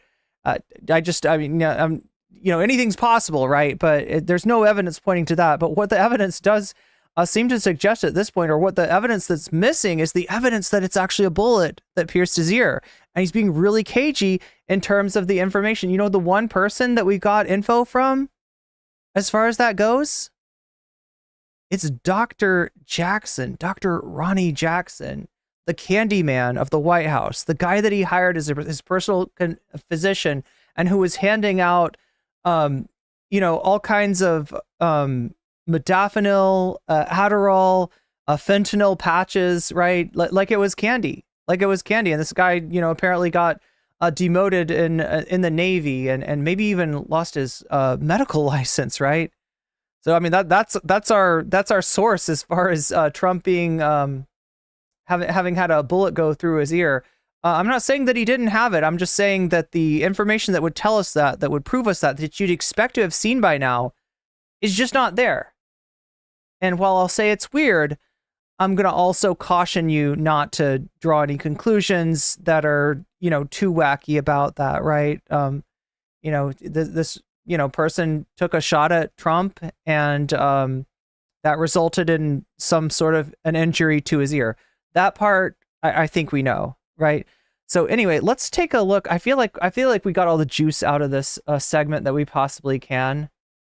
Let's see where we're at as far as the dono goal, as far as the poll goes. Let's see what you all are voting for. Remember, we've got polls open in both chats, right? Of YouTube Shorts and YouTube Not So Shorts. YouTube, the full screen stream, right?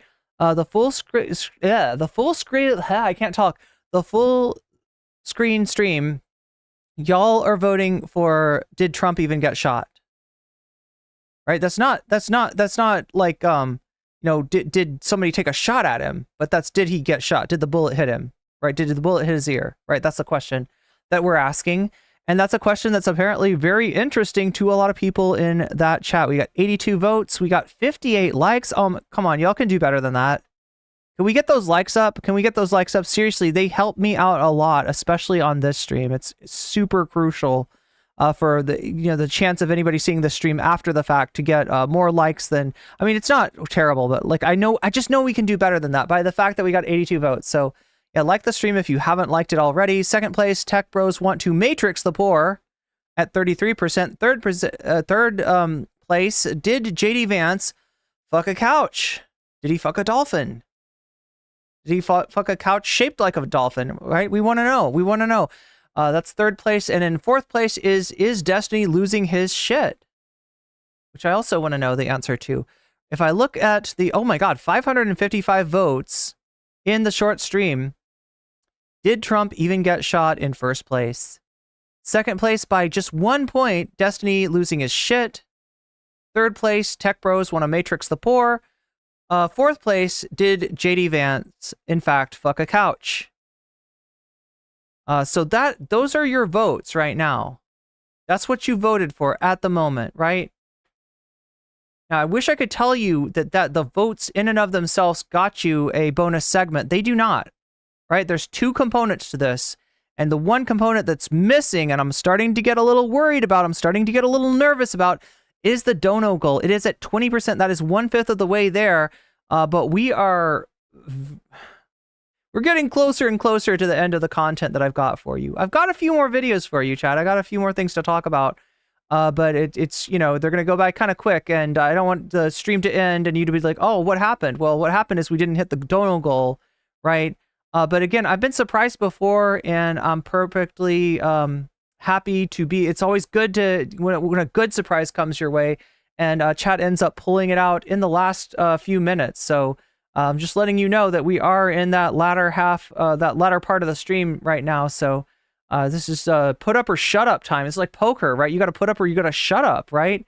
And shutting up means that we don't get an extra segment. It means that all this voting and everything is academic. It does let me know what you're interested in, what future segments you might want to see in the stream. I do take it into account. It's not completely worthless. It's not a complete waste of time. It's just a little sad. It's just a little sad to not quite get there, but we'll see.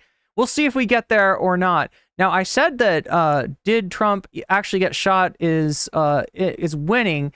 I want to put a little caveat on that because there's two things that affect the polls, right? There is what you vote for in the polls themselves, and then there's what the donors are voting for. So when you donate, whether it's a super chat, super sticker, whether you're getting yourself a membership or gifting memberships to other people, right? And this is a kind of a opportune time to do it since we got the premium streamium coming up, and that is one of the way getting a membership is probably the cheapest way that you can get yourself that golden ticket to see the premium streaming. And this time it's going to be a rabbit hole about tech bros and, you know, all these people connected to JD Vance and where some of this Project 2025 shit is coming from. Who are the brains behind it? Who are the brain bugs, right?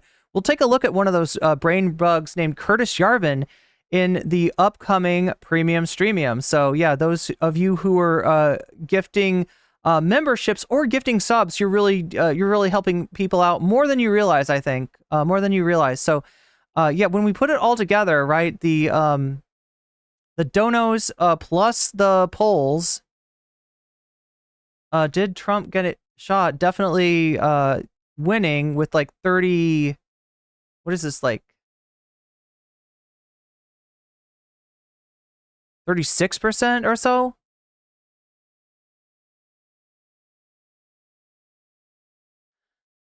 36% for did Trump even get shot? When I average these out, Destiny losing his shit, 13% and 32%.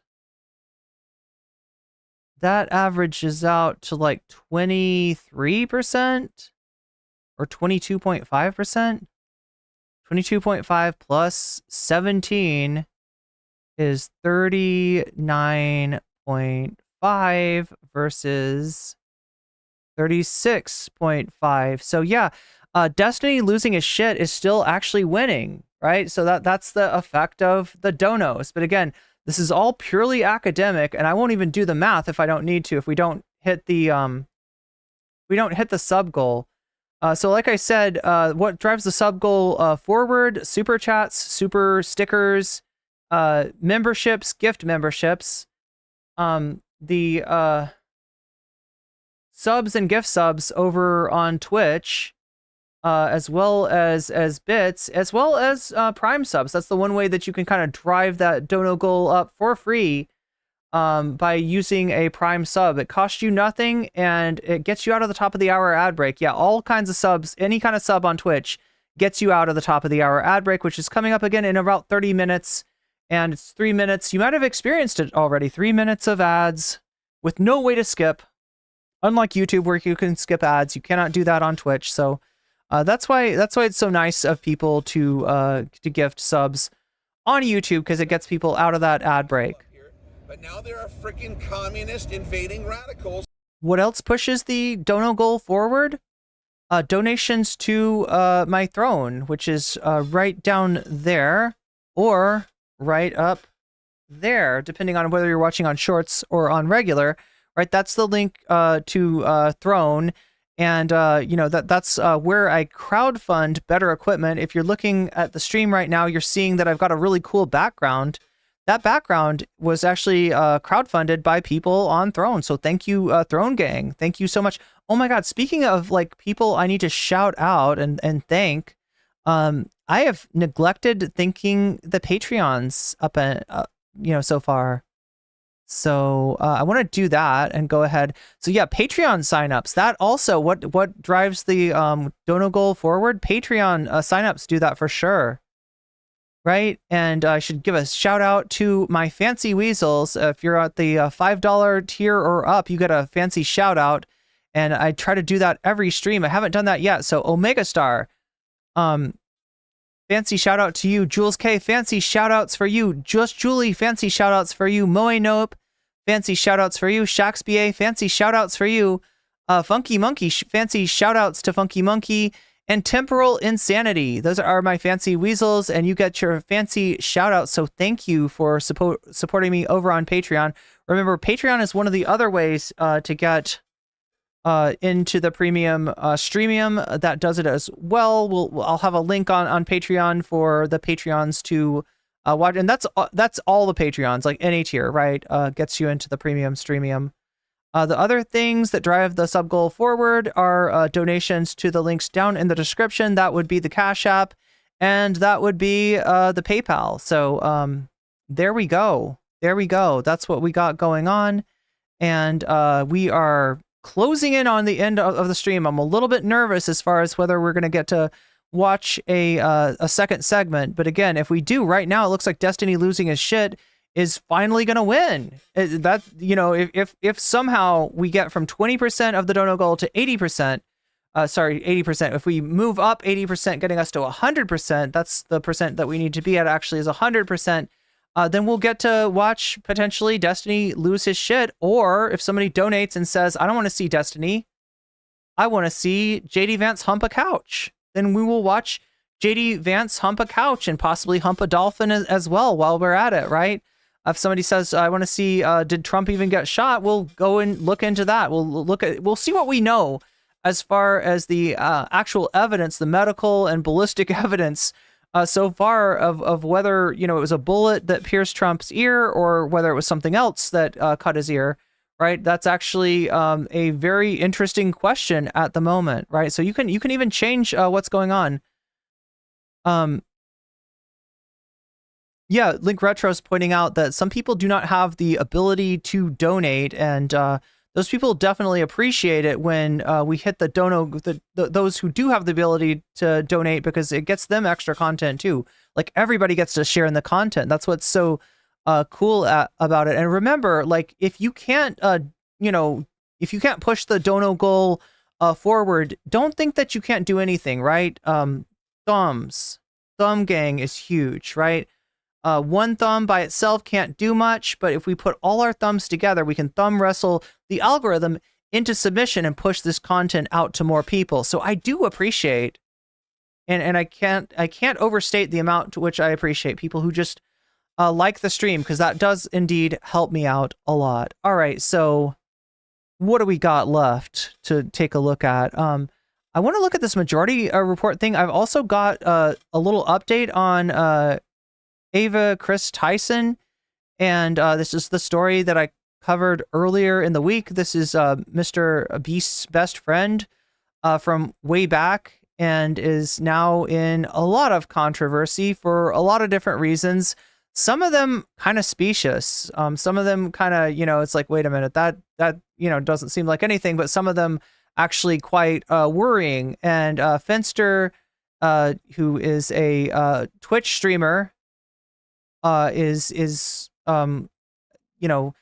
was mentioned was connected with Ava Chris Tyson, and Finster actually has a video. So I plan to take a look at that. Take a gander at what Finster has to say about that whole situation. As well as, the first things first, right? I promised you some majority report, and I plan to deliver on that promise. Let's take a look at what MR has to say about Kamala and whether she's going to break with Biden. That's the question that we're asking right now. Unfortunately. All right, now I gotta press the buttons. It's time to press the buttons. It's good to press the buttons. The buttons need to be pressed. Yes. Press all the buttons. And then last but not least, this button right here.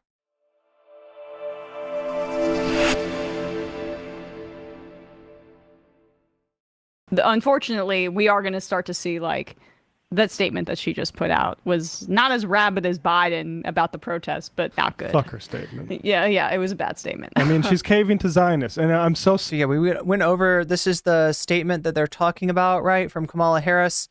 She didn't need to do this. This isn't helpful to her politically, and it is hurtful to her in terms of activating the base that she needs to bring out. Also, it's fucked up to, pearl clutch about protests and about graffiti and about flag burning when there are people dying. And the numbers you often hear are around 40,000. We have every reason to believe that the real number is somewhere closer to 200,000. This is unprecedented crime against humanity going on in Gaza right now. Now, Kamala did mention this. Kamala did, talk about this, but she's doing this kind of tightrope act where she's like, all right, I won't talk to Netanyahu, but I will disavow the protesters, which I don't think helps her at all, right? Again, she's not associated with these protests, right? It's got nothing to do with her.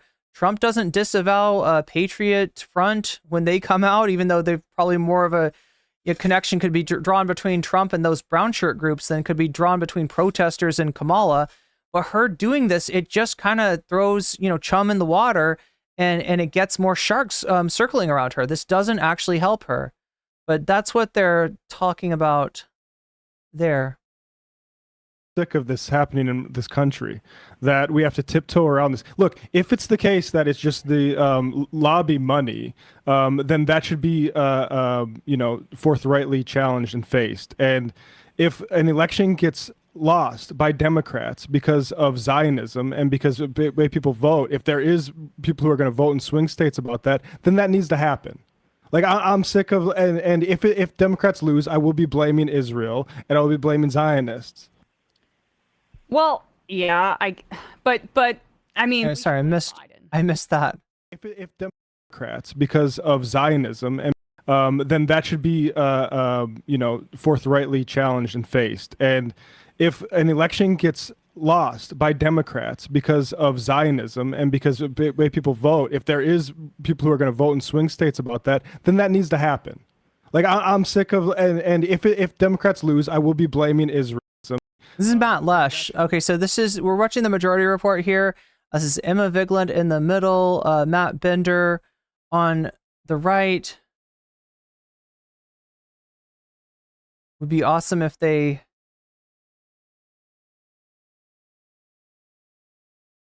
don't actually have, oh my God, chat, help me out here.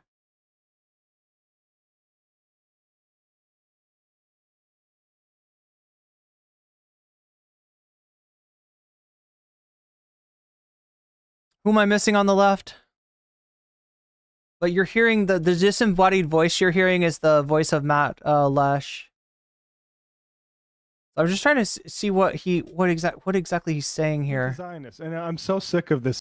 That statement that she just put out was not as rabid as Biden about the protests, but not good. Fuck her statement. Yeah, it was a bad statement. I mean, she's caving to Zionists, and I'm so sick of this happening in this country, that we have to tiptoe around this. Look, if it's the case that it's just the lobby money, then that should be forthrightly challenged and faced. And if an election gets lost by Democrats because of Zionism and because of the way people vote, if there is people who are going to vote in swing states about that, then that needs... Wait, it's Brandon Sutton. Okay, so they did list Brandon. Yeah, I was mixed up because there's I think they have another Brandon. I think there's another Brandon on the show as well. But this is Brandon Sutton on the left. Needs to happen. Like, I'm sick of, and if Democrats lose, I will be blaming Israel. And it's pronounced Lek? I'll be blaming Zionists. Well, Yeah, but I mean, we should blame Biden if Democrats lose. She has an opportunity here. She does. The same opportunity that Hubert H. Humphrey didn't take until September in 68 to distance herself from the horrible foreign policy of the person she's taken over for. Okay, so Matt is talking about the 1968 election. If anybody doesn't know what we're talking about, this took place during Vietnam. Lyndon Baines Johnson, LBJ, was the president, and he, essentially quit the campaign during the course of the election because the Vietnam War had become so unpopular. Hubert Humphrey, I think, was the candidate that was selected, and Matt is pointing out that Hubert Humphrey should have, spoken, said it with his chest that the war is wrong and the war needs to be stopped. Earlier on than he actually did. There was also a Democratic National Convention in Chicago in 1968, and there was a huge protest, which became a controversy based on some of the notable individuals who were there, known collectively as the Chicago Eight, who were actually put on trial for starting a riot. Based on the conflict between the Chicago cops who started cracking, hippies' heads, and I shouldn't say hippies; these are like politically active, more like yippies, right? But started cracking the protesters' heads to shut them up. Chicago's known for its political machine, which part of the Democratic Party in Chicago. And so people are drawing parallels between right now, given that Biden just stepped down due to obviously he's got a unpopular policy in terms of his relentless support of Israel and arming Israel with the bombs that it's using to kill massive numbers of civilians, right? So there's the parallel there. It's a little different though. Biden stepping down because of his age and his inability to communicate, rather than because of the policy in and of itself. So that's the little bit of background that you might need to understand what Matt is saying there. She's not going to take it because while she is better than Biden on Israel, she's not particularly good on it. And this moment demands somebody who's going to be brave on it, and it's not her. So she's going to duck it. She's going to see if she can win it that way. And I prefer Kamala Harris to Trump. Don't get me wrong on that. But I think that if she loses Michigan, the lesson's going to be pretty clear. That's why she can't pick Shapiro. I mean, right? And if she does, it's going to be because she thought going into it with, whatever. I mean, as if AIPAC's going to support her or miss that. But this is the thing that needs to be clear to people. This is Kamala. She has a clear choice to make, and she's trying to dodge it, and that shouldn't be allowed. And with the statement smearing, who helped organize those protests? The UAW, who's about to endorse you. So maybe, and you know what? You know who also doesn't need to focus on the misdemeanors of Zionist protests is pro-Palestine people. Because you know what? How various public gatherings are behaving themselves is not the fucking point right now. The point is what Israel's doing with our funds. So it's I don't care. Even the Hagee protest. Who cares? Who cares that Hagee was at a Zionist protest? Hundreds of thousands of people are being killed. And I think we can try to hope that it's not going to impinge on the election. I think she should take the brave stance. And if it hurts her to the negative, then we all confront that as a country, as opposed to saying, oh, maybe it's just peripheral. Maybe it's just not really the problem. No, Zionism is the problem right now in this country. It was evident yesterday. It's going to be evident for decades to come until we stop funding that. Yeah, I mean, was there any statement about the massive amount of lies and incendiary rhetoric in Netanyahu? So yeah, we covered the lies and incendiary rhetoric earlier. Read you Mehdi Hassan's response to the lies that Netanyahu told before the joint session of Congress. Whose speech to Congress? Like the Of course dude was not. up there shitting on American protesters, shitting on American people, shitting on the Congress people who were cheering for him, their constituents. How dare a foreign leader come to this country and say that about the people of the country he's visiting? Just unbelievable. And then, of course, the lies about especially the one that stuck out to me the most was the one where he claimed that there were practically no innocent civilian casualties in Rafah, that even CNN has a headline calling that false on their website and debunking it. CNN even, I should reiterate. And on top of that, like even that framing angered me so much. I spoke about this on my stream last night. Like, even if you took him for his word and didn't debunk it and find out that there were many other incidences where the IDF killed innocent civilians in Rafah, which CNN again pointed out, his one moment that he mentioned, the one moment where he claimed it was an accident or whatever, he said practically no civilians, and then went on to say dozens were killed. And then CNN has the exact number, or at least the exact number that we... Yeah, it was really wild. He said practically no civilians. He mentioned like an incident where like a Hamas weapons depot was blown up, and said that there was like one person that died there. And then he mentions like 12 people. Yeah, it's like he's not even, being consistent. Know of 45 killed, 200 injured, mostly women and children. This again is the incident that Netanyahu was specifically talking. Oh my God, Benji, I love your specificity about Destiny. His jaw drives me crazy. Yeah, if you don't know, Destiny has like, you know how a goat chews? Like, right, when a goat chews food, a goat's like jaw, like just kind of, it like goes over here and it goes over there. Destiny's jaw does that, like when he talks, right? And not to, again, we're totally not making fun of him for that. There's lots of there's lots of things we can make fun of Destiny for. That's not one that you should make fun of him for. But I can see how it bothers you because you almost feel it. If I'm getting you right, if I'm understanding you right, Benji, like right when you watch Destiny and his jaw like dislodges, it almost like gives you sympathy pains. Talking about where he said practically no civilians.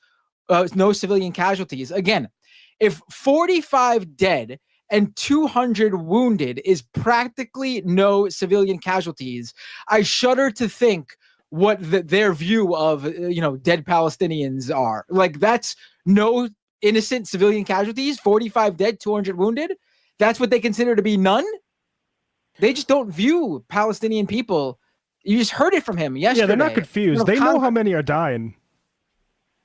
Like even his lie, even that in this country. Yeah, I mean, it's collective punishment. I gotta call it right. It's not a bug. The civilian casualties are not a bug. They are a feature, and that feature is a form of collective punishment with the goal of getting the civilians in Palestine to turn against Hamas, and that is just not how shit works. If you know anything about counterinsurgency, we were talking about Vietnam earlier, right? That's a great, the United States thought that they could, kind of put enough pain to the north, to the Vietnamese suspected of harboring Viet Cong in order to get them to turn against them. This is just not how anything works. This is not reality, right? It's counterinsurgency has been a much studied thing, and everything that is known about it, even studied in the American war colleges, right, says that's not the way you do it. If one person was died from a terror, like, I hate to draw from like a fairy tale, right? But the whole thing with like Robin Hood, and like we'll just punish the the townsfolk until they give up Robin Hood and his merry men, and did that fucking work for them? No, it's a first attack. Would we say practically no casualties? I mean, are we? Does not to compare Robin Hood to compare Hamas to Robin Hood, but Israel think that there's practically no hostages left in Gaza? Most of them are not there anymore. practically no hostages in Gaza? Would they say that? It's Sandor says if Hamas are terrorists, then so are the ANC and Sinn Féin and many others. Yeah, and look, this is like what happens when you send your fail son-in-law, Donald Trump, over to negotiate between Israel and other Middle Eastern countries, and you cut out the Palestinians. This is the direct result of that, right? This is the kind of factions that you empower. It's disgusting how 45 dead people is in the eyes of Netanyahu is practically no one. Yeah. Well, let's play this Rashida Tlaib clip then, just since we're on the topic. Yeah. So Rashida Tlaib is a hero. Over 100 Democrats, 100 congressional Democrats, and like, what was it, 27, 28 Senate Democrats? I have this actually written down. Yeah, 100 House Democrats, around 28 Senate Democrats. I saw higher figures too. They may still be counting who didn't show, but like half the Democratic Party didn't show up for Netanyahu's speech. Now, still wildly insufficient. I'm happy Harris didn't preside over it. So she's trying to kind of have it both ways by issuing this statement, and her public perception is that she's too liberal. So I imagine she'll disappoint us quite a bit in the lead up to the election on her rhetoric. I still have hope that she is not going to pursue this dead end, insane policy that Biden supportive of unconditional support amidst this genocide. We'll see, because I just think she's more practical, and the party has shifted on that front.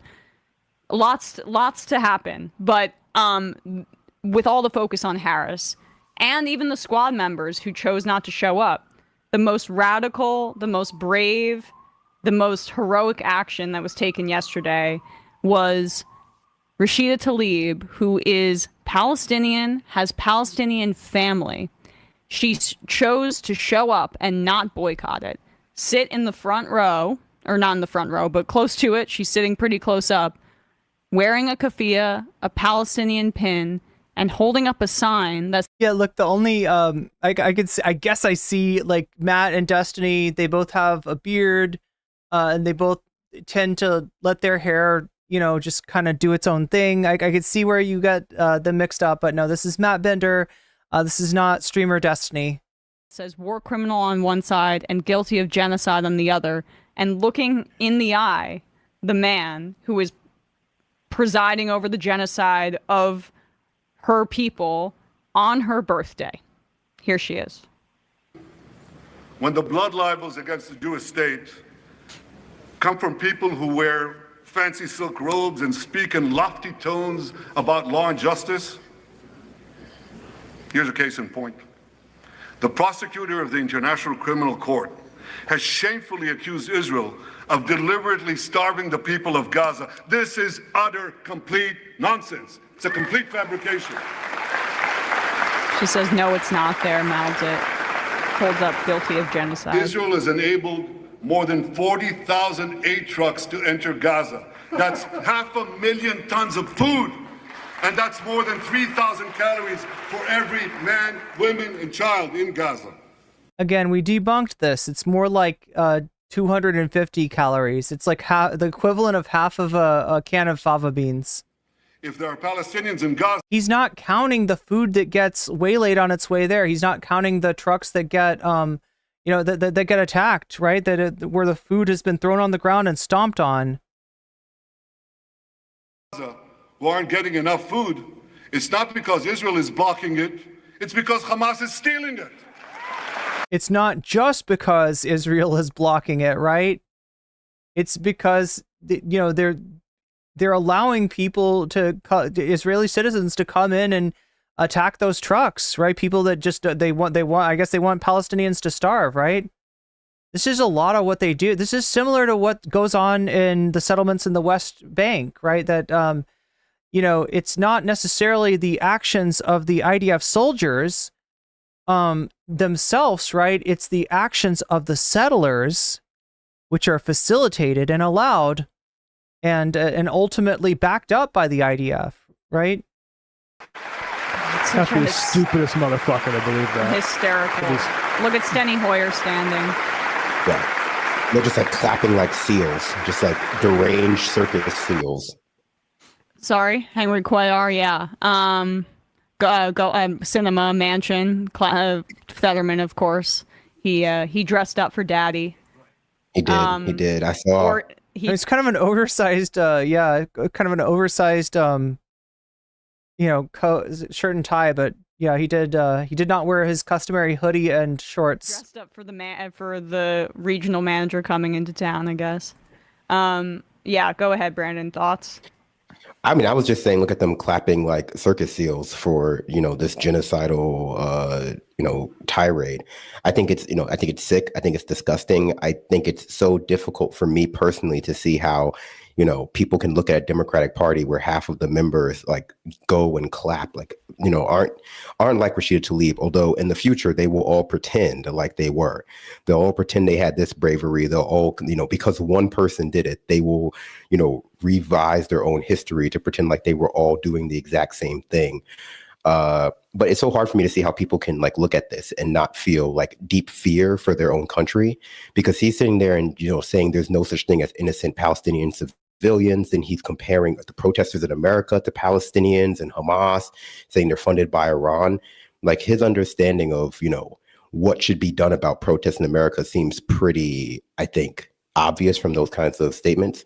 Or un-American, in the most base sense of the word. He was tackling our own, in the halls of Congress, someone who is not from this country, talking about how First Amendment rights of students should be infringed upon. Go ahead, Bender. You have to speak about this. And again, remember, there's no establishment clause in Israel, right? They're fundamentally against that. Like the whole notion of the Jewish state lies in the face of, American political philosophy. There is no constitution in Israel, right? And in terms of even in enforcing the Supreme Court, right? It's questionable. It's Netanyahu has got, just like Trump does. Netanyahu's got charges chasing him that are going to come, into play if he's ever forced to step down. And he was at the point before October 7th that he was so unpopular, he would have been forced to step down. So him continuing this war, continuing this conflict, right, is his way of beating those charges, just like Trump's way of beating the charges is to try to get back in the White House. Terms that these Democrats who are there and clapping for him would understand. And that is, they are essentially clapping for Donald Trump. Like they're up there standing up, clapping for Donald Trump. This is exactly what Donald Trump was saying, similar things the other day. At the debate, he was using the word Palestinian as a slur. Like a slur. This is what Netanyahu. Yeah, he was like, Biden's just like a Palestinian, like Chuck Schumer's like a Palestinian. Doing on stage. The idea that Iran is funding, this is Donald Trump level stuff.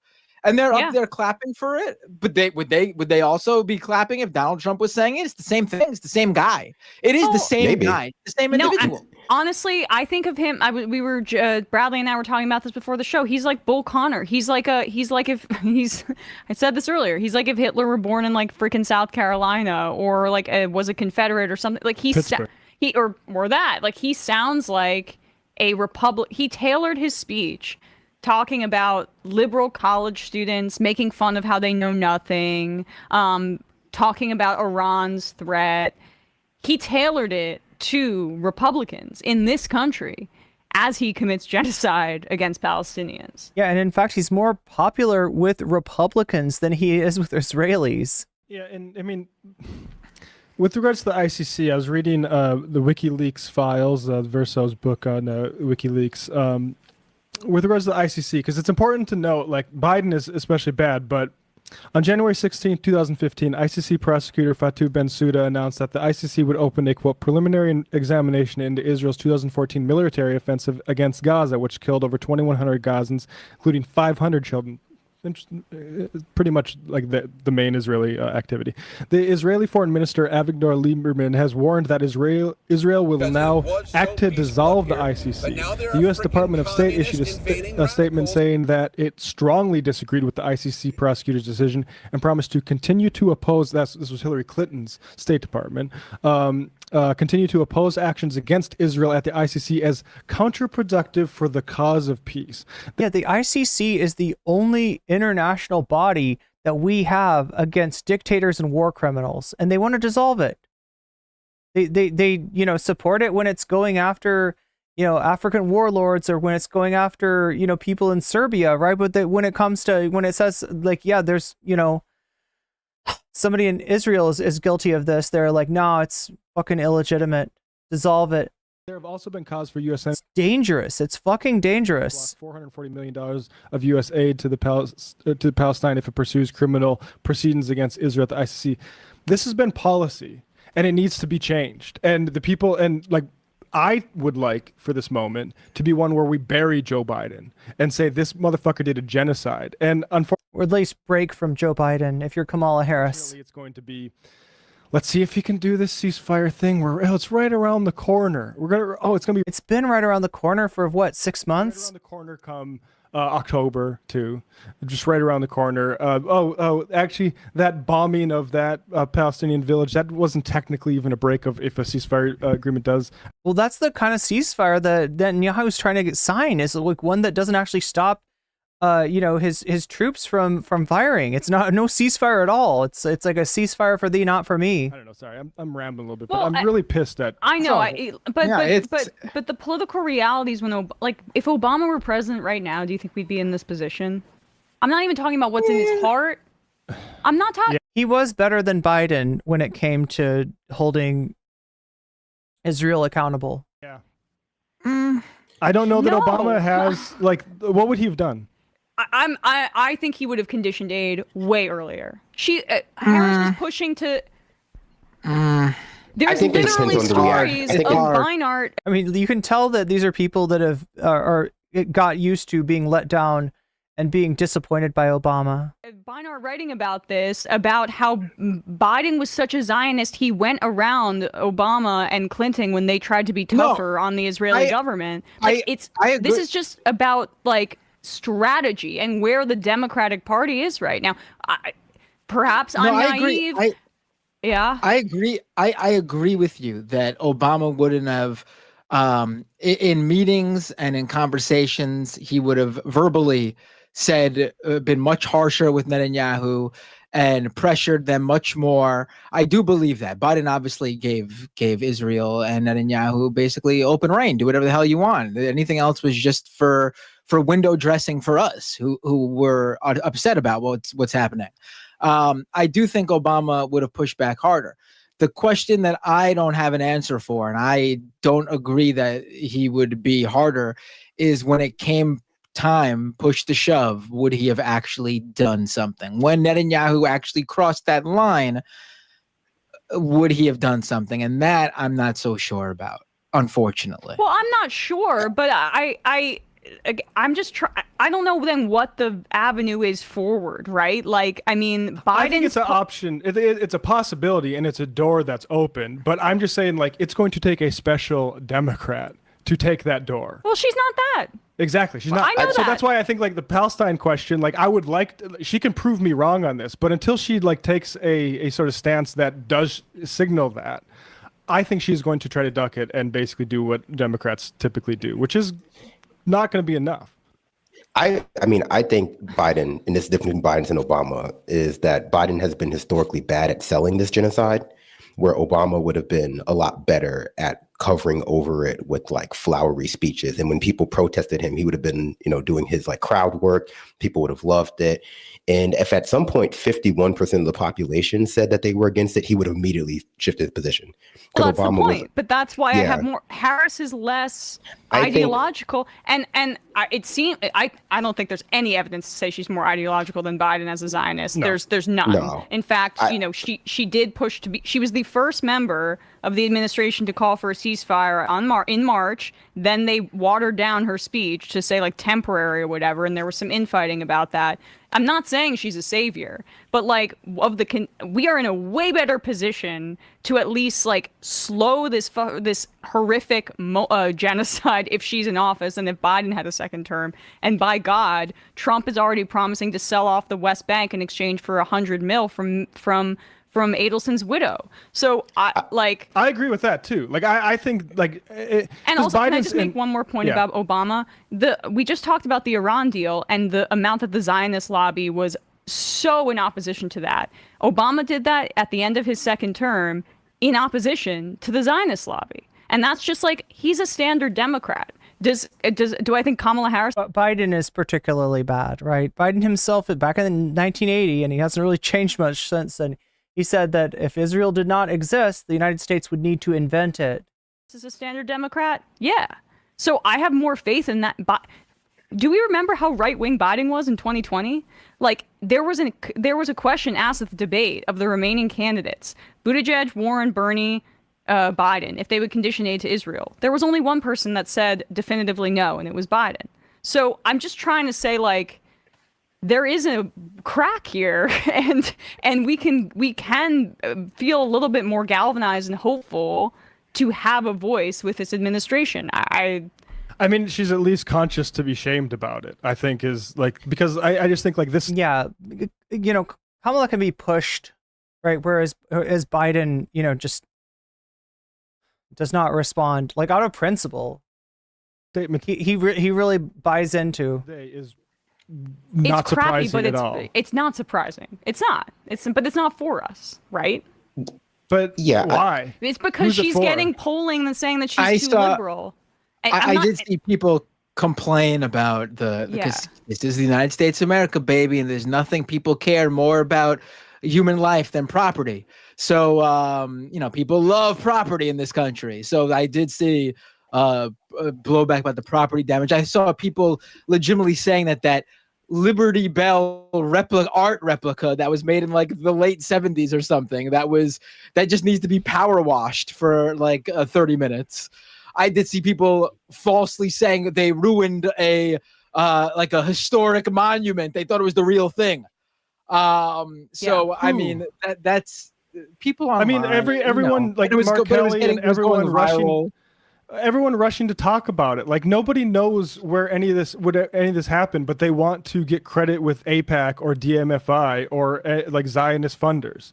Like it's not a real issue. Like I think for this specifically though, they always. I want to say something to people in Shorts chat, especially. Like, be careful if you're quoting something like that Biden said that, you know, and Biden said some racist things. Put it in quotes and be like Joe Biden or something like that, just so that the mods know that you are not this is not your statement. You are not being a racist, right? Because it's very difficult. Modding is a tough job, right? And it's sometimes hard to tell what people are saying. And one of the worst, you know, one of the easiest ways to be misunderstood is to be quoting something, but not to put. I know it's a lot, right? But like, yeah, just put quotations around it at the very least. Do this when it comes to grassroots activism and organizers and protests. They did this even for like BLM while they were like kneeling down in the congressional halls. Well, let's see them kneel down in the cafe. They were also knocking the protesters who were out on the street, actually putting it on the line. Yeah, I don't think the president should wear a terror scarf. Matt. I think based on this statement she put out today about protesters and burning the American flag not being patriotic or whatever, I would imagine that she's going to be making more symbolic gestures towards ceasefire, towards not supporting Netanyahu as much as some of the more militant Zionists involved. Promise proper citations for all my slurs. Party and Republican Party are, and that might be all we see from her for at least a few months in terms of like Israel-Palestine. I would not vote for her for that reason, just because I don't think she's going to make meaningful changes on that. Same with like immigration in the border, because I think she's afraid, like Emma's saying, of being viewed as too liberal. And the main that's the other issue she pulls poorly on, to your point. Yeah. So they're going to like leave. And this is a mistake that Biden's already dived headfirst into in terms of literally embracing Trumpian policy in a dingus gambit. We haven't done a dingus gambit in a little while.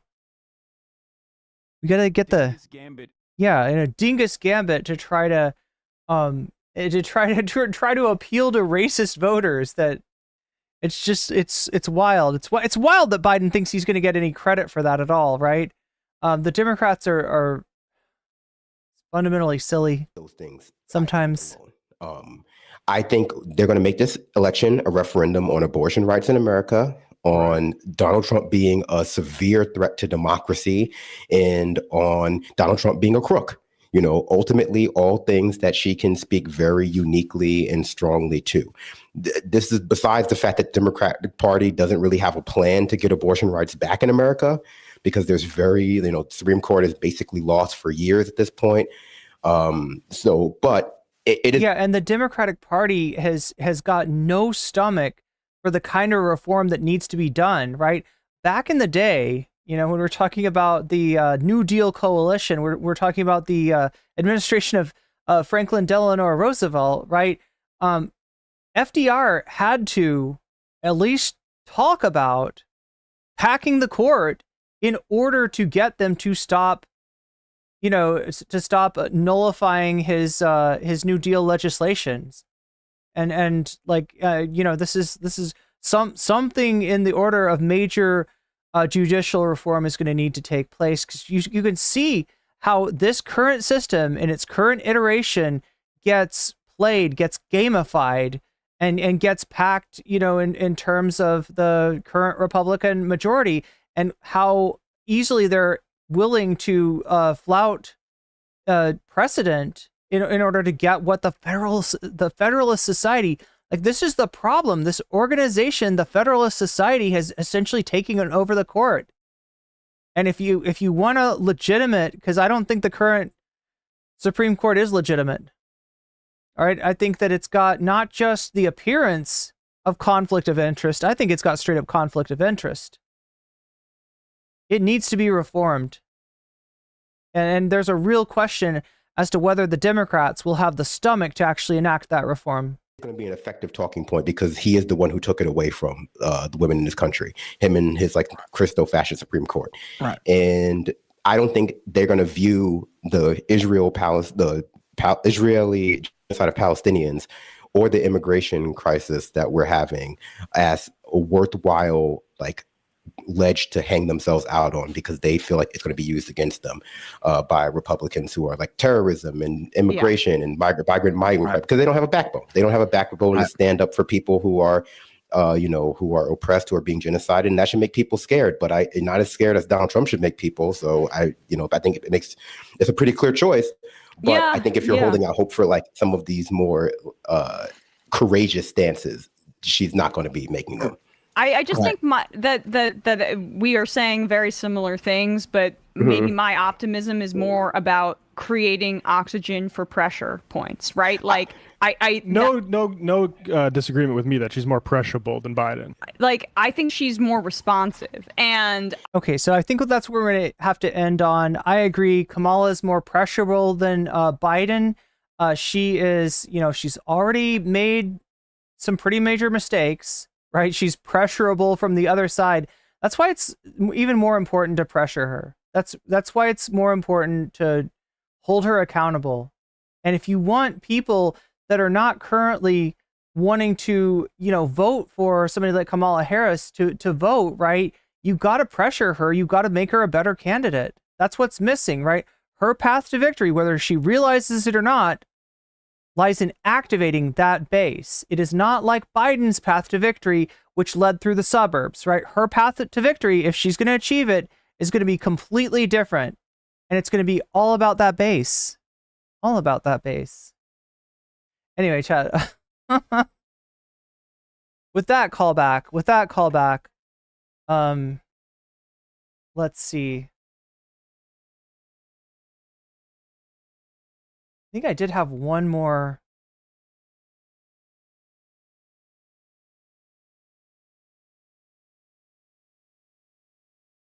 I want to watch this before we watch the Finster thing, but I'm running out of content. All right, just to let you know. All right, anybody that wants to see Anybody that wants to see any of these pieces of bonus content, right? I've got them up for vote right now in the short stream and in the full scale stream, right? You can vote on these. But if you want to see them, that 20% at the dono goal, which has not moved in a while, in quite a while, right? That needs to get to 100%. And I'm not sure if it's going to happen. I'm hoping, Chad. I'm hoping, right? I've been surprised before.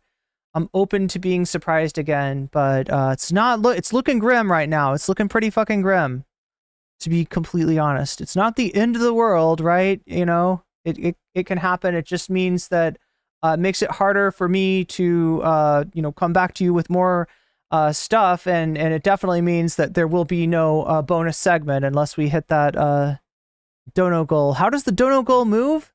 It moves when you use a super chat, a super sticker, when you get yourself a membership, or you gift memberships to other people. It moves when people on Twitch get themselves a sub, whether that's a Twitch Prime sub that you can get for free, or paying for a sub which costs $6, or gifting subs to other people, right? That's when it moves. It also moves in response to donations to the wish list on Throne, which the link is right down there or right up there, depending if you're watching me on full scale stream or on shorts. And it moves when people sign up for Patreon. Again, Patreon membership and Twitch sub are the ways that you can get into our upcoming premium stream, which is going to be all about those tech bros. We're gonna dive in deep with the tech bros, and we're gonna see what's up, what's underneath, what kind of swamp creatures are down below the JD Vances and the Peter Thiels of the world, right? Where do they get those ideas?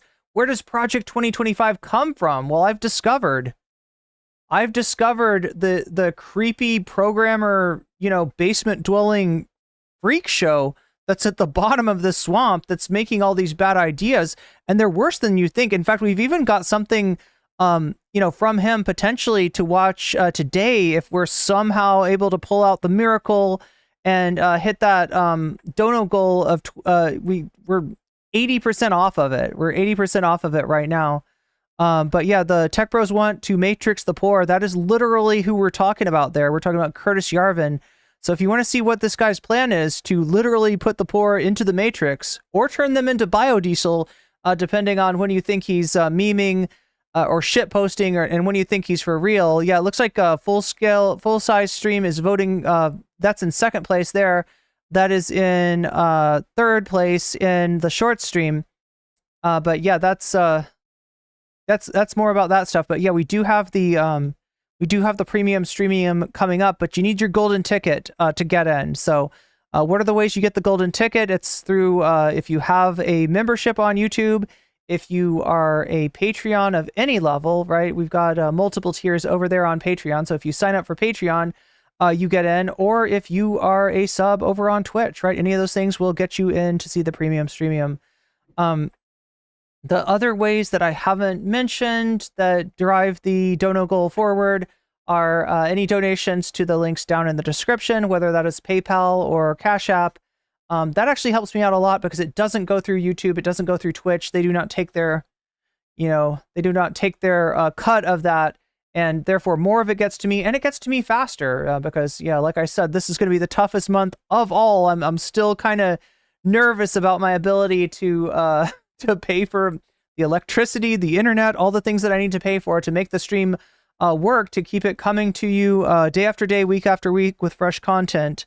But I have faith, Chad. I have faith that somehow we will get through it. So there we go. And also remember, even if you can't contribute in any way that drives the sub goal forward, hitting that like button actually helps me out a lot, right? People don't realize. They think it's just one like in a pool of likes, and it's meaningless. But look, when we put all of our thumbs together, we can thumb wrestle that algorithm into submission, and I need your help to do that. So make sure to like the stream if you have not already. And yeah, we will hope that. So hoping for a miracle at this point, it would take a miracle. A miracle. You got no money? That's okay. You got thumbs. I value you for your thumbs.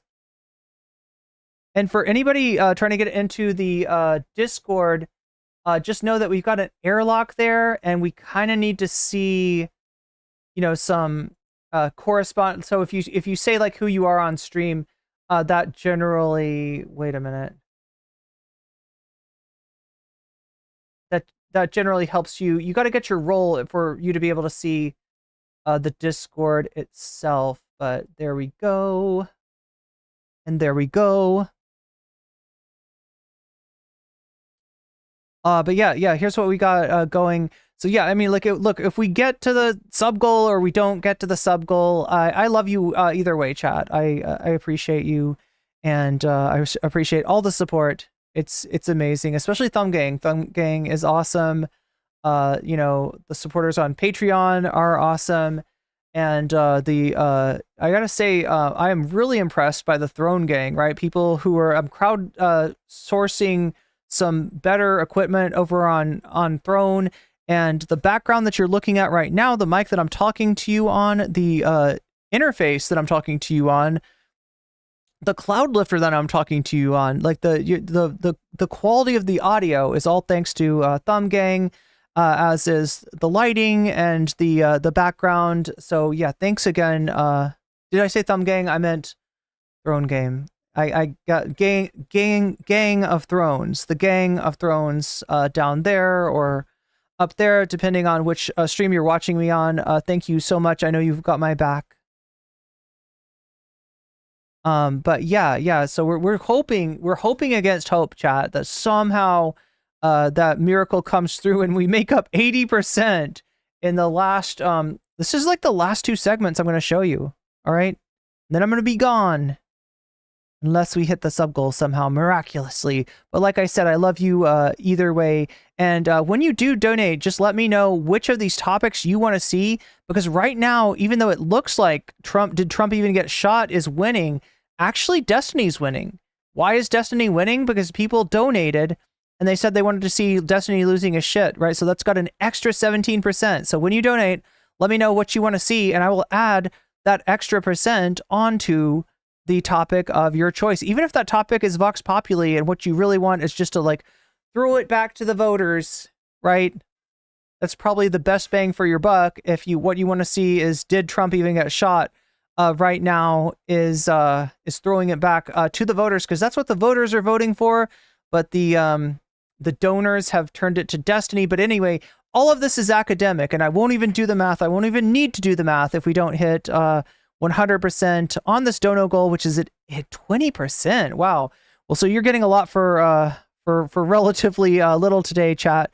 But again, I'm happy to provide it as long as I'm able to provide it, as long as I'm able to keep the lights on, which, you know, isn't as easy as it might sound. But look, I'm remaining optimistic, right? In spite of the numbers today and everything else. Again, let's watch this last. Well, this is like the last segment about Kamala, and then we'll take a look at what's going on with Finster, and maybe the stream will be over at that point, or maybe we'll have a whole new segment because somebody will come in, or multiple people will come in and make that dono goal go from 20%, which I don't even want to calculate. Like, you know, right? But whatever you're making it your job, understand that my wage is much less today. So anyway, I'm not complaining though. I'm very grateful to even have a chance at doing content for a living. I just hope that I can get through this really tough month and come out the other side, because I feel like there's good things on the other. All the fun stuff is on the other side, right?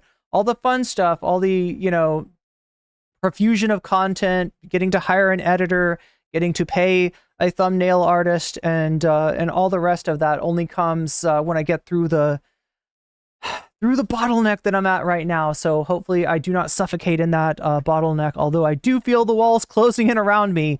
Let's take a look at what we've got going on. Oh yeah, I gotta press the buttons. Always press the buttons. Button 1. And button 2. There's one more button that I need to press to make this whole thing work. And button 3. 3 for the money. Now go, Chad, go. Okay, so what do we got? We got Netanyahu's reaction to Kamala Harris's speech, which we watched at the very beginning. So this is kind of like a bookend, right? We watched Kamala speak. Again, the tweet was really what was disappointing and kind of scary to see her get pressured to do something like this, which is actually bad for her campaign. It's bad for her chances of winning. It's not just immoral what she's posting here, like, clutching pearls about graffiti and shit like that gets, cleaned right off, right? It's actually hurting her campaign. And so she's getting some really bad advice now. But she did make a speech in addition to this, and that is a speech that was not appreciated by a certain Benjamin Netanyahu, who in the United States legislature is very much used to getting what he wants. Let's see what he had to say about Kamala's calls for ceasefire in Gaza. We haven't watched The Hill in a while, have we? Good morning and happy... Oh, this is The Rising. Friday. I'm Amber Duke and joined by my co-host Jessica Burbank today. Wait, did they fire Robbie? Hey Jessica, good morning. I think Robbie's still with them, right? I just wanted to get another day of rising in with you, Amber. You just can't stay away. All right, we have a lot of news to get to today, as always, and we're going to start off with Vice President Kamala Harris meeting with Israeli Prime Minister Benjamin Netanyahu yesterday. The presumptive Democratic presidential nominee delivered remarks following the meeting, expressing her unwavering support for the existence of the State of Israel. Now, Harris also underscored the need for a ceasefire in Gaza and expressed a forcefulness on ending the war.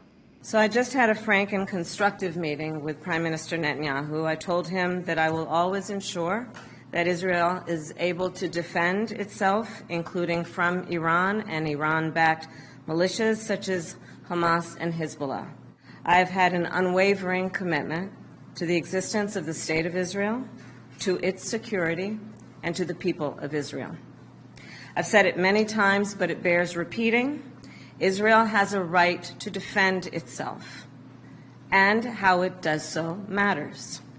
Now, Netanyahu, the Prime Minister of Israel, met with Harris after he spent almost 3 hours with Joe Biden. They were discussing a Gaza hostage and ceasefire deal. Netanyahu was... Netanyahu's the one that's been fucking slow walking this shit.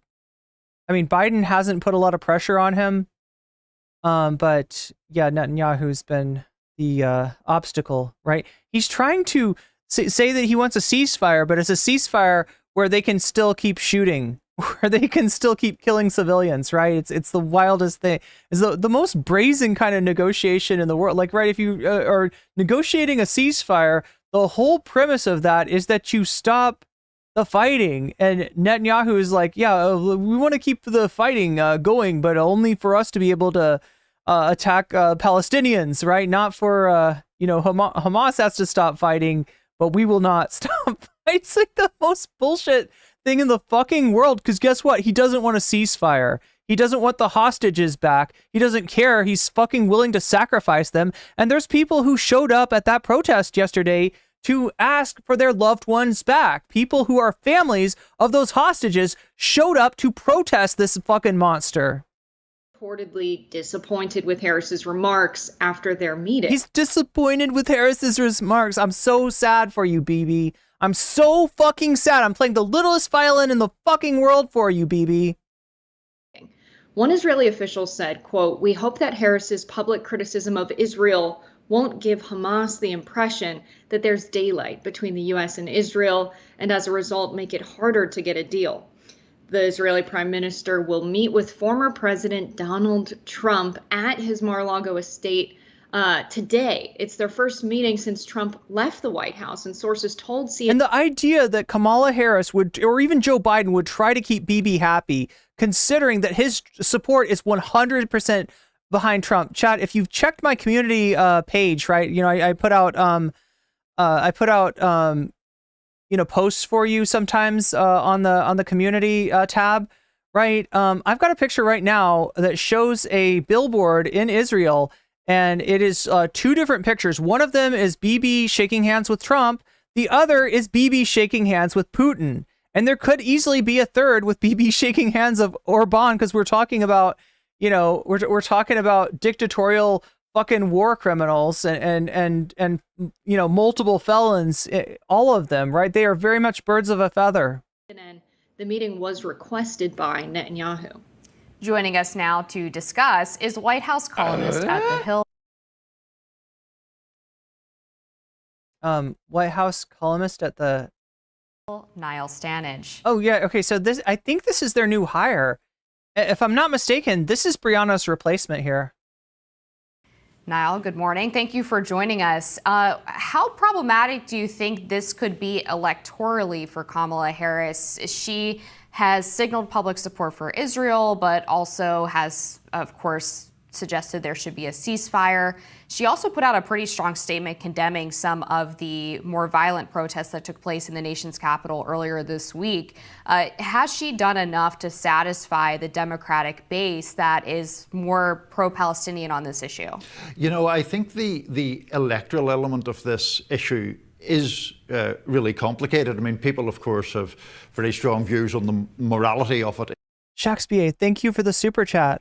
Ways, but electorally it has always been more complicated for Democrats than for Republicans, because most Republican voters, and I'm adding it to Destiny, are pretty strongly pro-Israel, and the Democratic Party, in terms of its voter base, leans pretty heavily more pro-Palestinian, but isn't without a pro-Israel element. And so I think you see Harris trying to sort of navigate her way through that.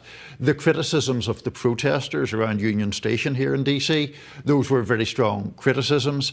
Then she, as you showed in the clip you played, both voiced support for Israel and pretty strong criticism of the way it has conducted itself in Gaza. That's an attempt to, as I say, navigate through the democratic politics of it. Those politics are pretty thorny, I think. Harris finds herself in a really tough position with these pro-Palestine progressives that are considering whether or not to go with Harris. They're in the coconut army right now, which is equally part serious as is a joke. I'm not saying some people think it's a joke and others think it's serious. It's both at the same time for most of the people in this movement. Pretty much.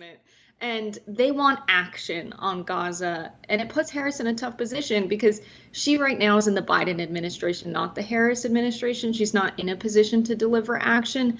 Do you think these words will be enough to bring in the youth vote? I think they might be, Jess, if they are perceived as signaling a change. But the problem is exactly the one that you outlined, honestly. Kamala Harris is the presidential candidate at the same time as she's the sitting vice president. So she has no real power yet. I mean, you can argue that that influence certainly is moving pretty rapidly toward her and away from President Biden, but it's not her who's setting the policy. So she has to, in a sense, wear a couple of different hats, as on one hand, the supportive vice president, and on the other, as the presumptive Democratic nominee. I think a lot of us assume she would move maybe one or two notches more toward a broadly pro-Palestinian position, but that's just based on sort of trying to read between the lines at this point. It isn't based on any substantive policy change, because she doesn't have the power to make one. Yeah, I wanted to dig into that sort of dichotomy with where Kamala Harris sits right now in terms of her positioning as we head into November, because she was the one who gave this speech shortly after the meetings between both herself and then Joe Biden with the Prime Minister. And she also is likely trying to demonstrate that she has some kind of foreign policy experience. That has been a weak spot in her previous presidential campaign, as well as her campaigns for Senate. So how exactly does she strike that balance without stepping on the toes of Joe Biden and giving the American people the impression that Joe Biden is basically acting as a lame duck president? With great difficulty, I think. I just think that is an inherently difficult thing to do, whether one prizes Kamala Harris's political skills highly or not. That's just a difficult task that she has. And I do think its difficulty was shown in particularly stark relief yesterday, because on one hand, it seemed like she wanted those images of her, on the world stage. But then when Netanyahu's coming to visit, that's an image of you beside Benjamin Netanyahu, which is a very problematic image from the point of view of the Democratic base. I think that we do seem to be seeing her move into more of the sort of ceremonial's a bit unfair, actually, just more high-profile moments that she is participating in. The other thing that is very notable, Amber, is just how much more intense the attention is on her now. 2 or 3 weeks ago even, a vice presidential event was kind of a little bit of an afterthought, and you very rarely saw it on any cable news channel unless there was something dramatic happening. I was at the White House immediately after President Biden had stepped aside when she did this event, which was basically in celebration of college athletes, and there were, reams of press there. So she'll get the attention. The question is, does that rebound to her benefit or to her detriment?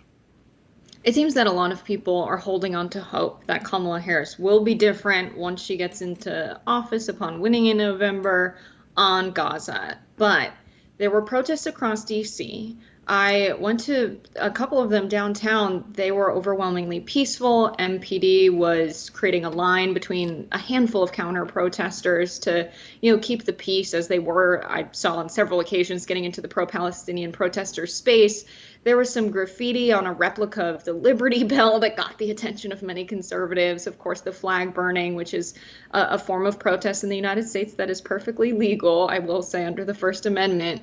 But Kamala Harris did pen a letter. And let's be honest, I'd rather see 1 million flags burn than have more people burned, right? And that's what we're dealing with. You can't even compare,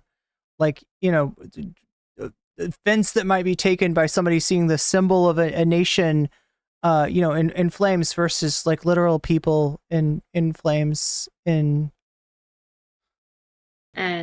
put it out as a PDF letter from her office. And this got the attention of some of the protesters. It got the attention of the youth. But I think it might matter that was a letter, and it was to satisfy maybe some of the more conservative members of the Democratic Party, some of the more pro-Israel members of the Democratic Party. But what she said in this speech, how she didn't make those same comments and echo what she said in the letter. Do you think that... Good luck, Shakespeare. Matters? Do you think that signals a change, or are we really just grabbing at nothing here, Niall? I think as much as we can read those clues, Jessica, it seems to suggest a bit of a change, but I don't think the people who were protesting, around Union Station and elsewhere across DC should yet take too much faith that a Harris presidency, if it arrives, is going to be a kind of free Palestine presidency. I mean, I don't think that's where she stands at all. I think she's trying to display, to a degree, greater empathy for the many, many millions of Americans and people around the world, for that matter, who find the suffering of the Palestinians just horrific and have real human empathy for it. But the letter that you noted was pretty strong, very much so, actually.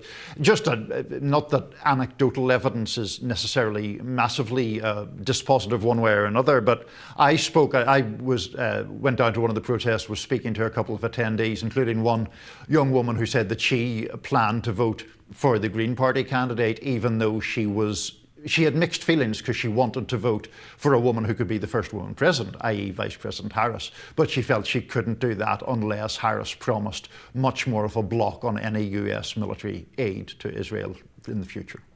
All right, Niall, thank you so much for joining us. We're going to be back with more Rising. Okay, so yeah, I haven't seen this channel in forever, right? If you don't know, the Rising on the Hill was the Brianna Joy Gray and Robbie Suave sort of debate platform, so to speak. And based on her views on Palestine, Brianna Joy Gray was fired from the Hill. And ever since that's happened, they have just been gone from the algorithm. I do not see their videos recommended, and that's they just sold out the only thing that was really worth watching. So occasionally, I like Jessica Burbank and what is his name? Niall Stanage, probably Stanage, I think is how it's pronounced. He seems all right. I've always forget her name. Amber something. I can't remember her last name. But yeah, she's the conservative host, and yeah, this is so yeah, Netanyahu's pissed. That's, you know, a good thing. That speaks well of the that speaks well of Kamala Harris's speech. That you know, he obviously was upset with that, but it also speaks well of what happened in their discussion behind the scenes. And that's really what I was worried about, is that she'd be pushed like she was to make this really ill-advised tweet here, that she'd be pushed to you know, make nice with Netanyahu too, which is a really bad idea. But again, Chad, this is the reason that you need to push the Democratic candidates. This is the reason that you have to hold them accountable, you know, and especially if you're concerned about people maybe, you know, not showing up to vote for them. Like your best bet is not to vote scold and be like, well, you need to vote because don't you know that Trump is worse? Yeah, absolutely. But like the better tactic is going to be pushing for better Democratic candidates, because that's going to get more people out to vote. That's going to bring together this Obama coalition, even after it's, you know, Obama burned his coalition, like his voters, right? Promised a lot and delivered relatively little. But again, that is Kamala Harris's path to victory, if she can take it. It's not an easy path, but it's gonna involve activating her base. So hopefully she can do that. All right.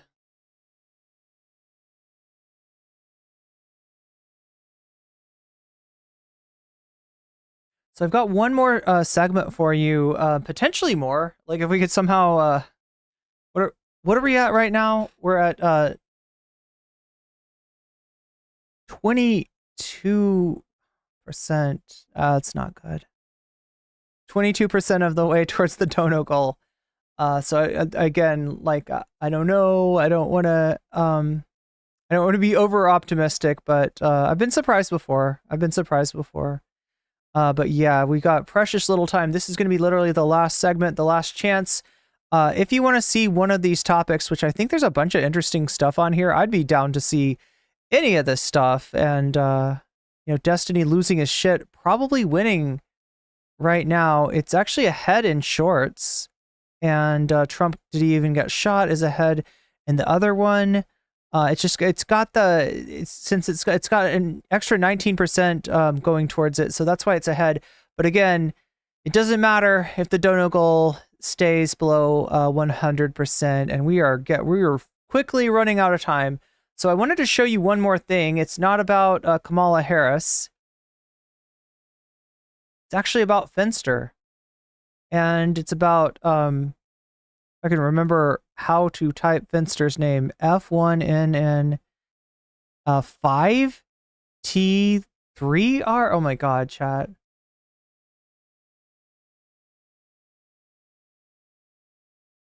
Yeah, 5TER. Okay. God, Finster, why do you got to make your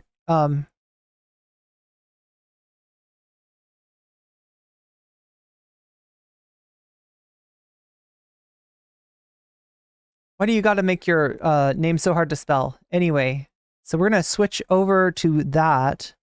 We're going to take a look and see what's going on here. Who's going to win, Kamala or Trump? At this point, Dan Sal, I would say that the race has reset. I would give it 50-50. I can't. So peaceful up here, but now there are freaking communist invading radicals. I can't give you more accurate odds than that. And I think that anybody that says that they can is lying to you, right? The race has reset at this point, and there's, you know, it's 50-50 odds.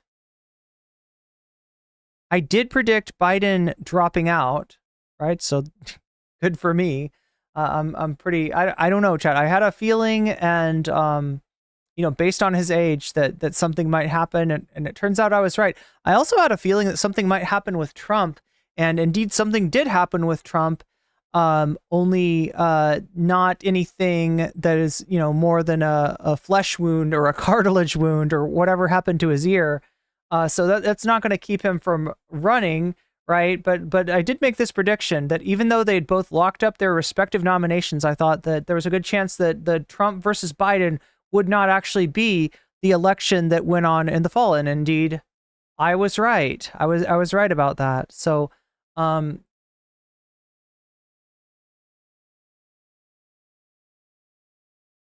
too early to know who will win. There's only hope at this point. Yeah, there's more hope than there was with Biden. Biden had a very low chance of winning. And Biden's, did I get your dono too? Narwhal by Nature, I hope I didn't like ignore. Oh yeah, you gave the 5 gift subs earlier. Is that what you're talking about?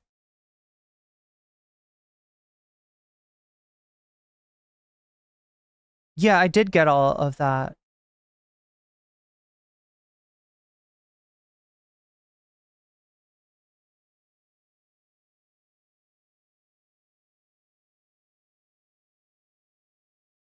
Yeah, look, it's worth it voting in the poll again, right? You know, it does. Okay, so here's the deal.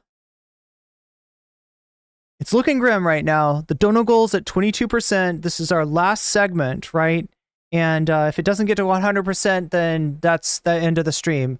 I still holding out hope. Has Irene heard of JD Vance looking for the dolphin porn on Maine? Yeah, that was going to be part of the topic too. We're going to talk about JD Vance fucking a couch.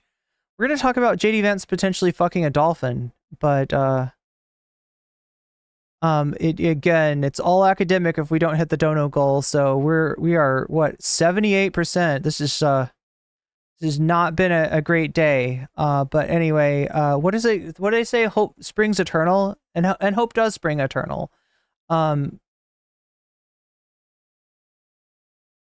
But yeah, that's one of the options that we got on the poll. Right now, I say Destiny losing his shit is winning because it's got that extra 19%. The people who did donate, they all seem to want Destiny to lose his shit. And for that reason, that's actually ahead. Just voted twice, but it looks like Trump is going to win the poll. Wait, Trump, did he even get shot? Wait, well, so like that's what's winning okay, so here's how this works, right? We got Shorts chat, 673 of you have voted. That's pretty impressive, right? And 33% of you are voting for Destiny losing his shit. 32% of you are voting for Trump. Did he even get shot, right? And 19% for Tech Bros want to matrix the poor. 16% for did JD Vance fuck a couch, right? We've got on the other poll, on the full scale stream, we got did Trump even get shot at 37%. Tech Bros want to matrix the poor at 33%. JD Vance effing the couch at 17%, and Destiny losing his shit at 13%. So even though by like the sheer numbers of the poll, it would be Trump getting shot that would be chosen, we got two big obstacles, and I would say one of them is insurmountable. The one that's insurmountable is the fact that we are still 78% of the way from making the dono goal. So I am, in the words of the not late, I shouldn't say late. Oh my God. I'm catching the Trump virus where you say people are dead and they're not actually dead. In the words of not dead Joni Mitchell, who hopefully will stay not dead, I am playing real good for free for you today, and I'm happy to do it. I'm happy to give you that. But yeah, not going great, and you know, and it's not looking good for opening up the second bonus, because that's bonus content. That's bonus content that only gets opened when we hit 100% on the dono goal. So I don't know if it'll happen today. We've got one more segment to get through, and so you've got a little bit more time. If somebody wants to jump in at the end and play hero, I don't know, or multiple people want to try to make a play for that to get that bonus segment opened up, unlocked, as they say. There's still time, but you also, when you donate, you can also tell me which of these topics that you want to see next, right? Which of these is crying out to you? Which of these do you want to add your donation to? And I will literally put 1% for every US dollar donated on the subject of your choice, and I'll add that on the poll. So with the donos added, it looks like actually Destiny losing his shit is what is ahead. But again, 22% dono goal, it might not matter. I might not even have to do the math today, right? Are you calling me a Sigma 1QWWWSQQWW? Or is somebody else a Sigma? Maybe you're a Sigma. I don't know. Maybe we're all Sigmas.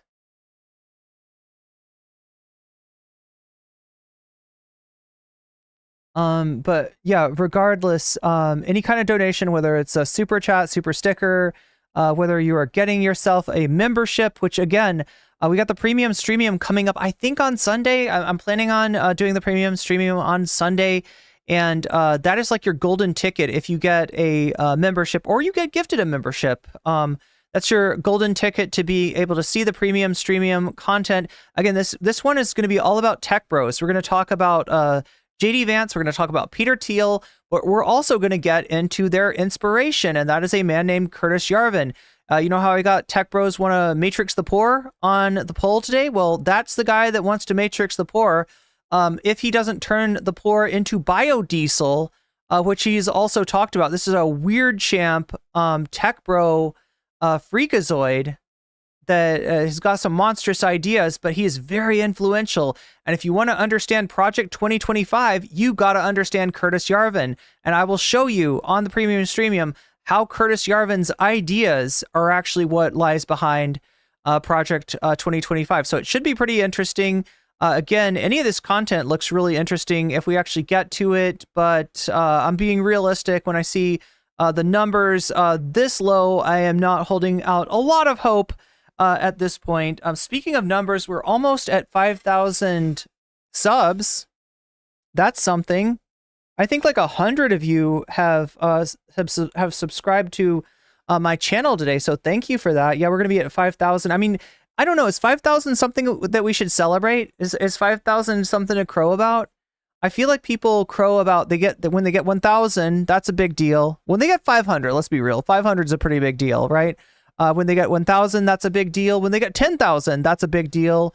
And then after that is 50,000, maybe kind of a deal. But 100,000, that's where you get the check mark. That's where you get the play button. I'm a ways away from that. But thank you for getting me to 5,000. I am very grateful for even being able to do this as an occupation. Most people do not make enough money to even scrape by as I am by the very skin of my teeth, which do not have a dental plan, but that's okay. I'll try to brush them really well. Yeah, it's a precarious lifestyle, but it is one that most people do not even get a chance to live. So I'm grateful for that. I'm grateful for all the support for Throne Gang throwing together this awesome setup. I think it looks pretty good. I think my background looks good. I think my microphone and sound system sound awesome. So thank you, Throne Gang, for that. Thank you, Patreon Gang, for supporting me every month. Again, Patreon, that's another way that you can get that golden ticket to the premium streamium. Any level of support on Patreon, which starts at I think $3, will get you into the premium streamium, as will a Twitch sub, whether that's a Prime sub, which you can get for free.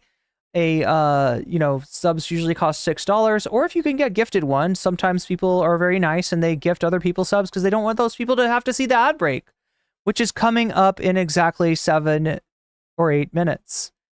I guess it's not exactly if I say 7 or 8, but it's coming up in 7 or 8 minutes, right? The top of the hour ad break with its 3 minutes of ads, unskippable unless you have a sub. But yeah, subs also a way to get yourself into the premium streamium. So I'm looking forward to that.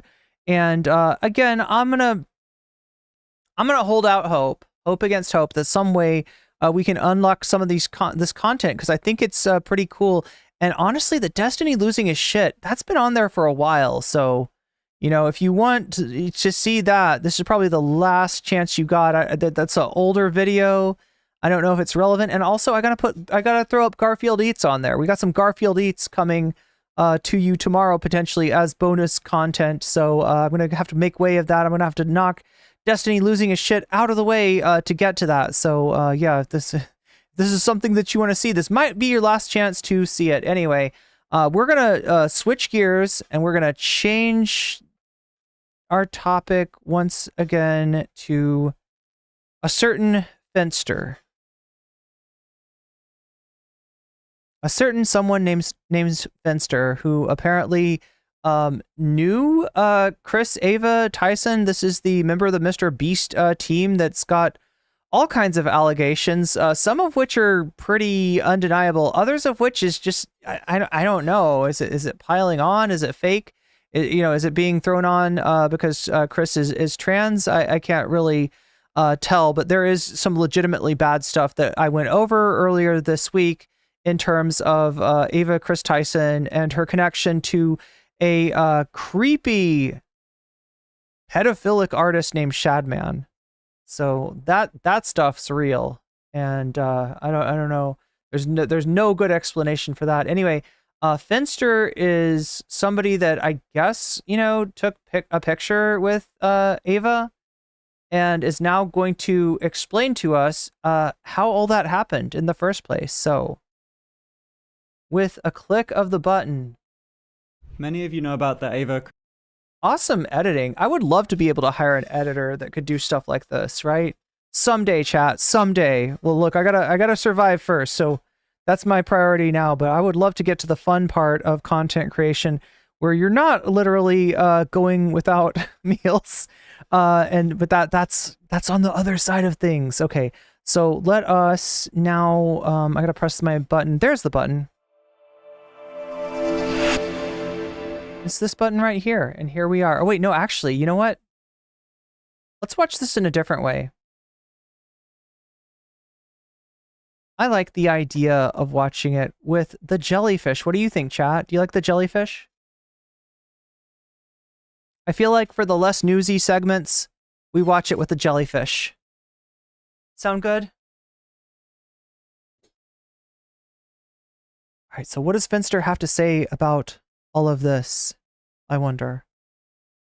Chris Tyson situation. And if you don't, the main plot line is that she was both publicly and privately talking inappropriately to a minor. If you're someone that looked up to Ava, I get it. 90% of what's out there is just people throwing slurs and lying about things. I get that you want to immediately jump to a defense. I'm obviously not going to be doing that. But from the perspective of someone that used to be a fairly close friend, let's go through what she's... Okay, so a fairly close friend. ...to the situation, and you'll understand why I'm distancing myself, and you'll see a bunch of other people distancing themselves too. I don't know if you can tell by the dead look in my eyes here, but I didn't exactly see this news coming.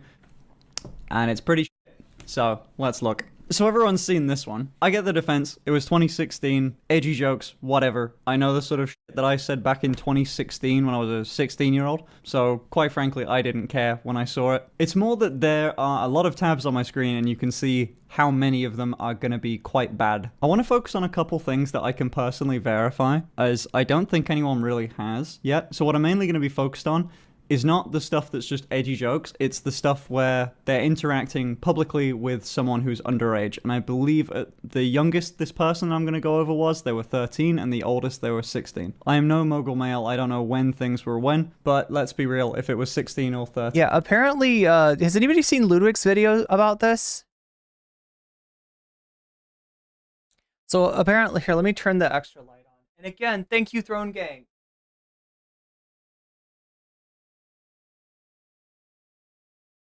I wouldn't even have this extra light if it was not for my supporters on Throne. So thank you everybody who's contributed to the Throne setup. Right, this is much better lighting than I would otherwise have. Anyway, let me rewind this slightly because I kind of got distracted. The youngest this person I'm going to go over was, they were 13, and the oldest they were 16. I am no mogul male, I don't know. Oh yeah, Ludwig, right? Has anybody watched Ludwig's video on this? Apparently Ludwig actually did some in-depth research, so I haven't watched that yet. I can't remember who the video essayist it was that we watched, but I found one that was like, a lot of these videos are just transphobic. A lot of these videos are associating Ava's actions with Ava being trans, which is like, okay, then let's associate like Dr. Disrespect with all straight guys, with all cis